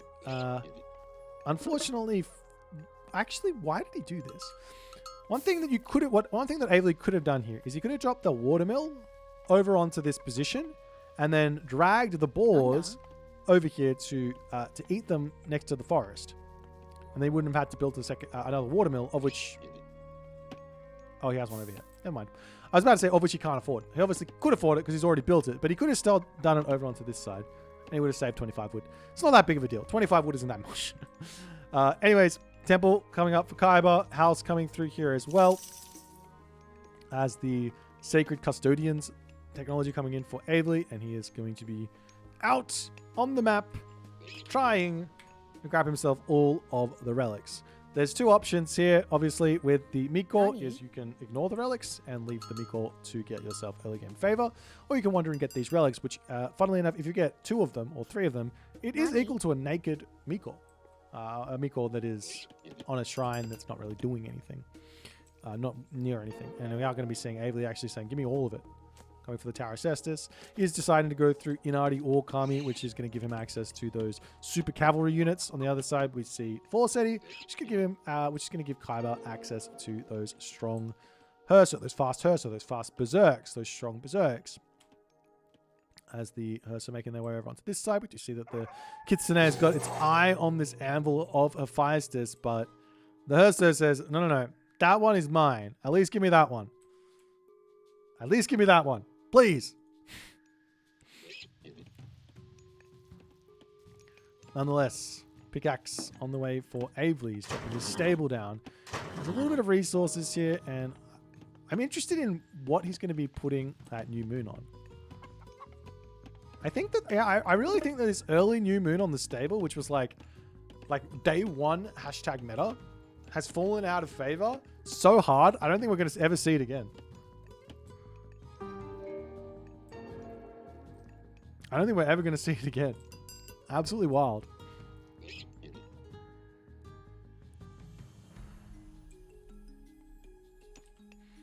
Meanwhile, the Kitsune wandering through here. Big fat boulder there. We'll end up sniping that one. A little bit unfortunate for Avely, but good win there for Kaiba. There's a unit starting to accrue into the middle of the map. And spy on this Kitsune. I love this spy. Take a look at Kaiba's perspective here.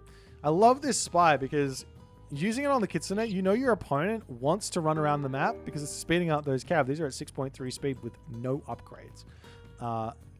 But in doing that, well, Kaiba knows exactly what's coming his way.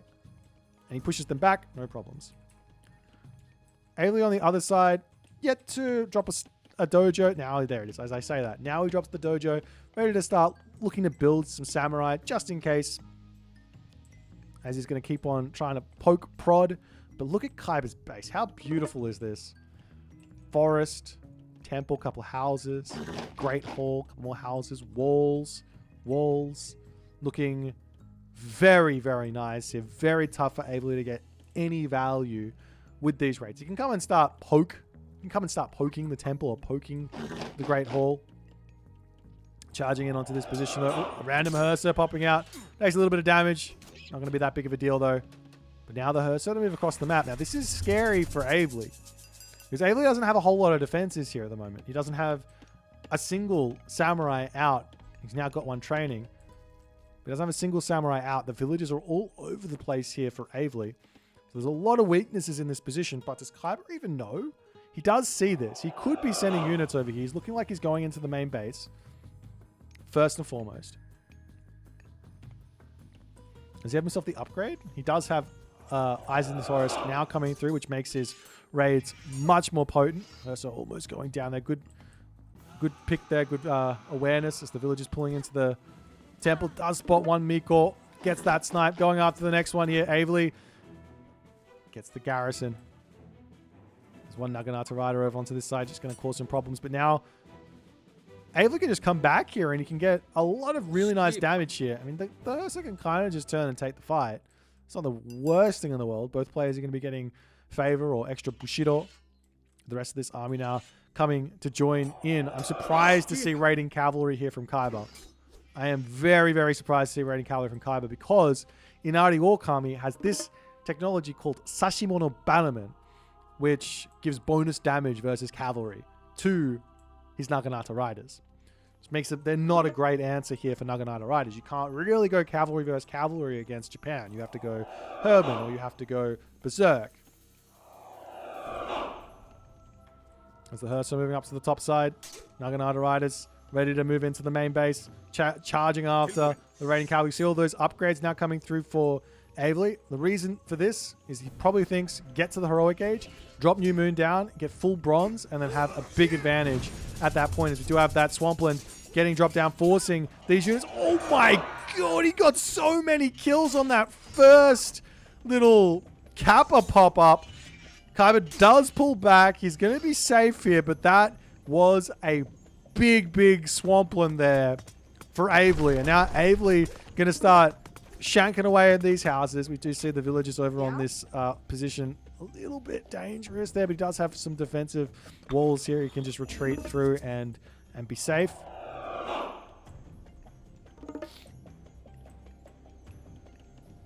As the longhouse coming down for Kaiba. And we'll see if he can work this one out moving forward.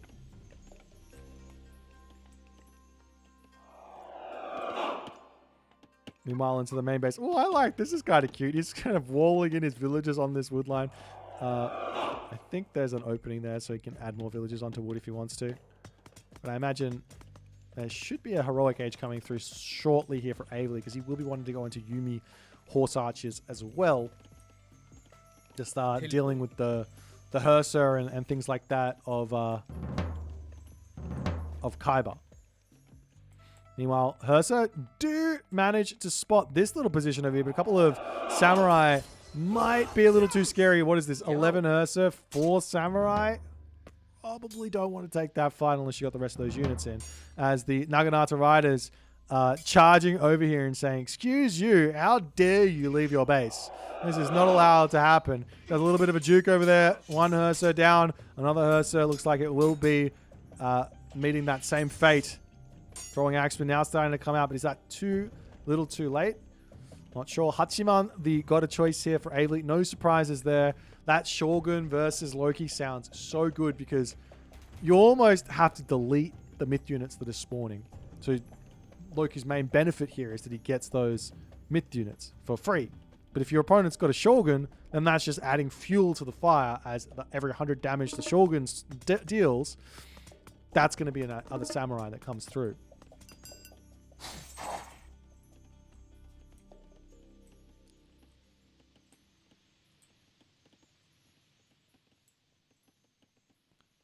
As the Naginata riders pulling back, more samurai coming in. Avely's playing this one very safe. He doesn't feel like he should rush that heroic age out. And then again, Kaiba also playing it safe. He's spamming as much as he can. Villagers over onto this side. Has to get his walls set up to be in a nice defensive position here. Protecting his gold villagers.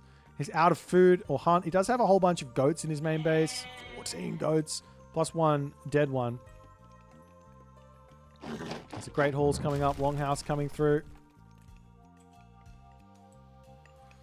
I mean, if you want to go for Herdman, it kind of makes sense, but then you also have to deal with the Samurai, which are going to like kill off your Herdman very quickly. So I think that the mixing some Herdman, definitely not raiding Cavalry. I think these aren't helping out at all. But nonetheless, Bragi queued up. More units coming through. Looks like the military numbers are going to stop here for Kaiba. Avely on the other side, not really doing his scouting much anymore. Keeping an eye on everything. Look at these monkeys. I love this usage of the relic monkeys. He's just hiding out on all of these gold mines. You could also put him on top of wood lines as well, because it's free pop. Put him on top of wood lines and it gives him all of that vision.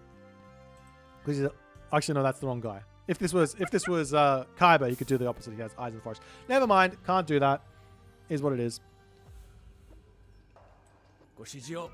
As the Naginata Riders gonna poke back in here, trying to just spot exactly how many units are on this spot. Kaiba says, I've been punished one too many times for leaving my base here. Let me hang out. I'm going to sit here, play defensively. The raiding cavalry, however, they are making their way over onto this spot, but you can't get onto that wood line. It's so safe. Look at it. It's so beautiful. Those houses. They're so good. Nonetheless, Hachiman coming through here for Avely, and Bragi will be not that far behind as a raiding cavalry. They can see those Naginata riders, so he just goes, oh, I'll just go the other way. Get me away from this guy. And it's just a juke. I think Avely's probably not aware that his Kitsune is doing more harm than good here for the moment. Nonetheless, the calm before the storm. As Kaiba has to sit back, wait, watch. New Moon coming down on top of the armory here. That's full bronze immediately. He's got medium. He doesn't quite have the Bushido in for heavy just yet, but he is only 1,500 away.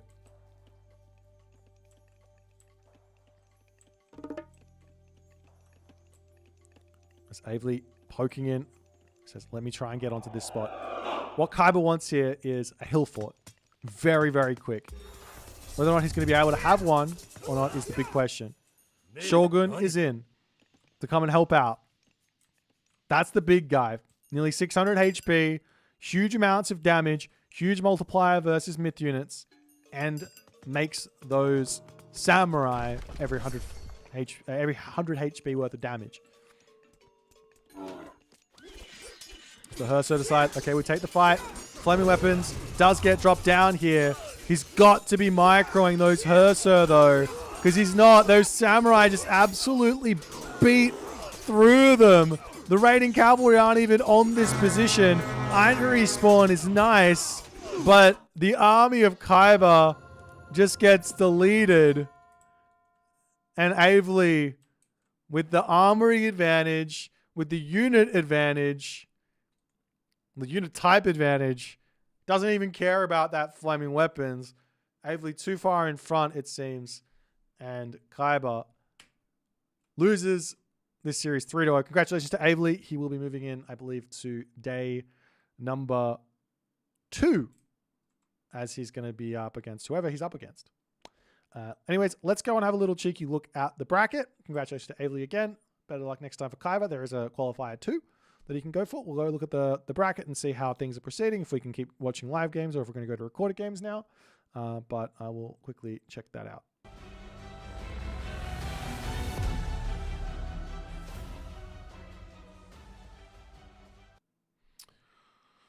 Alrighty.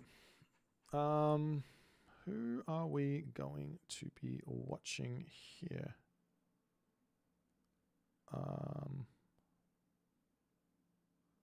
Whoa. A Jack and Aetherial still going at it. That's absolutely wild. I'm going to jump into... Ooh!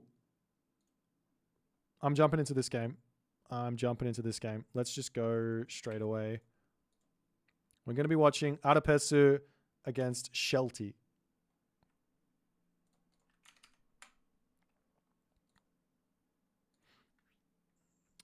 And if I can get there in time. I believe it's only just started. Yes. All right, let's jump in. That's okay. I'm going to jump into this one. I'm going to quickly run to the toilet and I'll be right back and we're going to watch this game number 1. Okay. Apologies for the brief interlude. We will be moving into Shelty versus Arapesu momentarily, but I really have to pee. I'll be right back.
Alrighty.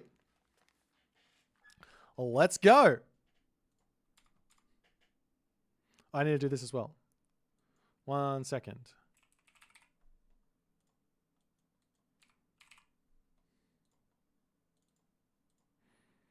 All right.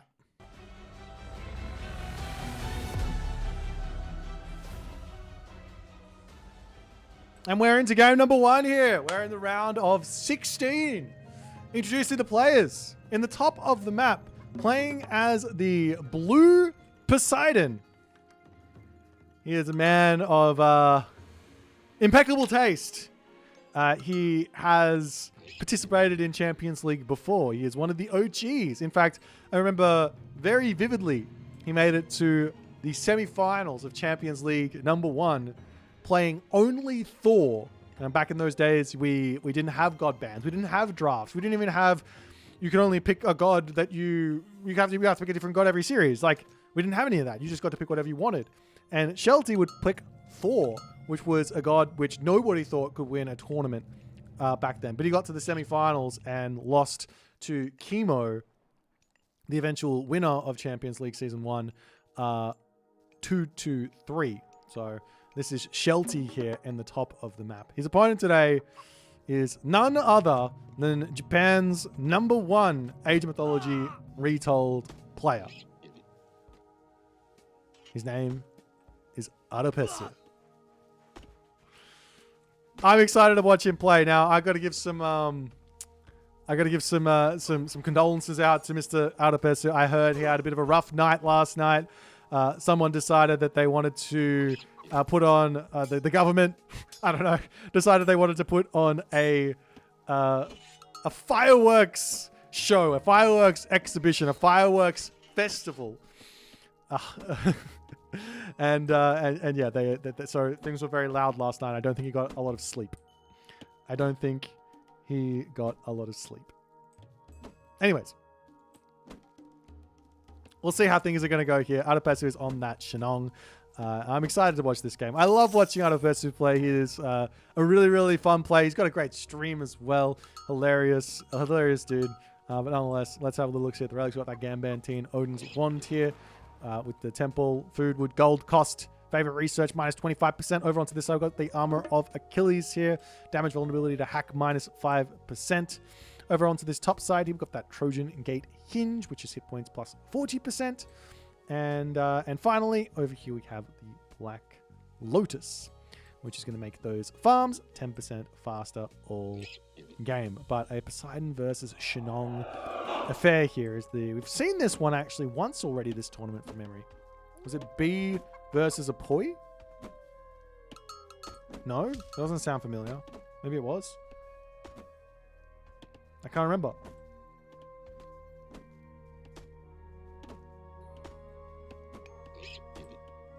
Nope, it's not there. I don't know.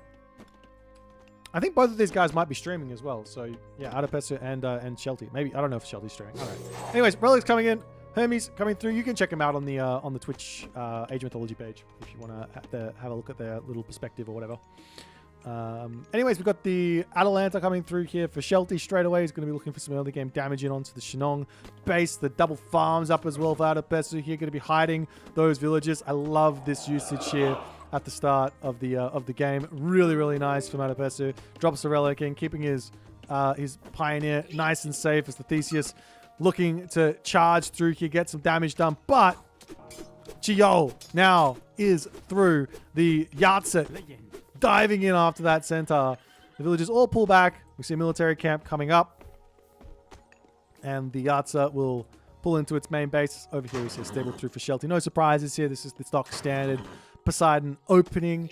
You can do some other stuff like, opening up with some hoplites would be pretty interesting if your opponent doesn't scout and they go straight into halberdier.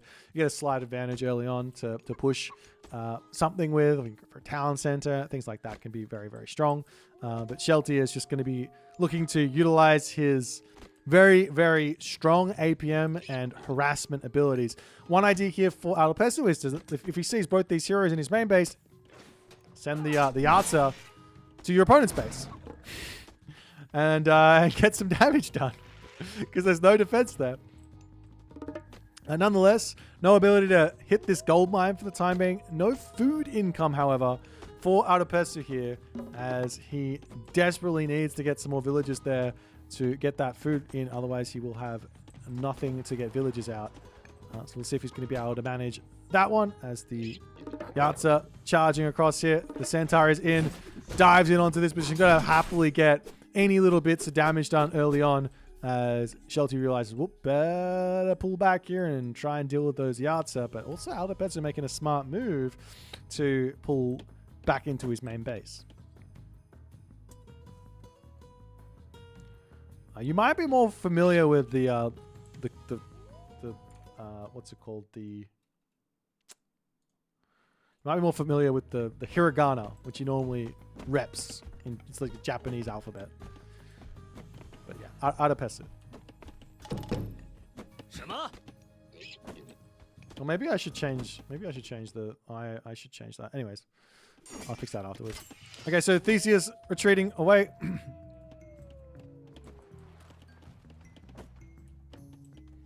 There's the Hippias for Shelty trying to get in onto this spot. There are two Yahtzees over here ready to defend. And he's just everywhere. He's on top of the Centaur as well. That should be a dead cell. Oh, he barely doesn't get it. But the rest of the units coming... He does get it. And the rest of the units coming around onto the back here. That's going to be two dead Hippias here. Brutal start You cannot be losing those units to this army that early on. Adipessu's got to be very, very happy about that one there. Toxotes now starting to come through though for Shelty. I like this idea. This is super fundamental play here. Shelty opens Hippias, sees his opponent go into the Halberdier and decides Toxotes. Why? Well, there's Fire Archer, there's Halberdier. Toxotes is going to be good against both of those. What is important, however, for Shelty is to either take a fight right away or hide the Toxotes and force your opponent to make a whole bunch of units that they don't want to really be making. As we do see the lightning weapons getting dropped down, and that's going to be Ceasefire. No surprises, totally fine. But the problem here for Shelty now is he's shown Adipessu the Toxotes, which means he's going to be able to get those Javelineers out. So you can, it's fine to go into them, but you want to be hiding them a little bit, so you get the good numbers in, and your opponent is behind on Wuzu Javelineer, and you can really get some good value there. But nonetheless, military camp through for Adipessu.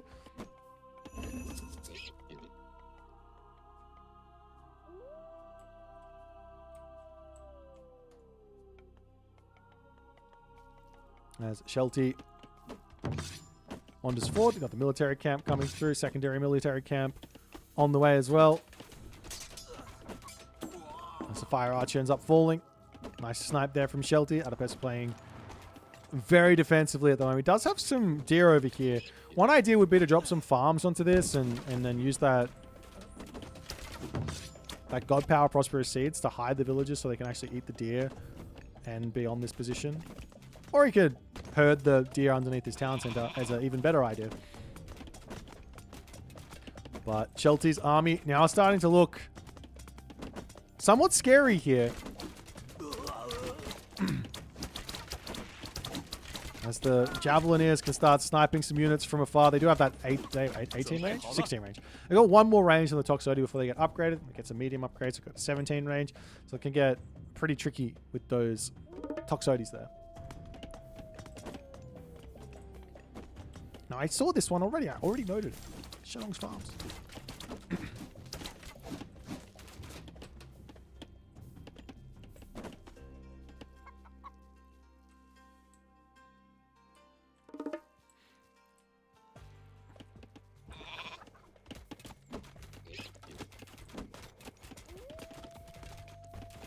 Adipessu going to drop a house now.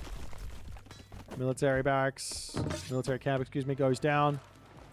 And just the pressure from Shelty, just looking for any sort of angle to push in here. I mean, at this point, he can just play a sort of contain game and wait for Adipessu to have to leave. But that also does play into the idea that Adipessu is going for, which I think is going to be second lightning weapons. You got the first lightning weapons off, which means that Shelty doesn't have ceasefire. And then the second one is going to be up in 77 seconds, it looks like. And he's going to have that favor in as well. It does lose a villager, it looks like. These villagers somewhat safe, but not 100% safe here. Can you drop another couple farms down here? One here. Actually, I think you can. You could put a farm around every single position and put another silo there, so you can get an entire gold mine surrounded by those farms. As the Toxotes coming through, but those Javelineers are there. Nice little trade, sniping these guys as the Hippias looking for a bit of an engagement, but they cannot quite get in there. Adipessu is ready with his halberdier. But also, look at this beautiful gold mine for Adipessu here. He's got the walls up. He's got the villagers already on this gold. This gold mine's still got 900 gold remaining in armory to come down. Gets himself a Taltier from Shenong here.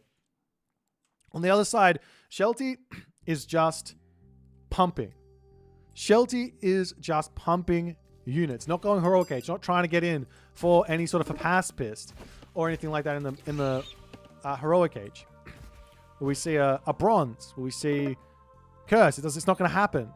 But look at this now. Adipessu has got himself the favor, and he's got himself everything he needs for another lightning weapons, as he will be dropping that one down immediately here. And the stunning of the Hippias going to be absolutely gigantic. The Javelineers coming in, taking out those Toxotes on the back. Is there enough here for Adipessu though? Did he shoot the God Power that little bit too early. The Fire Arch, you have to remember, not that useful. And Adopesa says, I better run. Not a bad fight. Equal at this moment. Very equal. Picked off all the hippiest. I think if I had to give the advantage to anyone after that, I don't think I could. I think it's very, very close. There's a slight villager advantage for Adopesu. There's a slight military advantage for Shelty. There's no defensive weaknesses in the base here. There are really no liabilities for Shelty either, but he's not eating the hunt. He's got full map control. He's obviously scared of Yatza, but if your opponent just dropped that second lightning weapons, you know they don't have any favor for Yatza anyway, so you should be out on the map. You should be grabbing those boars and doing all the good stuff there.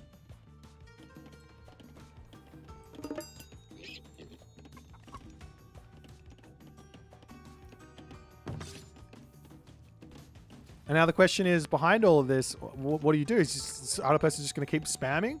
Now he's going to think about getting that Master of Weaponry technology.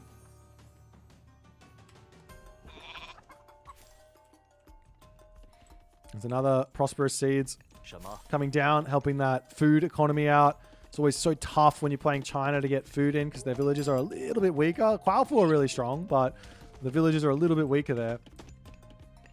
It's the Hippias trying to scout out what's going on. Adopesu is falling behind on military here. Even though he's in front on villages, it's looking like Shelty is able to get out a hefty amount more units. So the majority of these are Toxotes, which does mean Adopesu, if he gets out the right amount of Wuzu Javelineers, things are not going to look so good for Shelty here. He does also have a hefty amount of Dao Swordsmen, which these guys are sort of budget. They're kind of Huskal light. Like, they don't have a bonus versus archers or anything. Ooh, spicy Pegasus coming in onto the top here, meaning now the archers of Adopesu need to actually micro. This is the oldest trick in the book. Throwing everything at him. More Pegasus to come through, but those Javelineer are focus firing beautifully here, and Shelty gonna lose all of his units, and he taps out as Adopesu takes game number 1. I'm already behind in this series, so I'm not going to unpack it. We're going to jump back into the second game here and try and catch up because we don't want to lose. We don't want to miss a single game.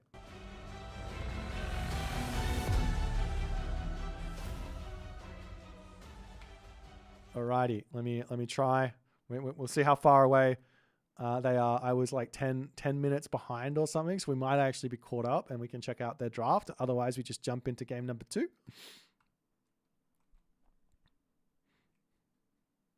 If the game will load for me. Okay, we are still really far behind, but that's okay. We're gonna jump in right away.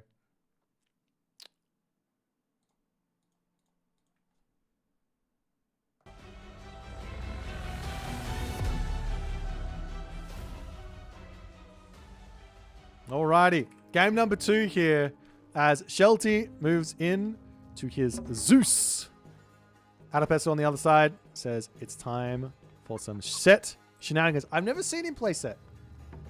I know he plays China. I know he plays Atlantean. I've never seen him play Egyptian. So this is going to be exciting for me. Shelty, on the other hand, his Zeus is really good. He's really, really good with Zeus. Does all the crazy stuff. All the good things.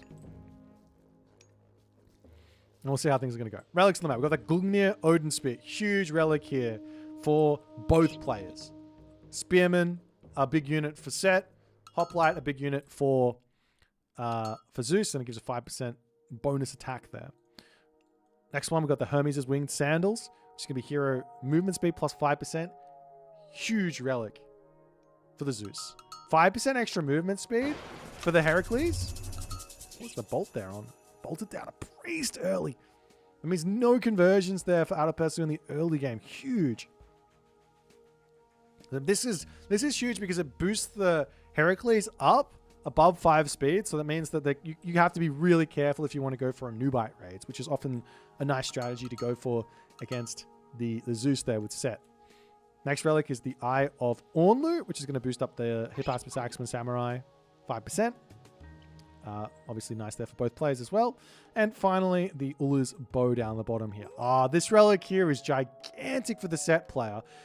If you can get to Chariot Archers through segment, get Bone Bow and Ulla's Bow, all of a sudden you've got 22 ranged Chariot Archers, of which you can out-micro, I think, up to heavy Peltast. Like, you can just space heavy Peltast. With the right amount of control, you can space heavy Peltast with Chariot Archers. Which effectively means, how do you kill off the Chariot Archer? Can be very challenging. Nonetheless, got a bit of questions in the chat from Crocken. Please tell me, when did the Egyptians stop getting tower upgrades as soon as they hit the Second Age? Yeah, so basically all of the towers were made, all the tower upgrades got made more expensive. So effectively the Egyptian had to pay for that expense somehow. It was free or you have to pay for it. Like, if everyone else is getting an extra nerf on the towers, and Egyptian should have to also get a nerf. Obviously, if you add an extra 50% resources on 0, it's still 0, but that didn't seem very fair, is my guess.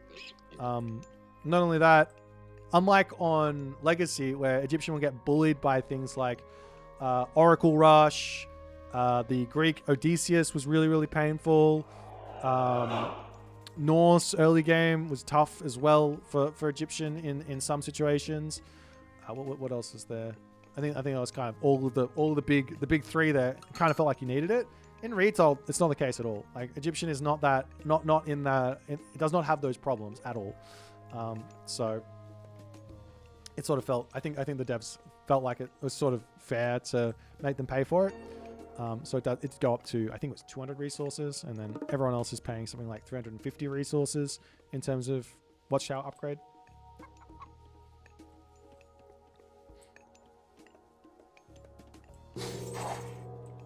So yeah, a month or two, 2 months, 3 months ago, I don't know.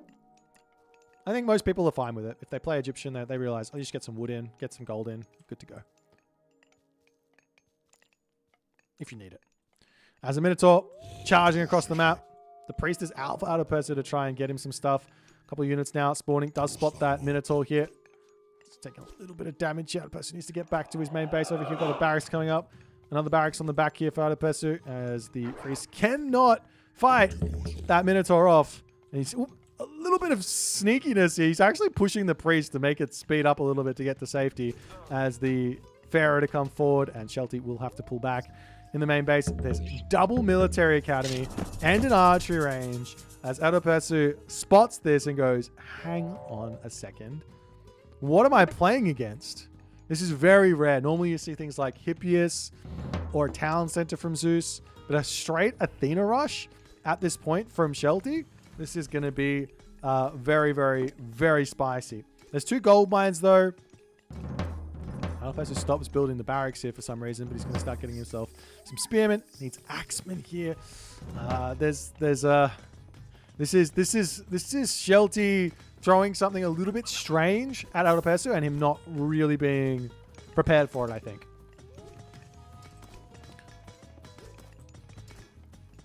As the temple will end up going down. Plague of Serpents. Oh, not going down. Plague of Serpents going to be enough to force Shelty out of there. That's a big cast there, and Adolpersa having to drop that one down. That's got to be a win for Shelty. You can actually think about just pulling away here, no problems.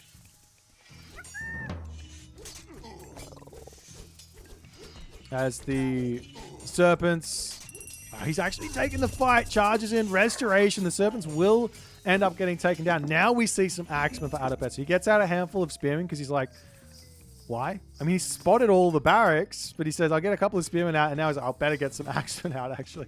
Okay, now the priest coming through. Shelty continuing to motor across the map. Will end up finishing off this temple here. There's now more axemen to start coming through. But Adolpersa, I don't even know if he should be taking this fight at the moment. We'll see if he can actually win it. I'd be surprised if I guess the spearmen technically deal with the heroes, but he cannot win this fight. And Shelty is just full sending into Adopesu's main base here. Gets a nice little early win here. Sets the set behind.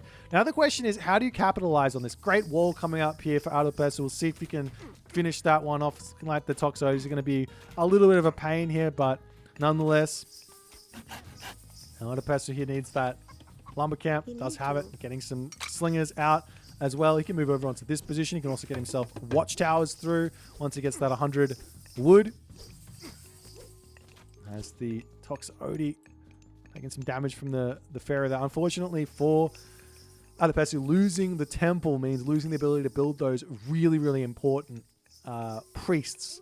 And if Shelty is paying attention here, he could throw a whole bunch of villagers onto the temple, hide 3 or 4 Minotaur, and then push in, and Adopesu will not have a single priest, or maybe one priest and a Pharaoh, to deal with that stuff. As the hoplites over onto this side, Adopesu does notice it, immediately pulling back. Great reactions there. But the tower to go down, no protection on that tower. It's going to be open for the pickings here. As a temple over this side, Adopesu says, okay, I'm not going to put it into a dangerous position this time. I've already lost it once. We made that mistake. Let's fix this up. As the houses now starting to get targeted down.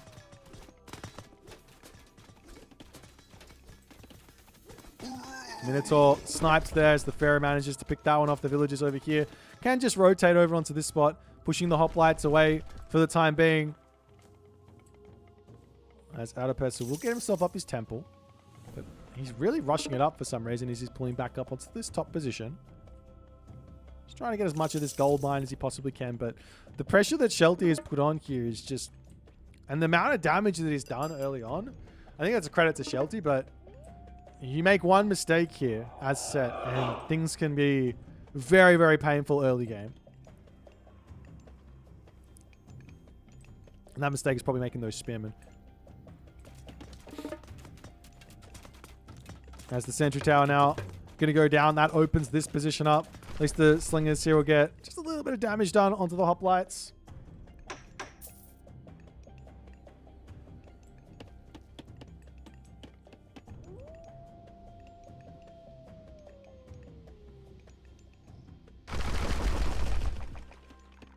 Some houses coming down onto the back for Adopesu. This gold mine under threat. The villagers here trying to pull back to safety, keeping themselves alive is the most important thing. He's got some chickens here he can eat for the time being. The longer this situation goes on for, the harder this gets for Shelty, I think. Because the military buildings here, the resources, the army cost for population is a lot cheaper for the set because he's got the monument to the villagers making everything cheaper. So as long as Adopesu can just stop the bleeding, he should be able to catch up, build a nice army, and actually be able to fight here. Shelty, love this play. Forward villagers onto this hunt. Why not be there? Great play. Toxotes here just checking out the resource situation there onto the goat. He could decide to make some animals of set here if he wants to get himself a little bit more hunt to play with. Another cheeky little barracks to come up as the clairvoyance technology now coming through. Going to be able to use another vision to see what's going on as the hoplites will clean up this barracks over onto this side, but a little opportunity here to get some damage done as the slingers pulling back. Losing these barracks is not ideal. They might not cost that much. As said, they're cheaper. Only 56 gold, down from 75 gold for the other Egyptians. But that's still 100 gold gone. And then also the building time as well. As the hoplites can just pull back, 4.9 speed, plenty. Spearmen obviously going to be not terrible here to chase these guys down. You don't want to be chasing them off into the corner and then losing them all as they turn around and take the fight. As the barracks are going to come back up over here. Army can sneak in around this side, get around over onto this right position. Is it common to have 0 on favor as Zeus? No. Shelty is his own machine. So Zeus does have a myth unit sort of bonus or focus to some degree. as he's got a boosted amount of favor that he can gain. So you kind of want to get all of those in if you can. Because now Adepesu is feeling a little bit more confident in this position. He's got to be careful. You don't want to charge forward with the arm. You want to sit on top of your slingers. Perfect control there from Adepesu to pull back. As now Shelty is the one charging in here. The Toxotes getting pulled to mess up the slingers positioning there. The thing is, if there's enough Axemen in this army, it's going to be huge for Adepesu. I don't know if he has enough. The Toxotes, however, on the back, they are getting cleaned up quickly by the slingers. After this fight concludes, though, what's going to be left remaining? More slingers, Axemen coming in. The hoplites still looking strong. It's a very close fight after all is said and done, but I think Adepesu is going to be taking an L on that fight as he has to pull away, and in the retreat loses a huge amount of slingers. He does not have the amount of Axemen that he needs here. And that hoplite ball did not get thinned out like I think Adepesu was hoping for.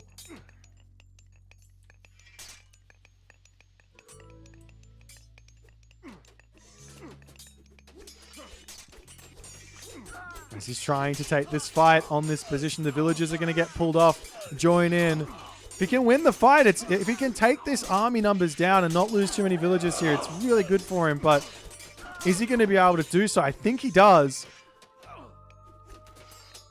Adepesu doing a great job trying to just stay alive. Toxotes getting shot down, but great control there to pull those back. Yet again, Adepesu, though, with some good control himself. There just seems to be just that little bit too many units here for Shelty.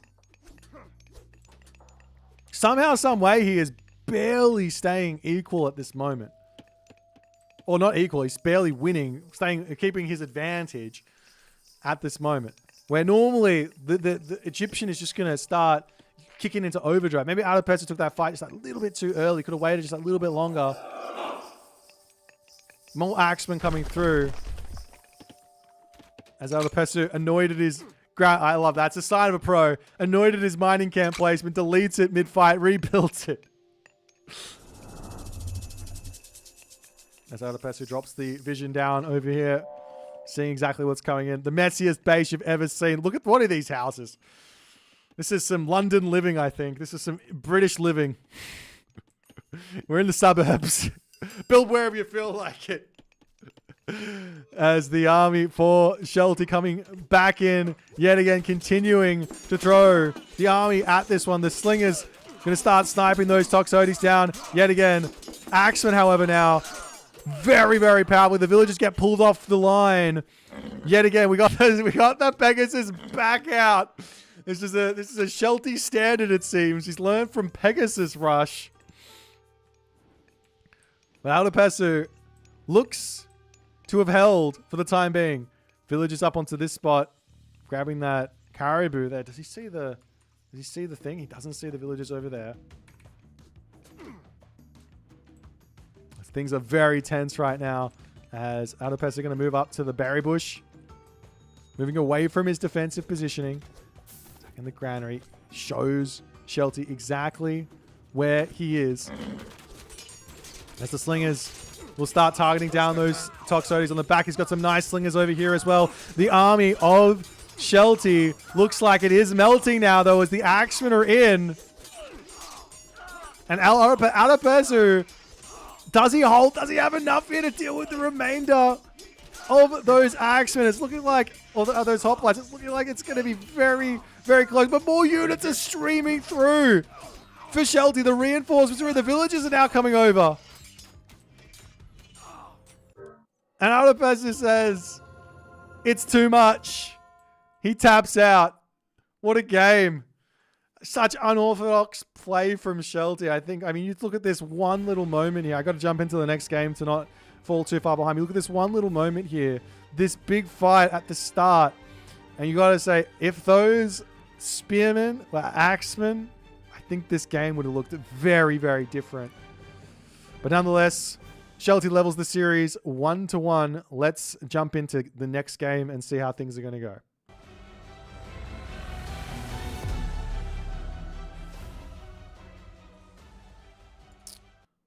Alrighty.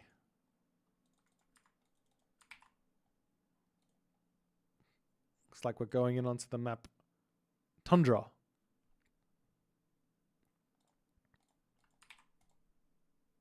Oops. Did I do that wrong?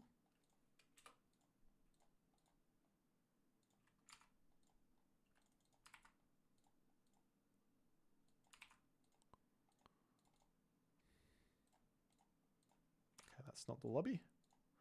We may have caught up. I think we may have caught up.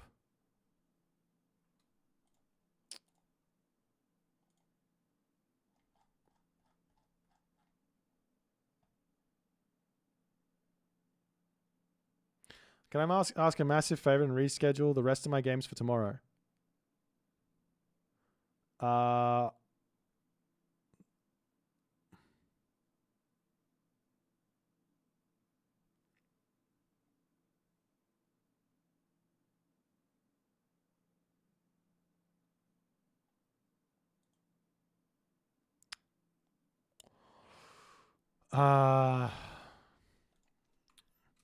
Tomorrow starts.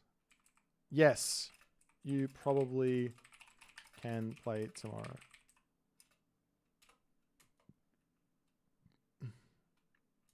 But it needs to happen before the 1300 GMT. It looks like we might be rescheduling this, the remainder of this series for tomorrow.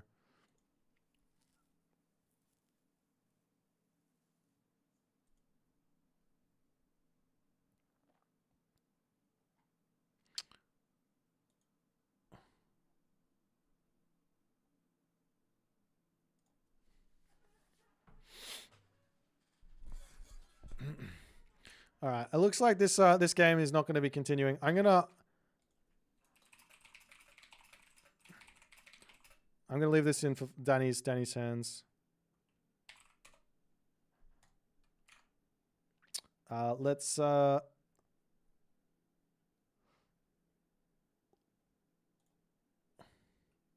jump over and watch B versus Divine. I think that makes sense. B versus Divine. We're moving over here. Oh, sorry. Aetherial. My bad. Okay. I don't know how to get his name up, though. Give me a second. Give me a second. Give me a second. Give me a second. Apologies. Apologies. Apologies.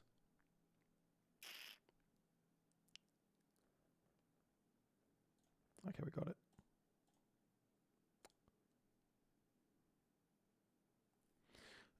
Why? At the moment, there was a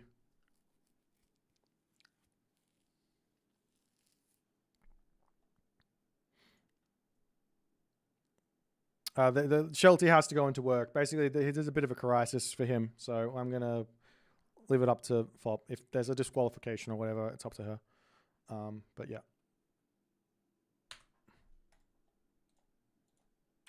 Okay. Let's get going with this game. Sorry, guys.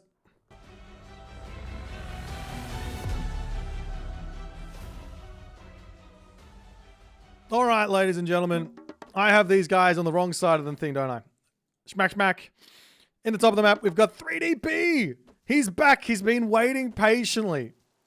Aetherial had a monster marathon game series versus Jack 90. Spoilers. Someone won that game. Someone didn't. And I want to go back and watch it, but I'll watch it a different day. As we will be seeing Aetherial here with his Amaterasu. So we got Fushi versus Amaterasu here. Meanwhile, at the top, 3DB just grabbing some gold, doing some good stuff. It's going to be a Fushi versus Amaterasu. What? I have no idea on this matchup. On the one hand, Fushi has got access to Fire Archer, which are really, really good, versus the Samurai. They are a hard counter unit that is hitting the that is hitting the weakness of the samurai, which is the pierce armor. And the samurai's pierce armor is low, right? The hack armor is quite high. It's at something like 40%. I can't remember. 35%. I don't know. But the pierce armor is down at like 15%. So, yes, there's somewhat of an advantage there. Now, for those of you who don't know, Aetherial, he does stream. He's got a nice stream. He's a very, very defensive orientated player. He's one of the few players. Some people like to call him Chemo Light. He loves to play a defensive 2-town center game. But we are on the map Blue Lagoon here, which, while it can be nice to play defense on, it's a little risky. And conversely, we are watching one of, if not the most aggressive Age of Mythology players I've ever seen, which is 3DB. He's going to be going up through Geo, getting himself out his Qualifier, doing all the good stuff that is required of him. And we'll see if Aetherial is going to be able to make things work here. Now, I legitimately have not seen him play... I haven't seen him play any Amaterasu, I think. Maybe I saw one game. So I don't know what he's come up with. But there is one option here which is really, really nice for Aetherial's game plan. Which is basically, he loves a defensive town center. He might go Shrine of the Hunt on a second town center and try and drop that immediately by going through Minakatatomi. Now, if you're new to this and you haven't really seen this, which maybe 3DB has, maybe he hasn't, he's only been playing Age of Mythology again for a very short amount of time, you might not be aware of exactly what this means. So the fact of the matter is he can drop a shrine here, drop that Shrine of the Hunt, which means it's very difficult to stop the town center from going up. It also means there's going to be Hunt on top of the town center, and the economy is going to be really, really nice for Aetherial here in this game. Did I check the relics? Am I going crazy? I don't know. My brain stopped working. Feather up a Fang. What has he picked up? Over here we got this one. Feathers of Fenrir, making the villagers do a little bit more damage. Up onto this side with the 9 Cauldrons tech as well.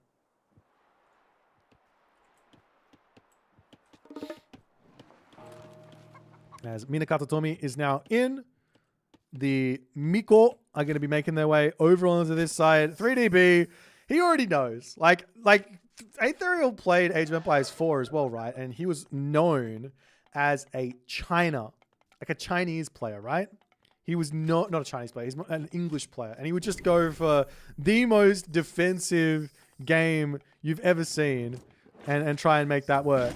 As the Yatsu diving here in onto this position, the Shrine of the Hunt gets dropped down, which means the wolves will pop through. The villagers can make their way around onto this side and at least be somewhat safe here, as he's going to just be healing up the village. He's not taking these villagers out. The Miko spam on top of the one Yudo and everything else, absolutely huge here. We've got the Dao coming through, still keeping the villagers alive. One villager goes down. Is he going to get any more? But the Yards ends up falling here as well. The Soulless Shield comes through to help heal that villager back up, keeping that one alive. And Divine, he loses the villager. His town center is up, but he kills off a Yatsa. And B's aggression has only just begun. Into the main base. The villagers pulling back. This Yat's at 34 HP. The village pulling off of the wood line on the back there immediately. As B is just trying to find as much damage as he possibly can. The shrine under attack. That's going to go down here. Picking this off is big because it's going to slow the favor gain down. There is obviously one shrine at the top here, which is going to be really nice. As he's also going to have to chop down the wood over on this side as well. As we see a guardhouse and a dojo now coming through. Going to be wanting to make those Yumi archers and some samurai to deal with the swordsman and everything else. As these Miko coming back. It's so wild. He's just using these guys as like hero healers to just say, well, you can't really do a whole lot here, can you? Now, the problem for Aetherial is his gold mine is extremely out in the open. But it is on the other side of his opposite gold mine here. So there is a chance here for Aetherial to sort of secure this one as well. As Ayatsa tries to dive in, does defend that one. And Aetherial gets through this early game beautifully. Aetherial gets through this early game beautifully. 3DB, he's still got a lot of pressure he can throw at the Amaterasu here. But losing one villager, 2 town centers against the 1 town center China, he's got to be happy about this. If there's anyone who can play this sort of situation near perfectly, it's got to be someone like Aetherial. If there's anyone who can play this aggressive situation near perfectly, it's 3DB. There's going to be some incredibly high-level shenanigans here coming through. A couple of hero units are out for Aetherial just to hold on here. The problem is this gold mine is just completely out in the open. Will he sneak up onto this gold mine? Surely. Surely you put up a mining camp and you drop a kitsune out over here, or you put a unit out over here. Maybe you drop a tower down onto this position. Villagers will move back over onto this gold mine. Let's have a look at the sort of line of sight though. He does see the units coming in over here. So there's enough here. But this one, he doesn't see a whole lot. So the army can get in really, really quickly here. Any sort of Yatsa or something to come through onto this spot can be big as well. As 3DB wandering through, we'll see a dojo coming in.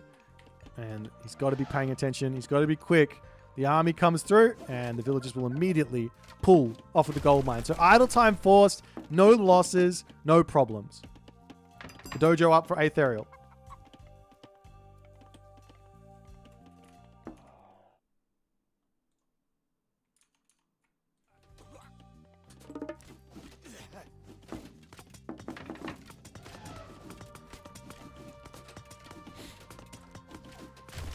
Dojo goes down.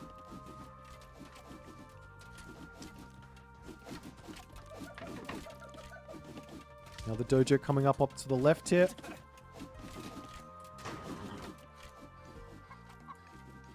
And a lot of Bushi actually. So this is wild. So instead of going for... Does this guy say bonus? No. Instead of going for the Yumi Archer, he says, I'm going to go for the Bushi. Which is... Maybe the idea here is... He wants to actually counter the Fire Archer and not necessarily the Dao Swordsman. So he doesn't need that bonus versus infantry that the Yumi Archer gets. Also, it counters the Yatsa as well, mind you. So that's always nice.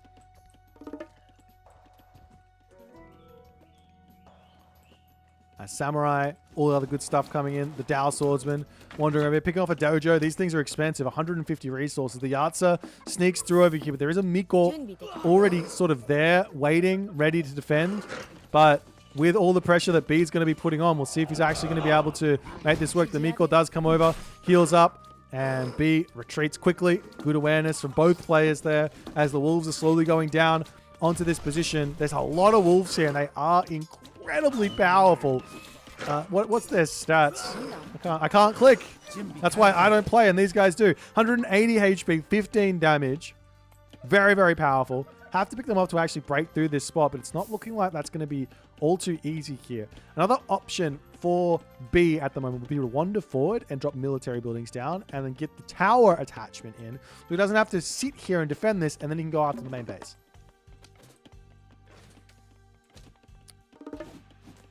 The army looking slightly out of position for Aetherial, trying to be in the right place at the right time to deal with what 3DB is going to be doing.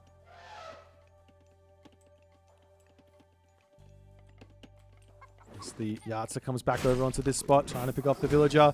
That will get healed back up. One Yatsa is not enough to out damage the healing of the Miko. So it's a great way to play defense here for Aetherial. He's found every single little advantage, it seems, inside of this Amaterasu defensive god. I think you can herd the deers. You can herd them, yes. I think so.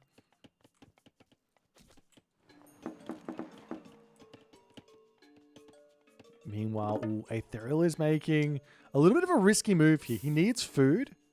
Doesn't have any goats. He doesn't want to drop farms just yet. But he's up onto this hunt. And I don't think B knows that there's hunt here. I don't think he knows there's hunt here, and he's not going to send anyone over there. So nice little win there. Picks up one villager. Every little snipe here is going to be big. As the villager pops into the tower.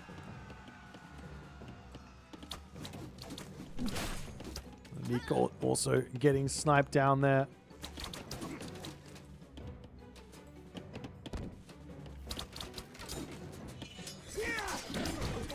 And now Aetherial says it's time for a little bit of a fight. This might just be that little bit too soon here. Watchtower's also now up. There's so many units for 3DB. This is such a wild fight from Aetherial. He gets a whole bunch of Bushido in. He is at medium. He's about to go up to heavy. He's about to go up to heavy, but a lot of units have fallen there. The gold mine has got 300 gold left in it. There is a chance here that a gold starve is going to be very, very difficult to avoid for Aetherial. The army's looking incredibly powerful for 3DB.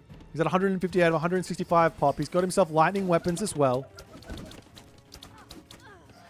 These villagers might be able to sneak up here, but this village is already here for 3DB. A house coming down. He's getting he's a little bit housed. Doesn't even decide to put it onto to like expand his favored land. I'd love to see a barracks over here, a barracks over here. A little sneaky maneuver from Aetherial up onto this top gold mine would not go astray here. If we take a look at what 3DB sees, oh, he doesn't see it.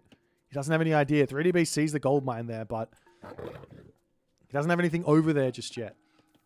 Also, Amaterasu does get gold income as this just passively. You can use the market and sell for a little bit. It's now B says it's time to go. Let's take the town center down. It's not that strong. Yes, the wolves are going to be a big help.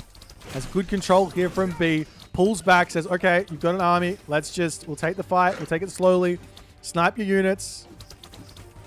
Trying to take out the town center ever so slightly as the Naginata Riders charging back in here. Those Javelineers are also going to be really, really helpful here as now the lightning weapons gets dropped down. The Bushi killing off everything. We will see the Soulless Shield onto one of those units. They're one of those samurais is tanking up tons and tons and tons of that damage there. But the army of Amaterasu, of the army of Divine, of Aetherial, it's not able to break through this one.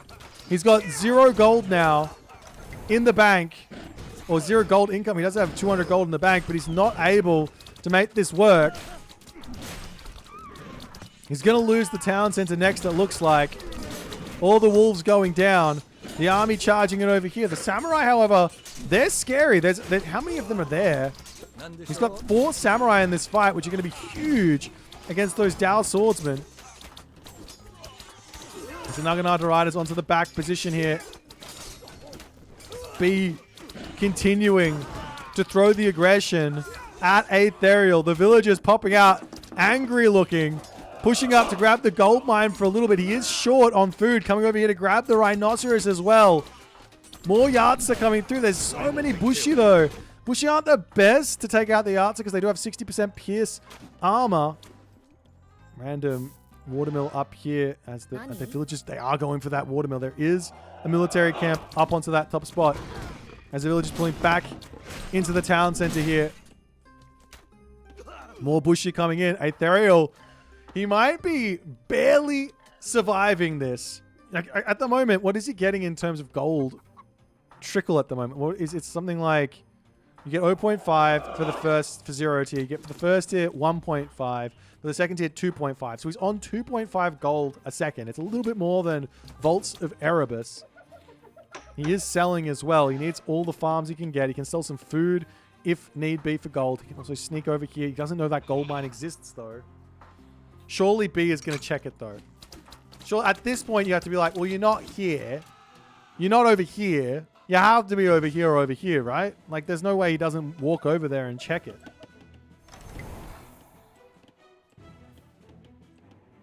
And we will be seeing, there's the Yarts are going up there now, which will potentially give away the fact that he's on that food for the time being. So we're just dying underneath the town center for the time being as B is just still full send in this game. As the Yarta comes around here, notices there's nothing there, and we'll hang out on that gold mine for the next little part.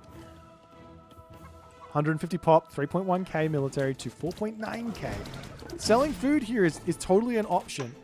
It's just going to keep the game kind of equal in terms of usable resources for a little bit longer. And B, continuing to hold and wait it out. But I mean, you have to look at this. These are heavy units. This is going to be a tough fight. Villagers coming in to grab the gold mine. A must-win fight here for Aetherial. New bar is clicked up. The samurai getting cleaned up very, very quickly. Villagers moving in to tank against those fire archers. Now the Archer can dive in here if they want and start taking those villagers out. The Dow swordsman getting pulled back, and Aetherial's villager lead is disintegrating at this moment.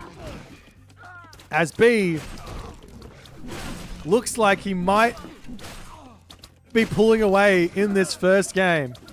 The fire archers can easily finish off this town center. Those yachts are going to be able to tank. There's no military population left. There's no gold left. There's 900 food, 1400 wood. And in the end of the day, end of the game, 3DB manages to make the all-out aggression work here. Aetherial played it well up until the final moment, but he just could not get together an army of enough substance that could break through this Fushi nightmare that B was putting him through. First game there for 3DB. Let's move into game number 2 and see if Aetherial's shenanigans can figure out a way through the B madness.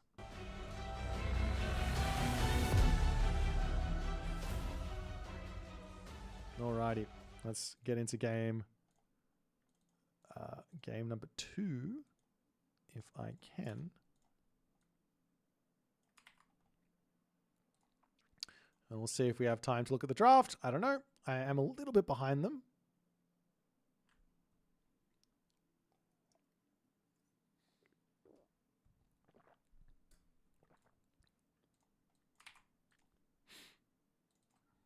Looks like we are too far behind.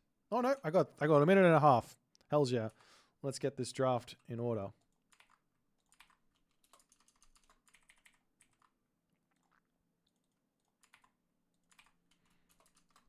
All right. We got this one.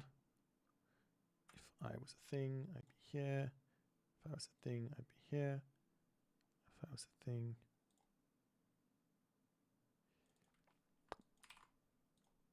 Okay, let's get this. Let's have a quick little peek at this draft these guys have gone for.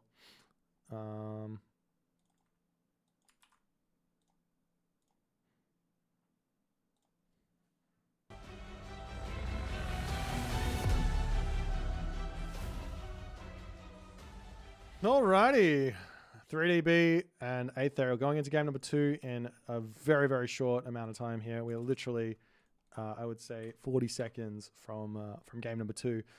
So 3DB first. What does he know that no one else knows? Am I looking at the wrong player? No, I'm not. What does he know that no one else knows? He's literally ace-picked Gaia. This is not the first time either.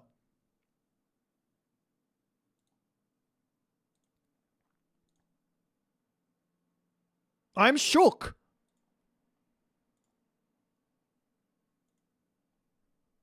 I am literally shook.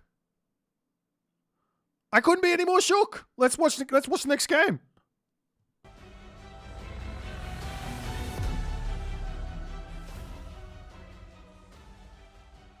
Alrighty. Game number 2. B. Able to sting Aetherial's defense. Penetrated with this stinger for game 1.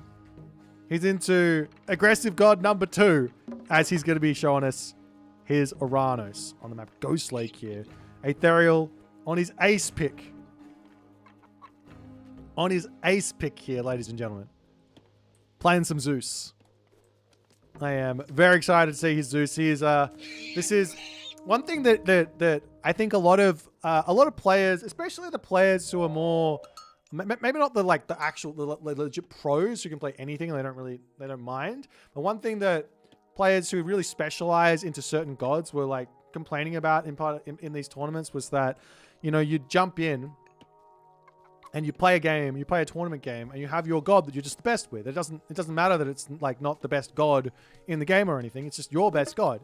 And then you just get it banned out and you wouldn't be able to play it. So it felt super unfair to that type of player. So that's not only that, but Champions League has kind of got this history of not really having any rules when it comes to god picks. So while we are adapting to the day, we are trying to keep a little bit of that flavor for Champions League. And Aetherial here, definitely one of the guys who's probably a little bit more appreciative of the rules here. And he's going to be able to take that Zeus every single game, which he's worked so hard on, and he knows inside and out. However, this is not an easy matchup. Zeus versus Uranus, Murmillo versus Hoplite. You give the edge to the Murmillo. Before the Samurai came onto the scene, the Uranus Murmillo was the S tier infantry. Now we give it to the Samurai. The Zeus Hoplite, not that far behind, but definitely that Uranus Murmillo is very, very powerful. Then you put it in the hands of B on a map like Ghost Lake, 1 gold mine. This is not a 2 town center map if I've ever seen one. Yes, you've got back hunt. Yes, you've got a beautiful town center with back hunt. Yes, there's a gold mine not too far away from your town center. However, if I'm 3DB in this situation, Ghost Lake is a 1 town center all-in dream with Uranus. Why? You don't have to worry about the center of the map. Sky Passage here, Oracle here, Sky Passage here, Oracle here, and a Sky Passage here, ready to pounce wherever your opponent decides to go, while also being able to run units in and raid over here, run units in and raid over here, pull back, all that good stuff. However, we see 3DB, he's not going for Oceanus. He says, Prometheus, baby. 3DB doesn't care about your rules. He says, I play this game the way I want to play this game. You say Oceanus, Bite of the Shark, Murmillo. I say Prometheus because that's how I roll. Getting himself his economic upgrades, getting himself his relics. He's got Pandora's box here, making the myth units cheaper. He's got Tearfing, Angantyr's sword, making his heroes get some lifesteal. With those hero oracles out and Prometheus, is he just going to be using the Valor to get citizens, or is he going to go for mass Prometheans to take advantage of the fact that Zeus doesn't really have that many heroes? In the classical age, especially a 2 town center Zeus player like Aetherial, the goal here when you're playing against mass myth unit is often to just get to the heroic age. But even then, is that enough? It probably is. If you get Odysseus out, those Prometheans aren't going to be that useful. Then again, let's see what the plans is here for B. He hasn't reacted. He hasn't done anything just yet. He sees Jade Hair, Pandora's box. What's this one? And Zhurang. Zhurang's not that much. That's not that important. But he sees those 3 relics. Yeah. He's going for Prometheans, guys. He doesn't have any oracles out just yet. He knows that this is going to be a 2 TC. He can take his time. He doesn't have to worry about anything early game. Aetherial gets his town center up on the back. Gonna have his beautiful Caribou safe that he's salivating over right now.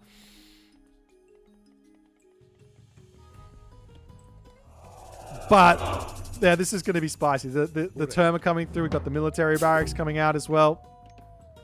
The Toskopos here for Aetherial, scouting to see what he's up against. Check the talent center. Is it a 2 TC Uranus? Answer, no. Okay, what do we do next? We go armory? Do we go heroic age? What is the plan? What units is B making?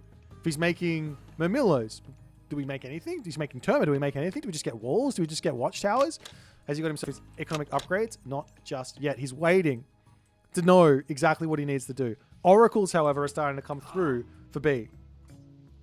Does snipe off one Oracle on the front there. Nice find there for Aetherial's Jason. More Oracles. Are they still coming out? How many does he have? He's got 3 out. So he's lost 1. But they have to move around onto the map and find some nice little positions. Villagers over onto this back caribou. The Terma popping forward. Military Academy, double Military Academy coming down.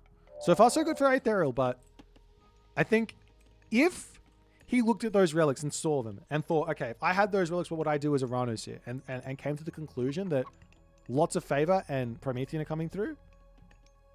You go Wall, you go Heroic Age, and you might even try and rush out Mythic Age here so you can get to Bellerophon. Because if you get Bellerophon out, Lightning Storm out, those Prometheans will just melt to the Bellerophon, and the hopes of getting any sort of gold star sort of dissipate. That there is the potential to run through a Sky Passage and make the Lightning Storm not do anything, but still, could be a thing. Nonetheless, Sky Passages starting to come through. We still haven't seen a single Promethean getting trained here. Only 4 Oracles out. He's lost 1. Could have been at 5. Making more Mermillos. Looking to poke in here and just get a little bit of damage done. As the Mermillo heroes are here to send the Minotaur packing. Some little watchtowers in from Aetherial as his villagers are getting pushed back.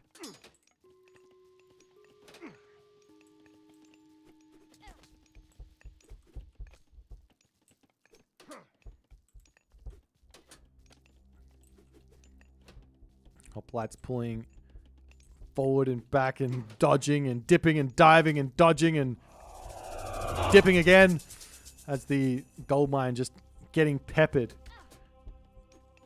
Does Aetherial have any sort of... He is getting watchtowers in, so he is going for that. He has to take a little bit of a fight here to quell the pain. Bolt there onto that. Hero Mermillo. Nice play. Watchtowers now out. This is going to be a nice little bit of defense here as... Define perfectly spaces that, but I don't think he's got the units here to actually fight these Mermillo, these Hoplites just yet, especially not inside of Terma. As Aetherial just charging forward, getting so much damage here. Surely at this point we have to see some sort of movement into Prometheans. Is he making them? No. He's just spamming Valors.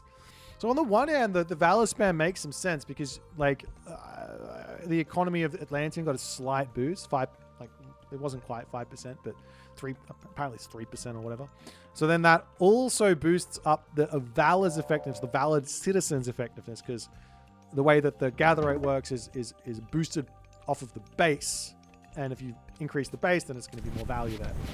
But nonetheless, the army charging over onto this side. I'd love to see Aetherial walling this up, getting this position nice and early. A gold mine, some towers.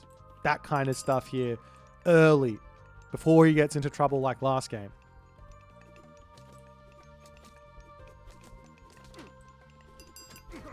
As the Terma poking in here. Doing what they can.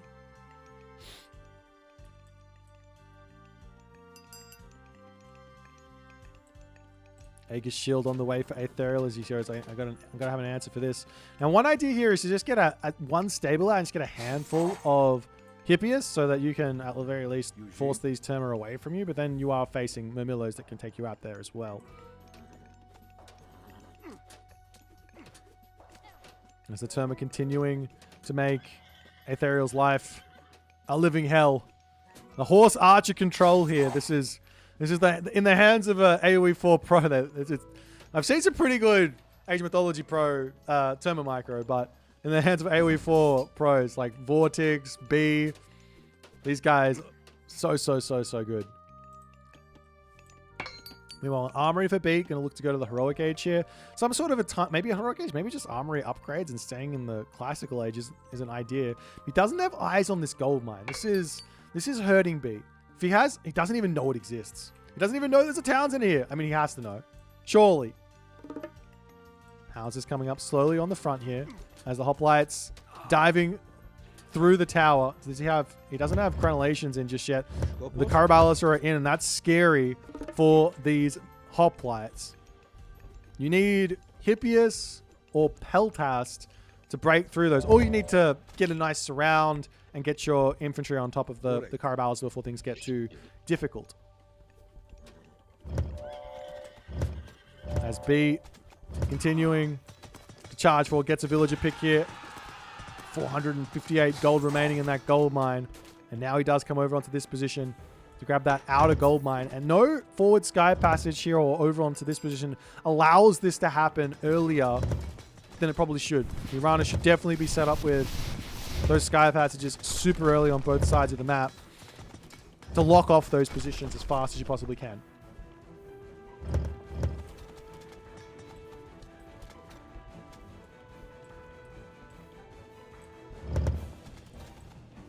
But so far, Aetherial, I mean, the thing is, he's got Restoration. He's got a 3.7k military. His army is looking good. Now, there is Shockwave, which is a nice little way to disengage. As the Toxotes poking forward. Not going to get it all too much. Aetherial just going to be bailing on that position. Putting some, I said it already, but putting some towers up here, that would completely halt B in his tracks at this point. Like, don't get an extra Toxotes. They're just going to die to the Terma. If you get towers, the Terma can't pick them off. The Murmillos, they can't pick them off. The Caraballas, they can't pick them off. And the tower, and you've got to be fighting here anyways, right? This is all that matters. If you hold this position, you basically win the game as the Zeus, or at least, at the very least, if you don't lose too many villages, you basically win the game. As Aetherial getting charged in on the villages, pulling back. Losing some infrastructure here as well. 160 population as villagers falling in the main base. A little bit of chaos here. Now going to be seeing that Olympian parentage technology coming through for Aetherial as a little bit of hero support here is going to be important as the Prometheans are starting to accumulate. 5 Prometheans here. He's got 2 temples up as well. And this is what I'm talking about. This is the B. He sees Myth Unit. He says, I like Myth Unit. Let me build Myth Unit. As the army charges through, Shockwave there onto the Toxotes. Restoration now to come through as this fight here. The villagers almost in a B here already. We'll be taking the Caraballister out on the back. Such an incredibly good choke point here for B. He's got the high ground here as well with the Terma. Not that it matters that much, but these hoplites, they aren't falling at all. Where's the one? As I say that, it looks like the numbers are actually going down. The villagers on the back now trying to shank down those Caraballister here as the Promethean numbers are getting bigger and bigger as they spawn into more Promethean offsprings. Population differential 103 to 135, but there's no answer right now for the Toxotes. Caraballister, they pick off those hoplites all well and good, but the Toxotes, they do beat these Caraballister. Also, Heracles there does end up going down. The 7 HP Jason. Olympian parentage paying for itself in gold there. Keeping that Jason alive to help him win that fight. Or at least stay alive in this fight a little bit longer. As the Jason coming through. Got the Heracles back out again. And Aetherial looks like I don't know if he's holding on. More units are just going to continue streaming through here. The villager differential is now equal, so damage done by B, even if he doesn't win the fight here, even if this game continues along, it's still fine for B. Aetherial on the other hand though, he's got no gold income. He's got nothing left. All of his units are falling here. Toxotes on the back here going to be going down, and with 0 military, it looks like 3DB gets the gold starve in. There's enough favor in the bank for another restoration, but a restoration with 5 Toxotes, that's not going to be enough. And Aetherial has to tap out. I'll say it. I say it once, I say it a million times. Where were the towers? In this position, he had all the time in the world to set these up. Like, obviously he's macroing so well, but if there's like 2 towers here, a military building, all of a sudden you can sit on the back here. The army can't come up, can't kill the gold mine without full sending into those towers with that army in there. And this would have been, I think it would have been a potentially different game here. But B now up 2 games to 0. He is 1 game away from moving into day 2 of the qualifiers. Taking a quick look at the post game here. You see the military resource value. It's so close. But the problem here is mostly gold collected. 3DB continuing up, and this flat lines. If Ethereal could have kept grabbing gold during this fight, which if he had towers maybe he would have been able to do, then he can keep reinforcing. And it would have been a bit of a different game. Nonetheless, we'll move into game number 3, and we'll see if 3DB can continue his aggression or if Ethereal is going to be able to get that defense in and get his name on the board, get a win on the board here.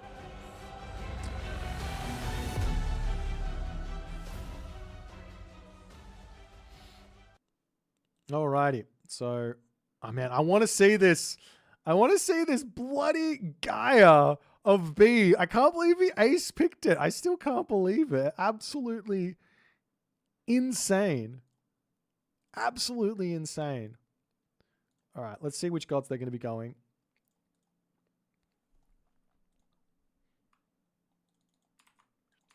And we'll chat about it, I guess. Or we're going to be seeing it.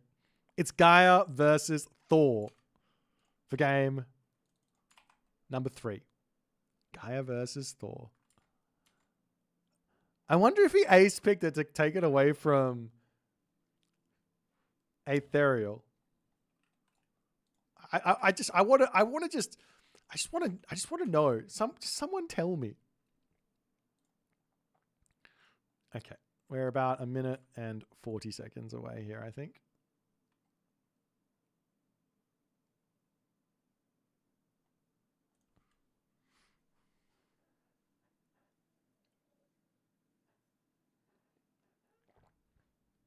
Okay, I'm actually not sure what map we're on. We are going in onto Marsh. Marsh. Wow. If you guys are enjoying this tournament, make sure, if you want to be really keeping up to date with it, the group stages, so tomorrow we're starting at 1300 GMT. So that's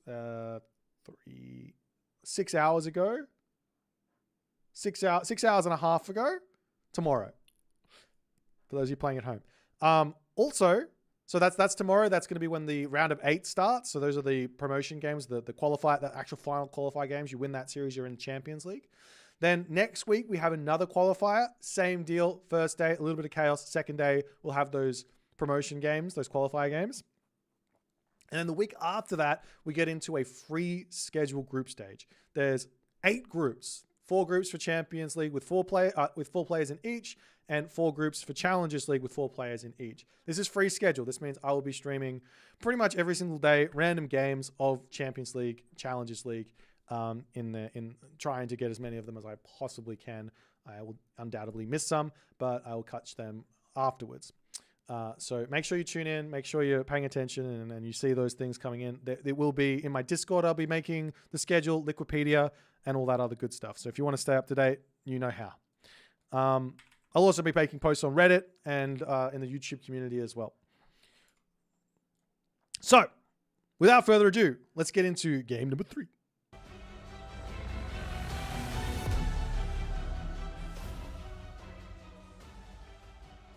And it looks like I have to flip a Rooney here. Fantastic. Alrighty. So, B now. This man has done the unthinkable. I've been told, I'm going to just go out there and say it. I've been told by not 1 pro Age Mythology player, not 2 pro Age Mythology players, but somewhere in the vicinity of 5 5 to 8 pro Age of Mythology players that the ace pick would result in one god. I'm not going to tell you which god, but one god getting picked every single time. Maybe it's going to be Gaia, because 3DB here says my ace pick in this game against Aetherial is Gaia. He thinks that Gaia is his best god. That's what the ace pick is there for. That's what that's what it is. Aetherial, on the other hand, his best god is Zeus, and he picked it. He unfortunately could not get the win there against B's Uranus.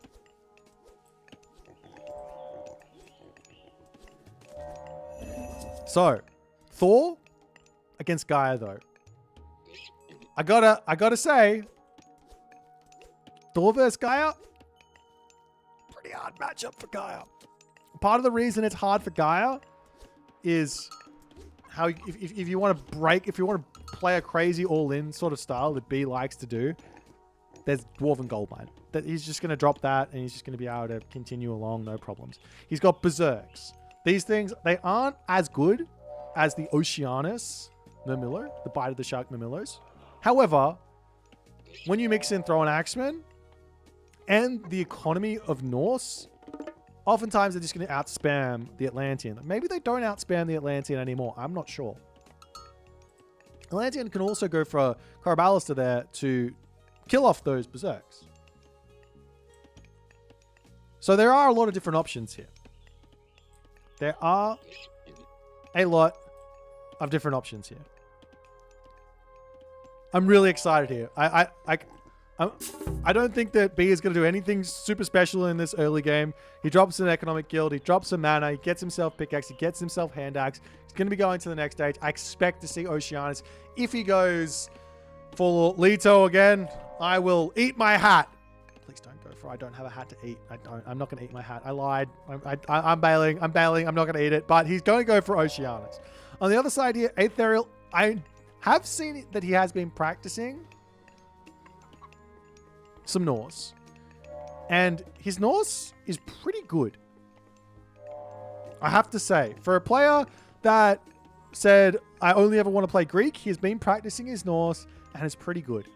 He's getting himself the extra dwarves out, the extra armory upgrades in, and he's probably going to look for a 5-second down set. I can't.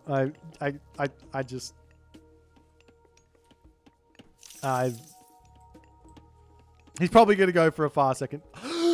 You're kidding me! I don't have a hat! No! There's no hat for me to eat.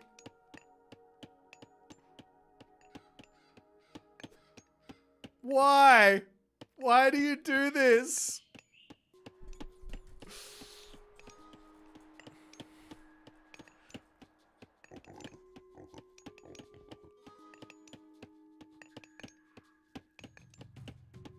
Well, I'm glad I took it back. I took it back. All right. I'm not a man of my word. I don't care. I don't care. I'm not eating it. I don't have a hat to eat. 3DB might be dropping a talent center here, by the way. I'm still shook. I don't understand. Like, this makes no sense to me. It makes 0 sense. Like, negative sense. I'm literally negative in the sense department here for what 3DB is going for here. Because here's the thing. If I see Leto as Thor, I get access to 2 insanely good technologies, which give me all the advantage in this situation. This one that's pretty cute, called Hammer of Thunder, and this one in the temple called Hall of Fanes. It makes my Ahursa, which are the best counter in the entirety of this. Actually, maybe the second best counter now. Maybe the best counter. I'm not sure. You guys tell me. It's either the Onnamusha or it's the Hursa. What's a better counter for the Automaton, right? But anyways, the Hall of Thanes Thor Hursa is so good because you get favor in. Just for building those Hursa. You get favor in, which means you can spam gold mines, which means you can spam trolls, which means you can do whatever you want to counter whatever else your opponent's going to be mixing in with those things. Maybe the idea here for Mr. 3DB is he's going to play defensive game. He will build himself those automaton, but he's going to go in for Carbalaser as well as automaton, which could be an answer here. Maybe. Maybe. Let's check out the relics that they picked up. I wasn't paying attention to those at all. Sister of Bast, Ankh of Ra here. On the back, Ethereal has tons of gold in the bank. He is not really scouting just yet. This Berserk is looking for a little bit of a scout in. I mean, 3DB is throwing off the game plan. Normally 3DB is full send, full aggro until the end of time. But he's got a second town center. He's got his citizens on this forward gold mine really nice and early. Is this going to be where the script is flipped? And all of a sudden, he gets that villager killed there with the thing. And all of a sudden, the player who is on the offensive in this game is going to have to be Ethereal.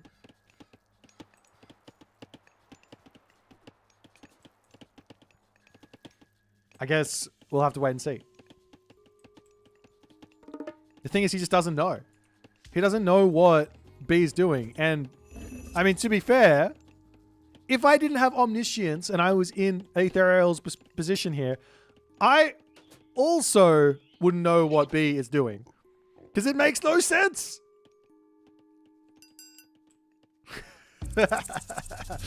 Interesting little spider eggs coming down. The troll will be able to pick up a couple of these. Actually kills off 2. Hero Terma now in, however, as the pressure onto this town center is about to mount. There's so many resources in the bank for Ethereal. What is he doing? The fact of the matter is, it doesn't matter. Well, it does matter a little bit. You basically want to make sure your town center completes around about 2-ish minutes at the very latest behind when your opponent's second town center completes.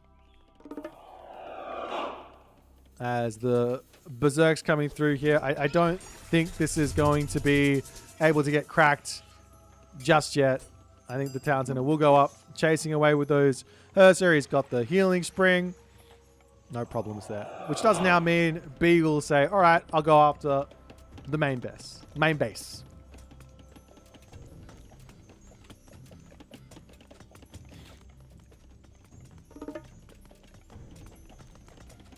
More houses coming up. Throwing Axeman on the way. 3DB's economy is going to be absolutely gigantic. Normally, he doesn't have economy. Normally, he's just like full send all the way. But he's going to be full sending all the way and also having economy. As the Herser falls, one dwarf goes down. B is now out of here as those Berserks are scary. They are speedy. The Herser are also speedy. The gold mine about to expire. He will have to move up to this top side. The number one important thing when playing against Atlantean players who are making Terma is get walls. Walls are really, really important because the Terma suck versus walls. As we see, even more spider eggs over onto this side. Does B know there's a gold mine over here? Answer is no. But he should know because he can see on his own side of the map that he's got a gold mine here, he's got a gold mine here, and he's got a gold mine over here. Which basically means exactly the same thing is going to be happening on B's side. And if you take just a look at the map situation here, you can see, well, he sees all of this side, so he knows there's two gold mines on the other side of the map. That's the little secret there for you guys to play with.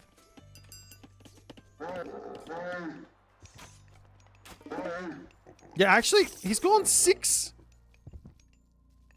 He's gone 6 oracles, and there's no way he's making automatons here. I don't believe it. No, I'm putting the hat back on the menu. He's not going to spam automatons. He's going to make Stymphalian birds. Surely. There's no way. There's got to be a unit in this comp that, or there's got to be some reasoning here for 3DB to have gone for Lido, and it can't be automatons.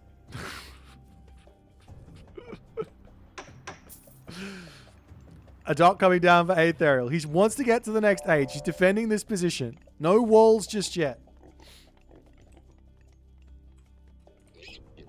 He's got 2 temples. Oh god, he's gonna make automatons. Oh. He's got 2 temples up. God damn it. All right. Ethereal in a nice defensive position. It's hard to charge in there and take that fight with the throw and axeman. You have to sort of poke him with Terma, retreat back, leave the Murmillos behind, all that stuff. But B just says, I'm going to just enjoy this. Let me just sit back on this. Is he going to... Okay. Armory? Is there an armory? There is. At least there's an armory. At least we got a chance that he's going... No, never mind. He's building automatons. My hat. Fuck. Excuse my language.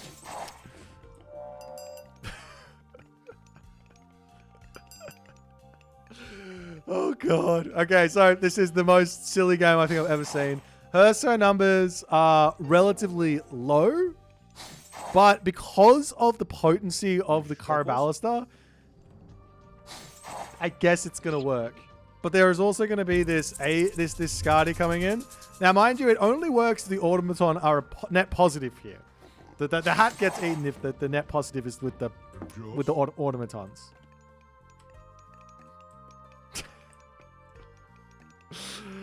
Oh. Okay. Couple more Hersa on the way. Rhea is coming through here for B. Okay, never mind. He's going to go for Behemoth. Mass. Now he's going to go for Stymphalian birds. All right, we're right. Okay, this is barely even making automaton at this point. These don't even exist. They don't even. He didn't even build a single automaton. Nonetheless, Skadi will be in. Goaty will have to come through. Aetherial is just happily sitting back, massing up his army. Both players banking favor here. I think this game goes out to my main man, FPod in the Age of Empires Discord, in terms of silliness. Okay? Nonetheless, Skadi is now in. Hillfort coming up for Aetherial. He's going to have this position under lock, this position here, but B grabs himself another town center in the front position. Volcanic Forge coming through. Channels coming in as well. Counter barracks, military barracks, it's all on the way.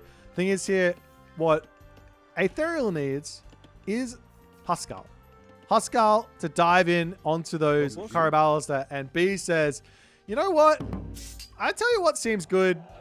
If I just convert every one of my Murmillos at full price without that Oceanus upgrade into heroes.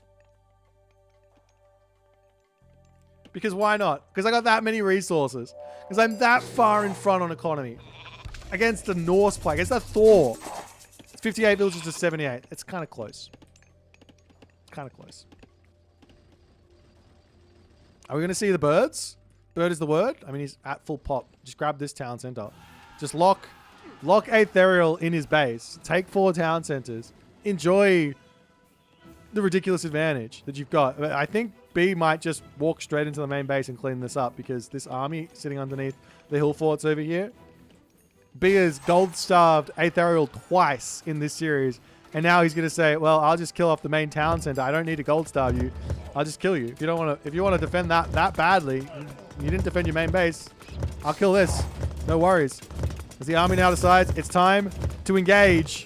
Frost there onto half of the army. Hits the backline beautifully there. And now he's going to be able to go after this main front line. At least kill off as many of these as he possibly can. B says, I'll just pull back. Get me out of here. I'll take a couple of losses for that heroic age god power. No problems. Aetherial says, all right, I'll drop a hill fort. At least here I'll be able to take this fight. No problems. If he can actually get it up in the 14 seconds, will remain to be seen. As these units need to actually get pulled up here and start helping out. Another Hesperid's tree gets dropped down. The hill fort is up. The birds are now coming in. There's no... the Goaty are in queue. It's 190 pop to 217 population. Armory situation. B at nearly full bronze. On the other side, full copper in for Aetherial. The automatons getting cleaned up here as the Hersa charging forward. Those Caraballister are hurting at the moment. They are so strong. But B not able to finish off Aetherial just yet. But he does get to 100 villages. 35 villages before Aetherial does. Which is a big amount of economic advantage. Pallets coming down for B. Maybe he's just going to go Mythic Age now. Why not? Maybe he's just going to go Mythic Age.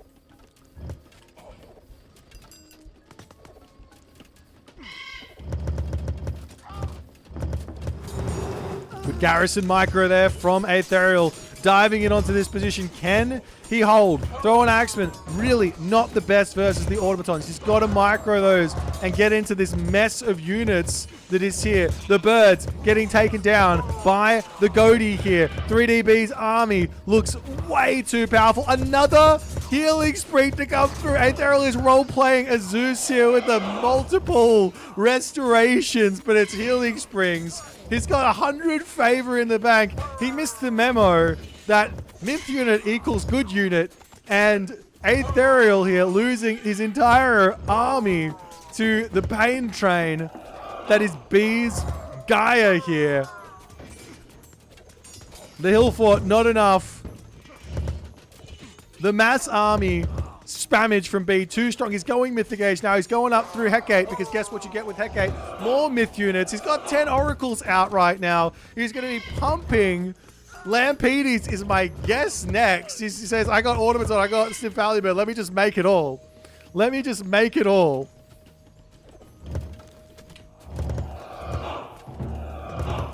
Aetherial's hill fort standing, though. There's not really... Oh, there are pretty strong units here. The Automaton, the Dryad, not bad. Take those range units to attack everything else. No problems here. Aetherial trying desperately to stay alive here. But it looks to me like his army just does not cut it here.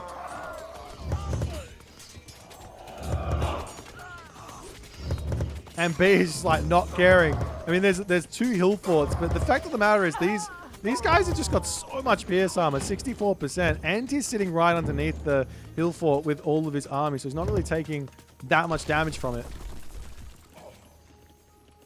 As Aetherial pumping out more units, he's still got gold. He's catching up on villages. He will be facing a Tartarian gate though, which is going to be challenging. He is behind by 3k military resource value as well. But if there is a will, there is a way with Aetherial. He is a defensive juggernaut. He's not going to quit until he runs out of gold, loses his entire base, or something like that, especially with the Norse at the moment. There's 81 favor. I mean, like I said, Lampede, grab this town center. Doesn't really matter. Do something. I guess he wants all his upgrades first. Maybe it's the most important thing. Got the heavy Caraballister, heavy Murmillo, all of that good stuff. You drop the Tartarian Gate up here to push off this gold mine, but then there's also Dwarven Mine that has been placed somewhere. Oh, right next to this position. Yes, you do. You go straight over there and you drop that Tartarian Gate and you profit. Well, more so, Aetherial does not profit. He loses. As the army now charges through here, the Huskal, it looks like it might be a last-ditch effort for Aetherial here. B is grabbing himself. Mythic Rejuvenation, Celerity. I love it. My guy. He's taking full advantage of this Gaia kit with myth units. The Tartarian Gate over here takes down this thing, and 3DB manages to win in 3 games with some incredibly potent Age of Mythology, capital mythology strategies here. A dominating game. Aetherial tried to play the defensive game. He fell a little bit too far behind here at the start because that town center was a little bit late. Didn't get the scout on what 3DB was doing. That early fast second town center, probably not in the brain there. Not really going on there for Aetherial, just on the fact that B is so aggressive. He's known for that, and he played into that fact so well here with this Gaia. Set it up. 2 games of hyper aggression into a beautiful 2 TC shenanigans, and my hat has been eaten, and that is the game. What a insane series here. I don't know what else to say. Let's just hit this button and we'll think about all the other things that are going on.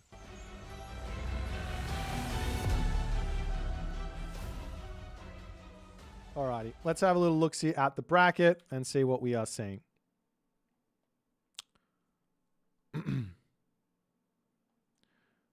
Okay.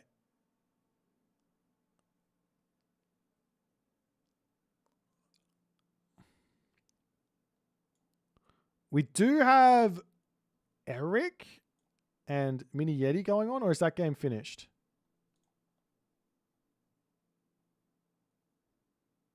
No, I think they're in the middle of their game. Okay, so we could jump into the end of Eric's game.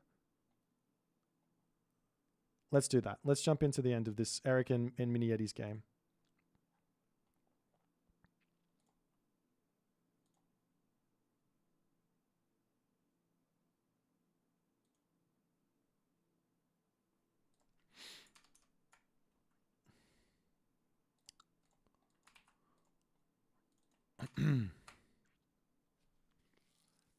All right. I think this is I don't know if this is game 2 or game 3. The score is 2-2. Is it? Can we get a confirmation that the score is 2-2?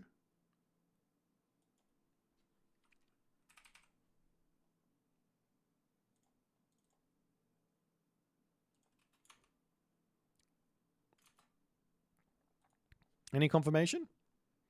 Yes. Okay, great. All right, let's just roll with it. If it is, if it's not, it's not. If it is, it is, etc., etc. As the Umibozu decides to do these things there, let's jump into it. Mating scars. We'll catch this game anyways. Eric is on the left side. All right, guys. So apparently we are into game 5 here. Mini Yeti versus Eric. I believe I can't speak. Iron Maiden is covering this game as well. So if you want to jump back and watch that, you can go find his VOD and watch the first couple games of this series. We are on the map Tundra here.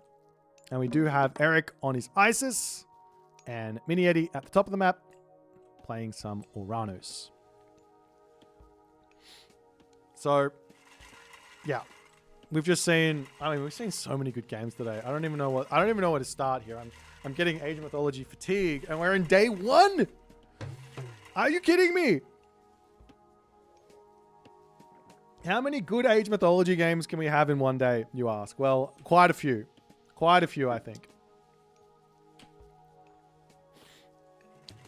All right, let's have a little look-see at the relic situation before I start talking about how good this matchup is.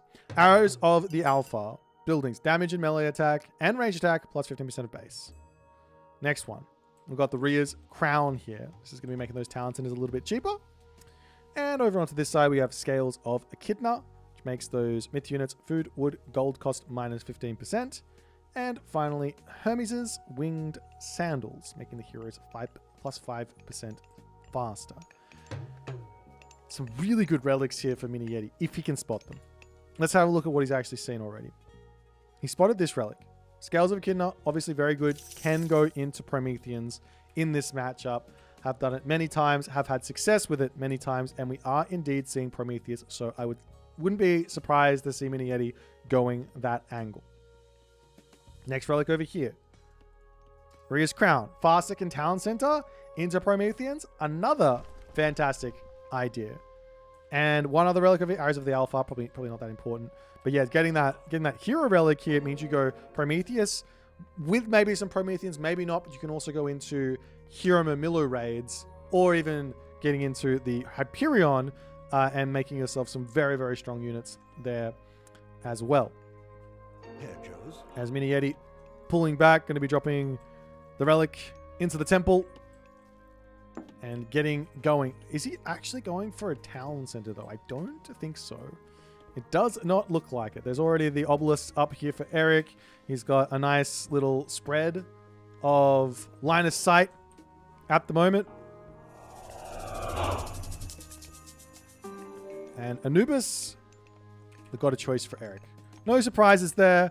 Bast, a little bit risky in this matchup. You kind of need the map presence of those Anubites, especially when you're playing against Prometheus. If you're playing against the Caladria, it's a little bit more challenging because the Oceania, it's a little more challenging to make those Anubites work and get the pressure on because they can just pacify you and make things a little bit difficult. But in the main base, we do see double military barracks opening into an economic guild here for Mini Yeti, and he's going to be pumping himself full of valid up citizens.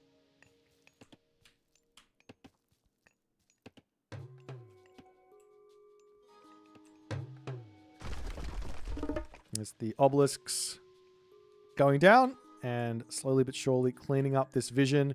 It's very important to do this against the ISIS. If the ISIS player is going to sit in their base and kind of play very, very slow and not get out on the map, locking their vision off is super important because it allows you to start poking them and prodding them and actually getting value. If they can see everything, then, well, you're the one going to be the one in trouble.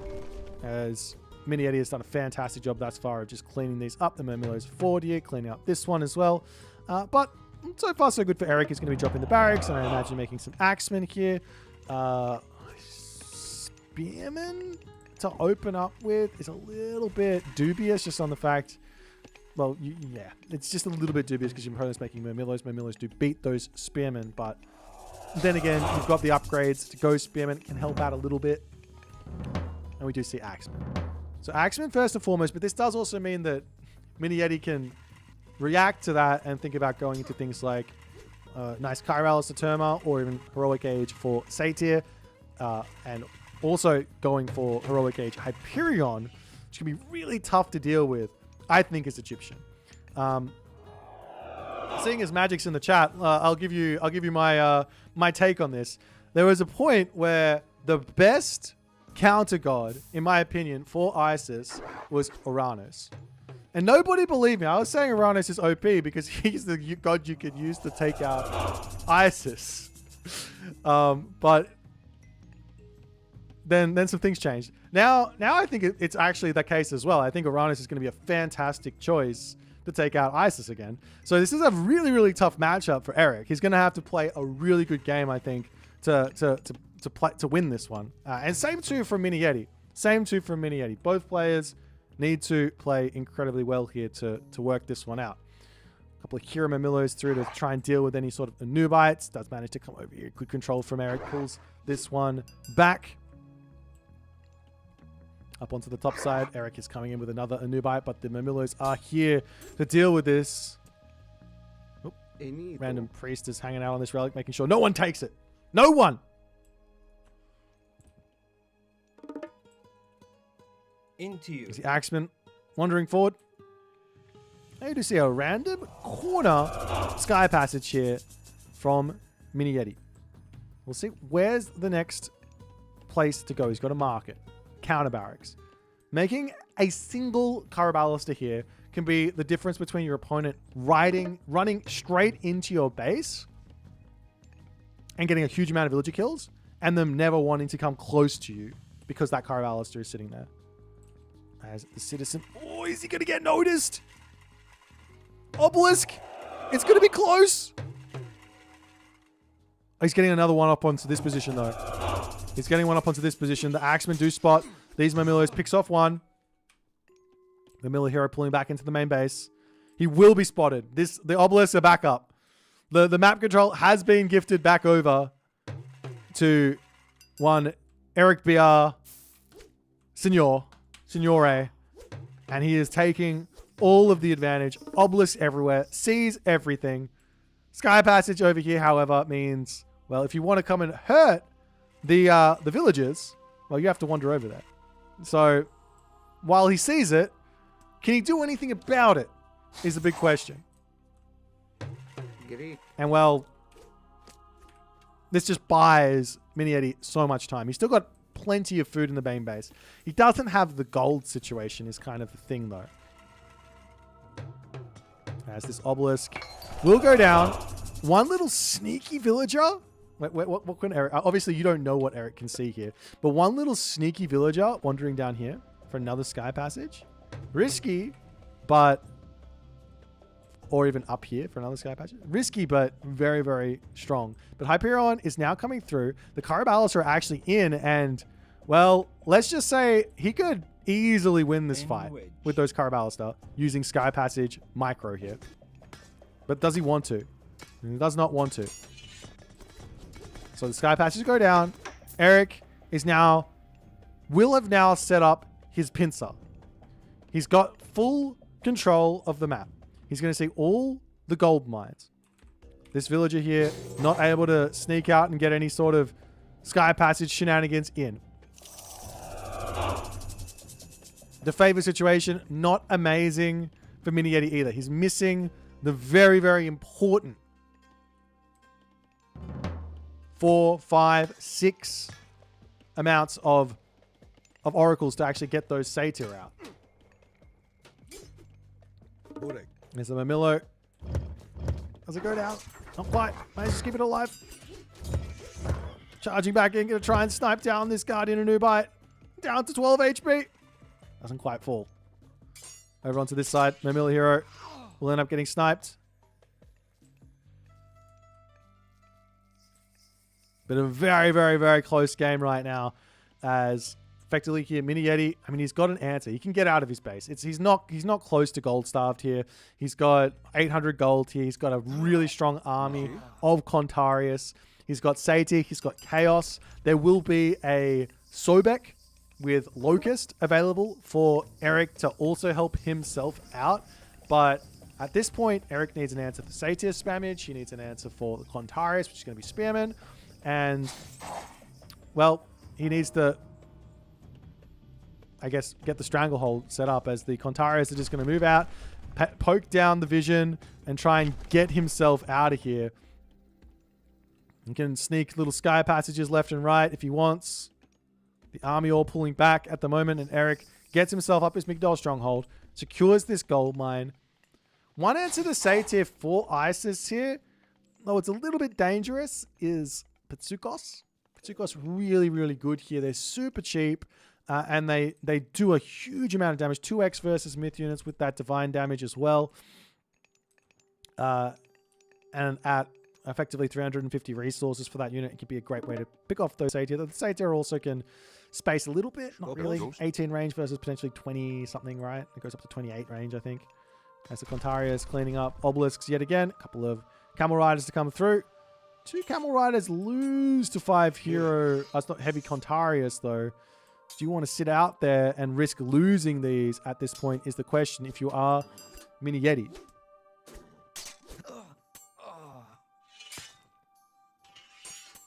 As Mini Yeti loses 1, loses 2. Prosperity coming through to help Eric's economy out a little bit.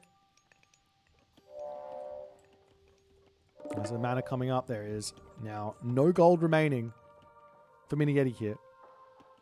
We'll see if he can break out of his base. He's getting the final little bits of value here. Nice little bit of damage as he can pick off a Camel Rider. 2 HP. Not quite. Keeping that one alive. The units coming over onto this side, setting up there. Realistically, I think this is probably the best bet for Mini Yeti, but he doesn't know that. He's going to the left side. He's dropping a mana. There's Elk here. There's Gold Mine here. There's a lot of value. I mean, over here, there's Auroch here. There's Gold Mine here as well. There's a lot going on there. As Eric's sitting, waiting, watching. He does have a little bit of a... Oh god, those are Nubites here getting caught out by the villagers is kind of huge. A Sky Passage on this position would be absolutely gigantic for Mini Yeti. Why? Because then he can garrison in against the Locust. He can use the garrison micro for the Caraballas there and things like that. Now the army of Eric says, it's time to take a fight. This is going to be for all the marbles, I think, in this series. The army charges in. There's chaos. There's shockwave. The shockwave gets dropped down. Serpents comes in. No shockwave just yet. The army here of Mini Yeti still looking very, very strong as Eric's army melts. to the superior power here of the Uranos army.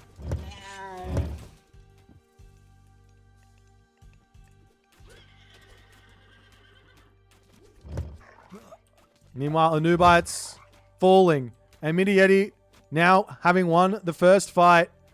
He does have to get another Chaos up here.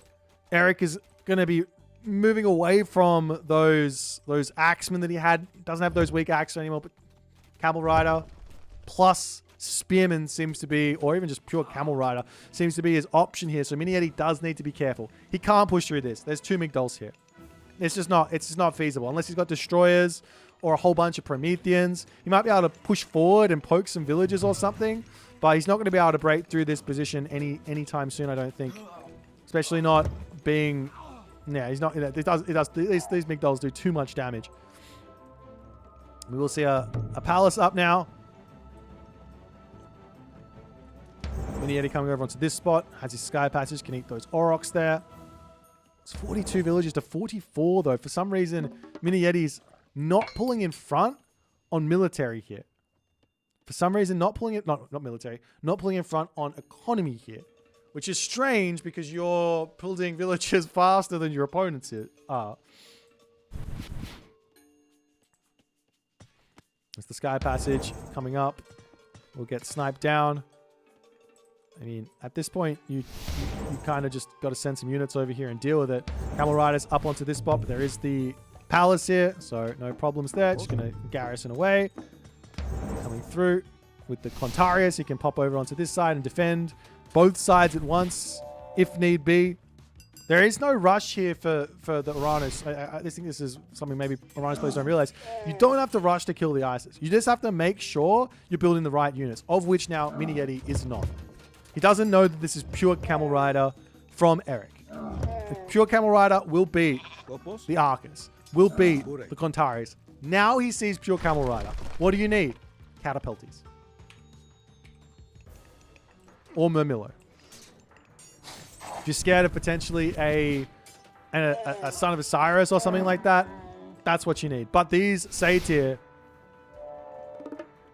doing absolute work here against the Camel Riders, and Eric is not able to really engage anything. You do see two counter barracks.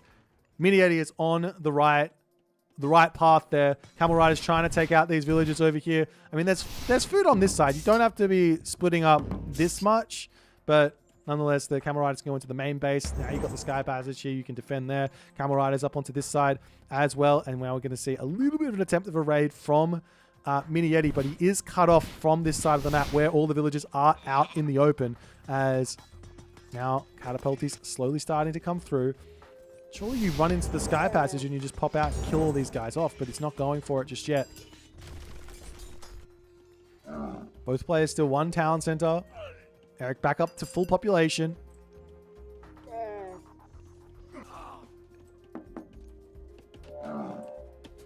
Catapulties slowly coming out.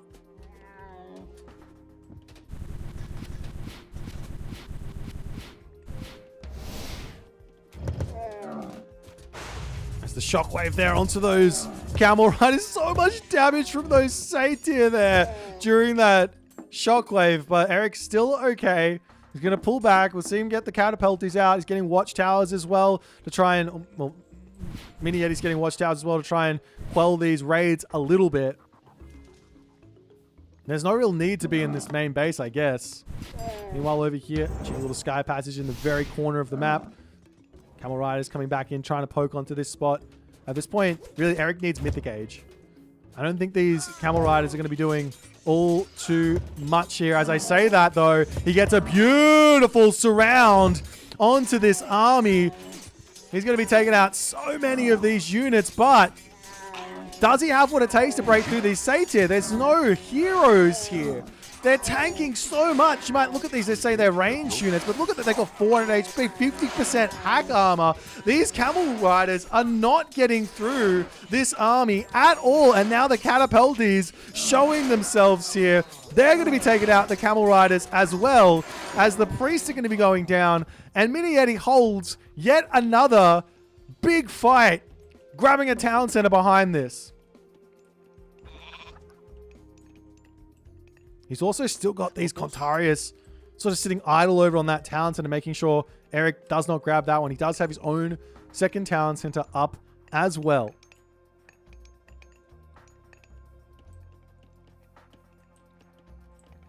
Some more Satyr, Catapulties, all the good stuff coming up. A little cheeky side sky passage here. Will Eric be able to spot this? Answer is he won't see it here actually, but he might be able to. I don't know. We'll have to wait and see. A couple of obelisks getting sniped down. As Mini Yeti looking to charge into this main base, get some villager picks.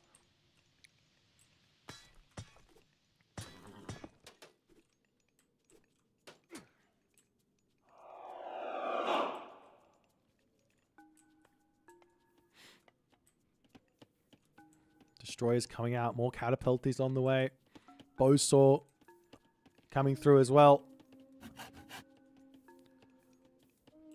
I mean, the villager differential, it's still close. I don't even understand how at this point it's this close.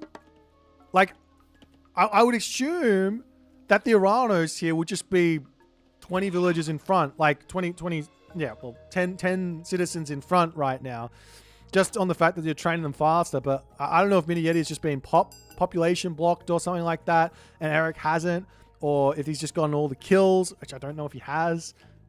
But nonetheless, we see Crocodopoulos coming through, Ballistics coming through, more Patsukos, Spearmen on the way.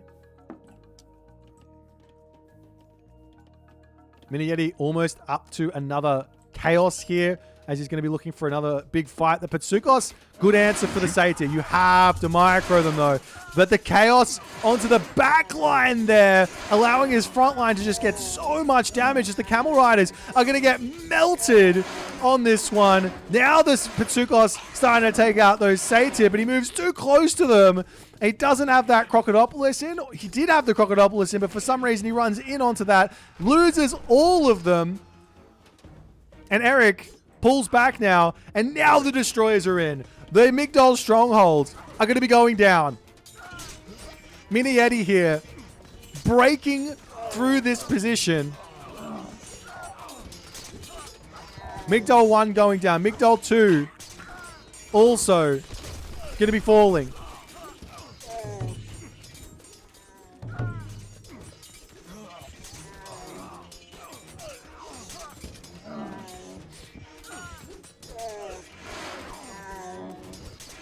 The Satyr doing what they can. But it does look like Eric does manage to hold here for the time being. This game, I mean, I want to say Mini Yeti is pulling in front, but I don't think so. I mean, it looks like that by the score.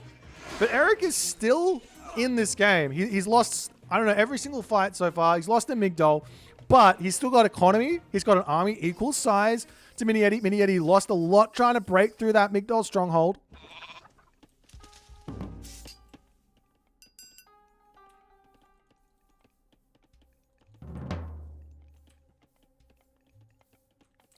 Very, very, very, very, very close game here. More Contarius. Arcus coming out. Now the next army composition to come through. What do you go? You went mass Camel Riders. The Catapulties are out. So now you got to get some Axemen out to deal with these Catapulties, but your opponent's got Satyrs still. You do have Patsukos coming through. It's 4 Oracles on the side of Mini Yeti. He probably needs more than this. He's got 4. He probably needs more. 5, 6, 10. I don't mind. Little cheeky Sky Passage coming up over here. Maybe thinking about grabbing a 3rd town center.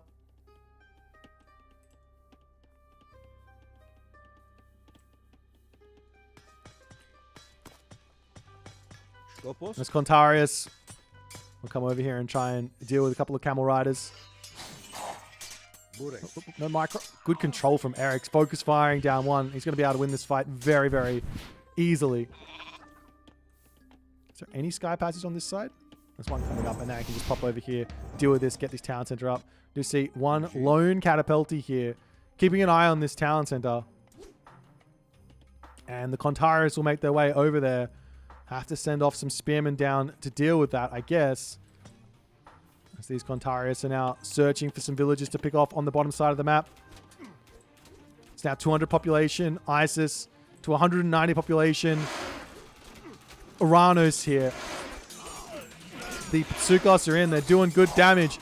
The fact of the matter, though, is this infantry army for Minieti is not good against this Axeman Spearman army of Eric.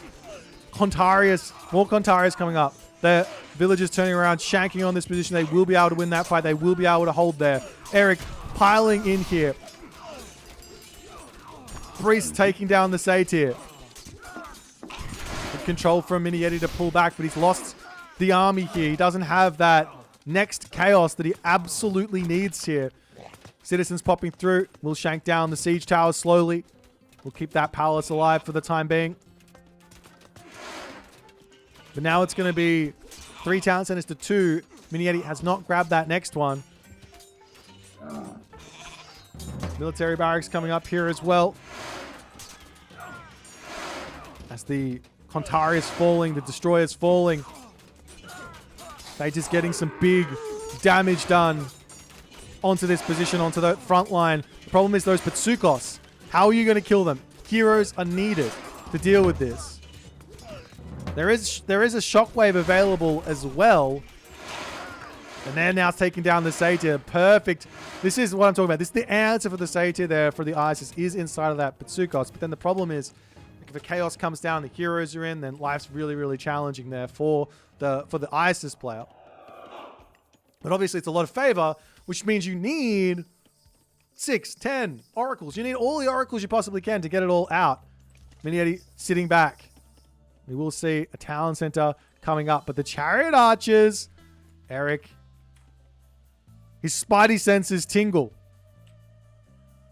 Getting up here, he sees the town center coming through. No reaction, no sky passage. Citizens will go down. Ballistics is in, so those citizens will not get away from this easily at all. But villager kills at this point is not the biggest of deals, but slowing the town center down, that's big. As the army charges through a shockwave maybe onto the... He doesn't have the favor. The hero Contarius, there's the favor. Does drop it down. Can he get onto those Pitsukos here? Splits off onto the left side. Picks off one. This one's still alive. The Migdol stronghold falling as Minieti trying to break through. The chariot archers are back on the top here, preventing Minieti from getting anywhere.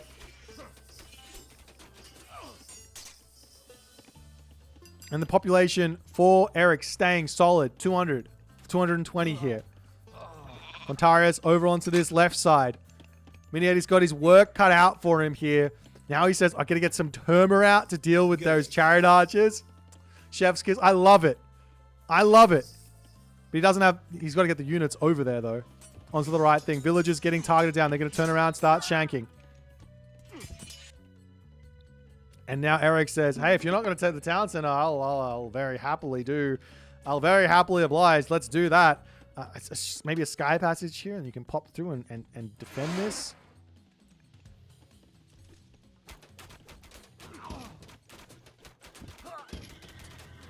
Now the chariot archers getting sniped down, though, as the Terma are actually in. But with Eric grabbing this town center, there's a chance here that Eric's population is just going to balloon out of control. And realistically, what can Minieti do to pull the game back from that position? He's coming over here. 14 seconds on this town center. Destroyers will kill it off very quickly, though. It will go down very, very quickly. The army is not in position to hold the town center, but he can make a push over here if he wants to as a Migdol comes through. The gold mine situation, though, for Eric is looking pretty bad. Markets coming through. Needs the trade route immediately. 4 markets, 5 markets, because this gold mine's gone in an instant. And one bad fight can mean the end of a game here at these sort of moments. Over here on the other side, Minieti, gold tier. Gold tier has a little bit remaining, but is it going to be enough? He also needs to think about a trade route for himself. Gold villagers over here getting taken out. As the Pitsukos charging in. All the hero, Arcus, coming through. They will be able to snipe down those Petzebek. But Eric charging through. He's got those siege towers to take down the palace here. Citizens get pulled off the line here. Going to start shanking.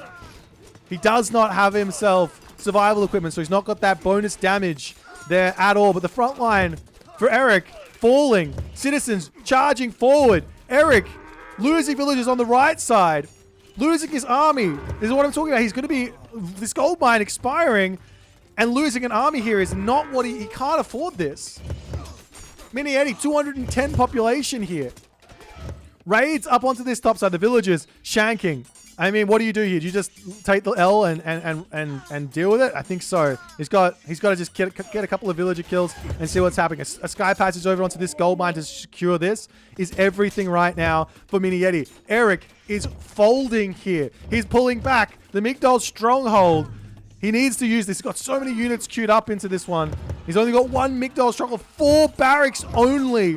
At this point, Mini Yeti seeds blood, the destroyers onto the Migdol stronghold. What can Eric do here to hold this position? The elephants will go strong. The Carabalis, the sniping units left, right, and center.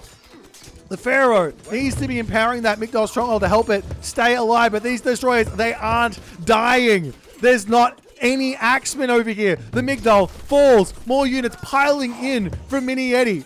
He's still at 200 population. Where are the remainder of Mini Yeti's units? It's feeling like he's got none in. He's got 6 destroyers sitting idle at the top of the map. His town center will come through. He's got to be checking that idle military. Eric desperately trying to hold on to the gold mine. He's got 2 camel caravans in production. Petsubek back in as the units are just piling in here.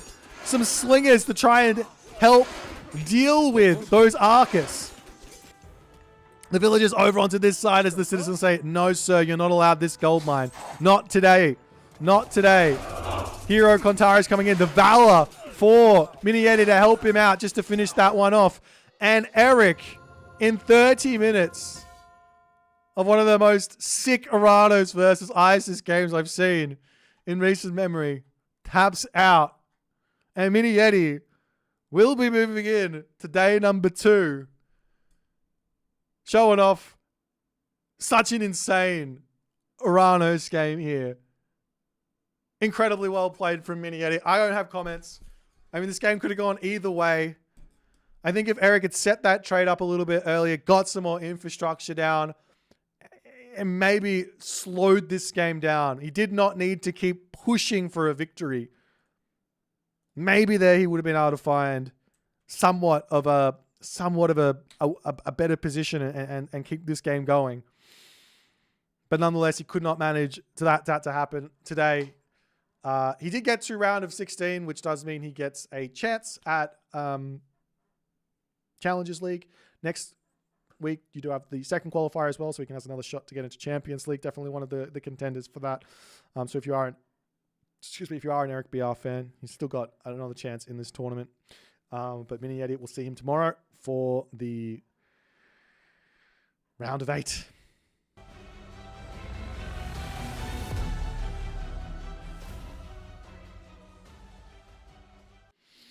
All right, guys, I'm going to have a little quick check. I'm pretty sure we are done with live games for today. It looks like we are. Unless Assem Nullus is still going on. It might still be going on, actually. Assem Nullus. Okay. Let's have a little quick cheeky look at this. I don't know what the story is with this series. So we will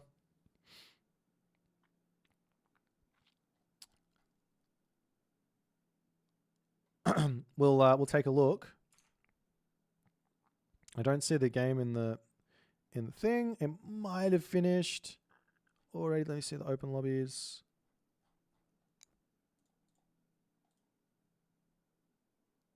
No, it looks like it's done. It looks like maybe Nullus is as one.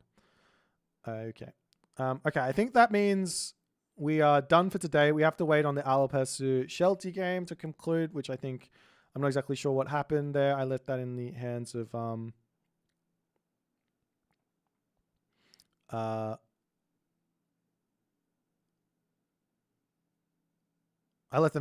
admins. So it looks like they're going to finish their game off tomorrow, and whoever wins that will slot in on their thing. what we're gonna do today, I think, is we're gonna finish up for today. I will see you guys tomorrow, 1300 GMT, for the round of 8. Absolutely insane day today. So much fun. Thanks everyone for hanging out with me. I'm going to look for someone to raid in the Age Mythology universe if there's anyone playing at the moment. It looks like... I'm not sure exactly what's going on here. Let me have a look at Maiden. I think you might be casting that. Oh, he is watching Ascend Versus. Okay, I'll send you guys over to AOL Iron Maiden, who's going to be watching what looks to be a recorded game here. And I'll see y'all tomorrow. Thanks for hanging out with me. Thanks for enjoying. Tell your friends. This game is awesome. All right. Peace.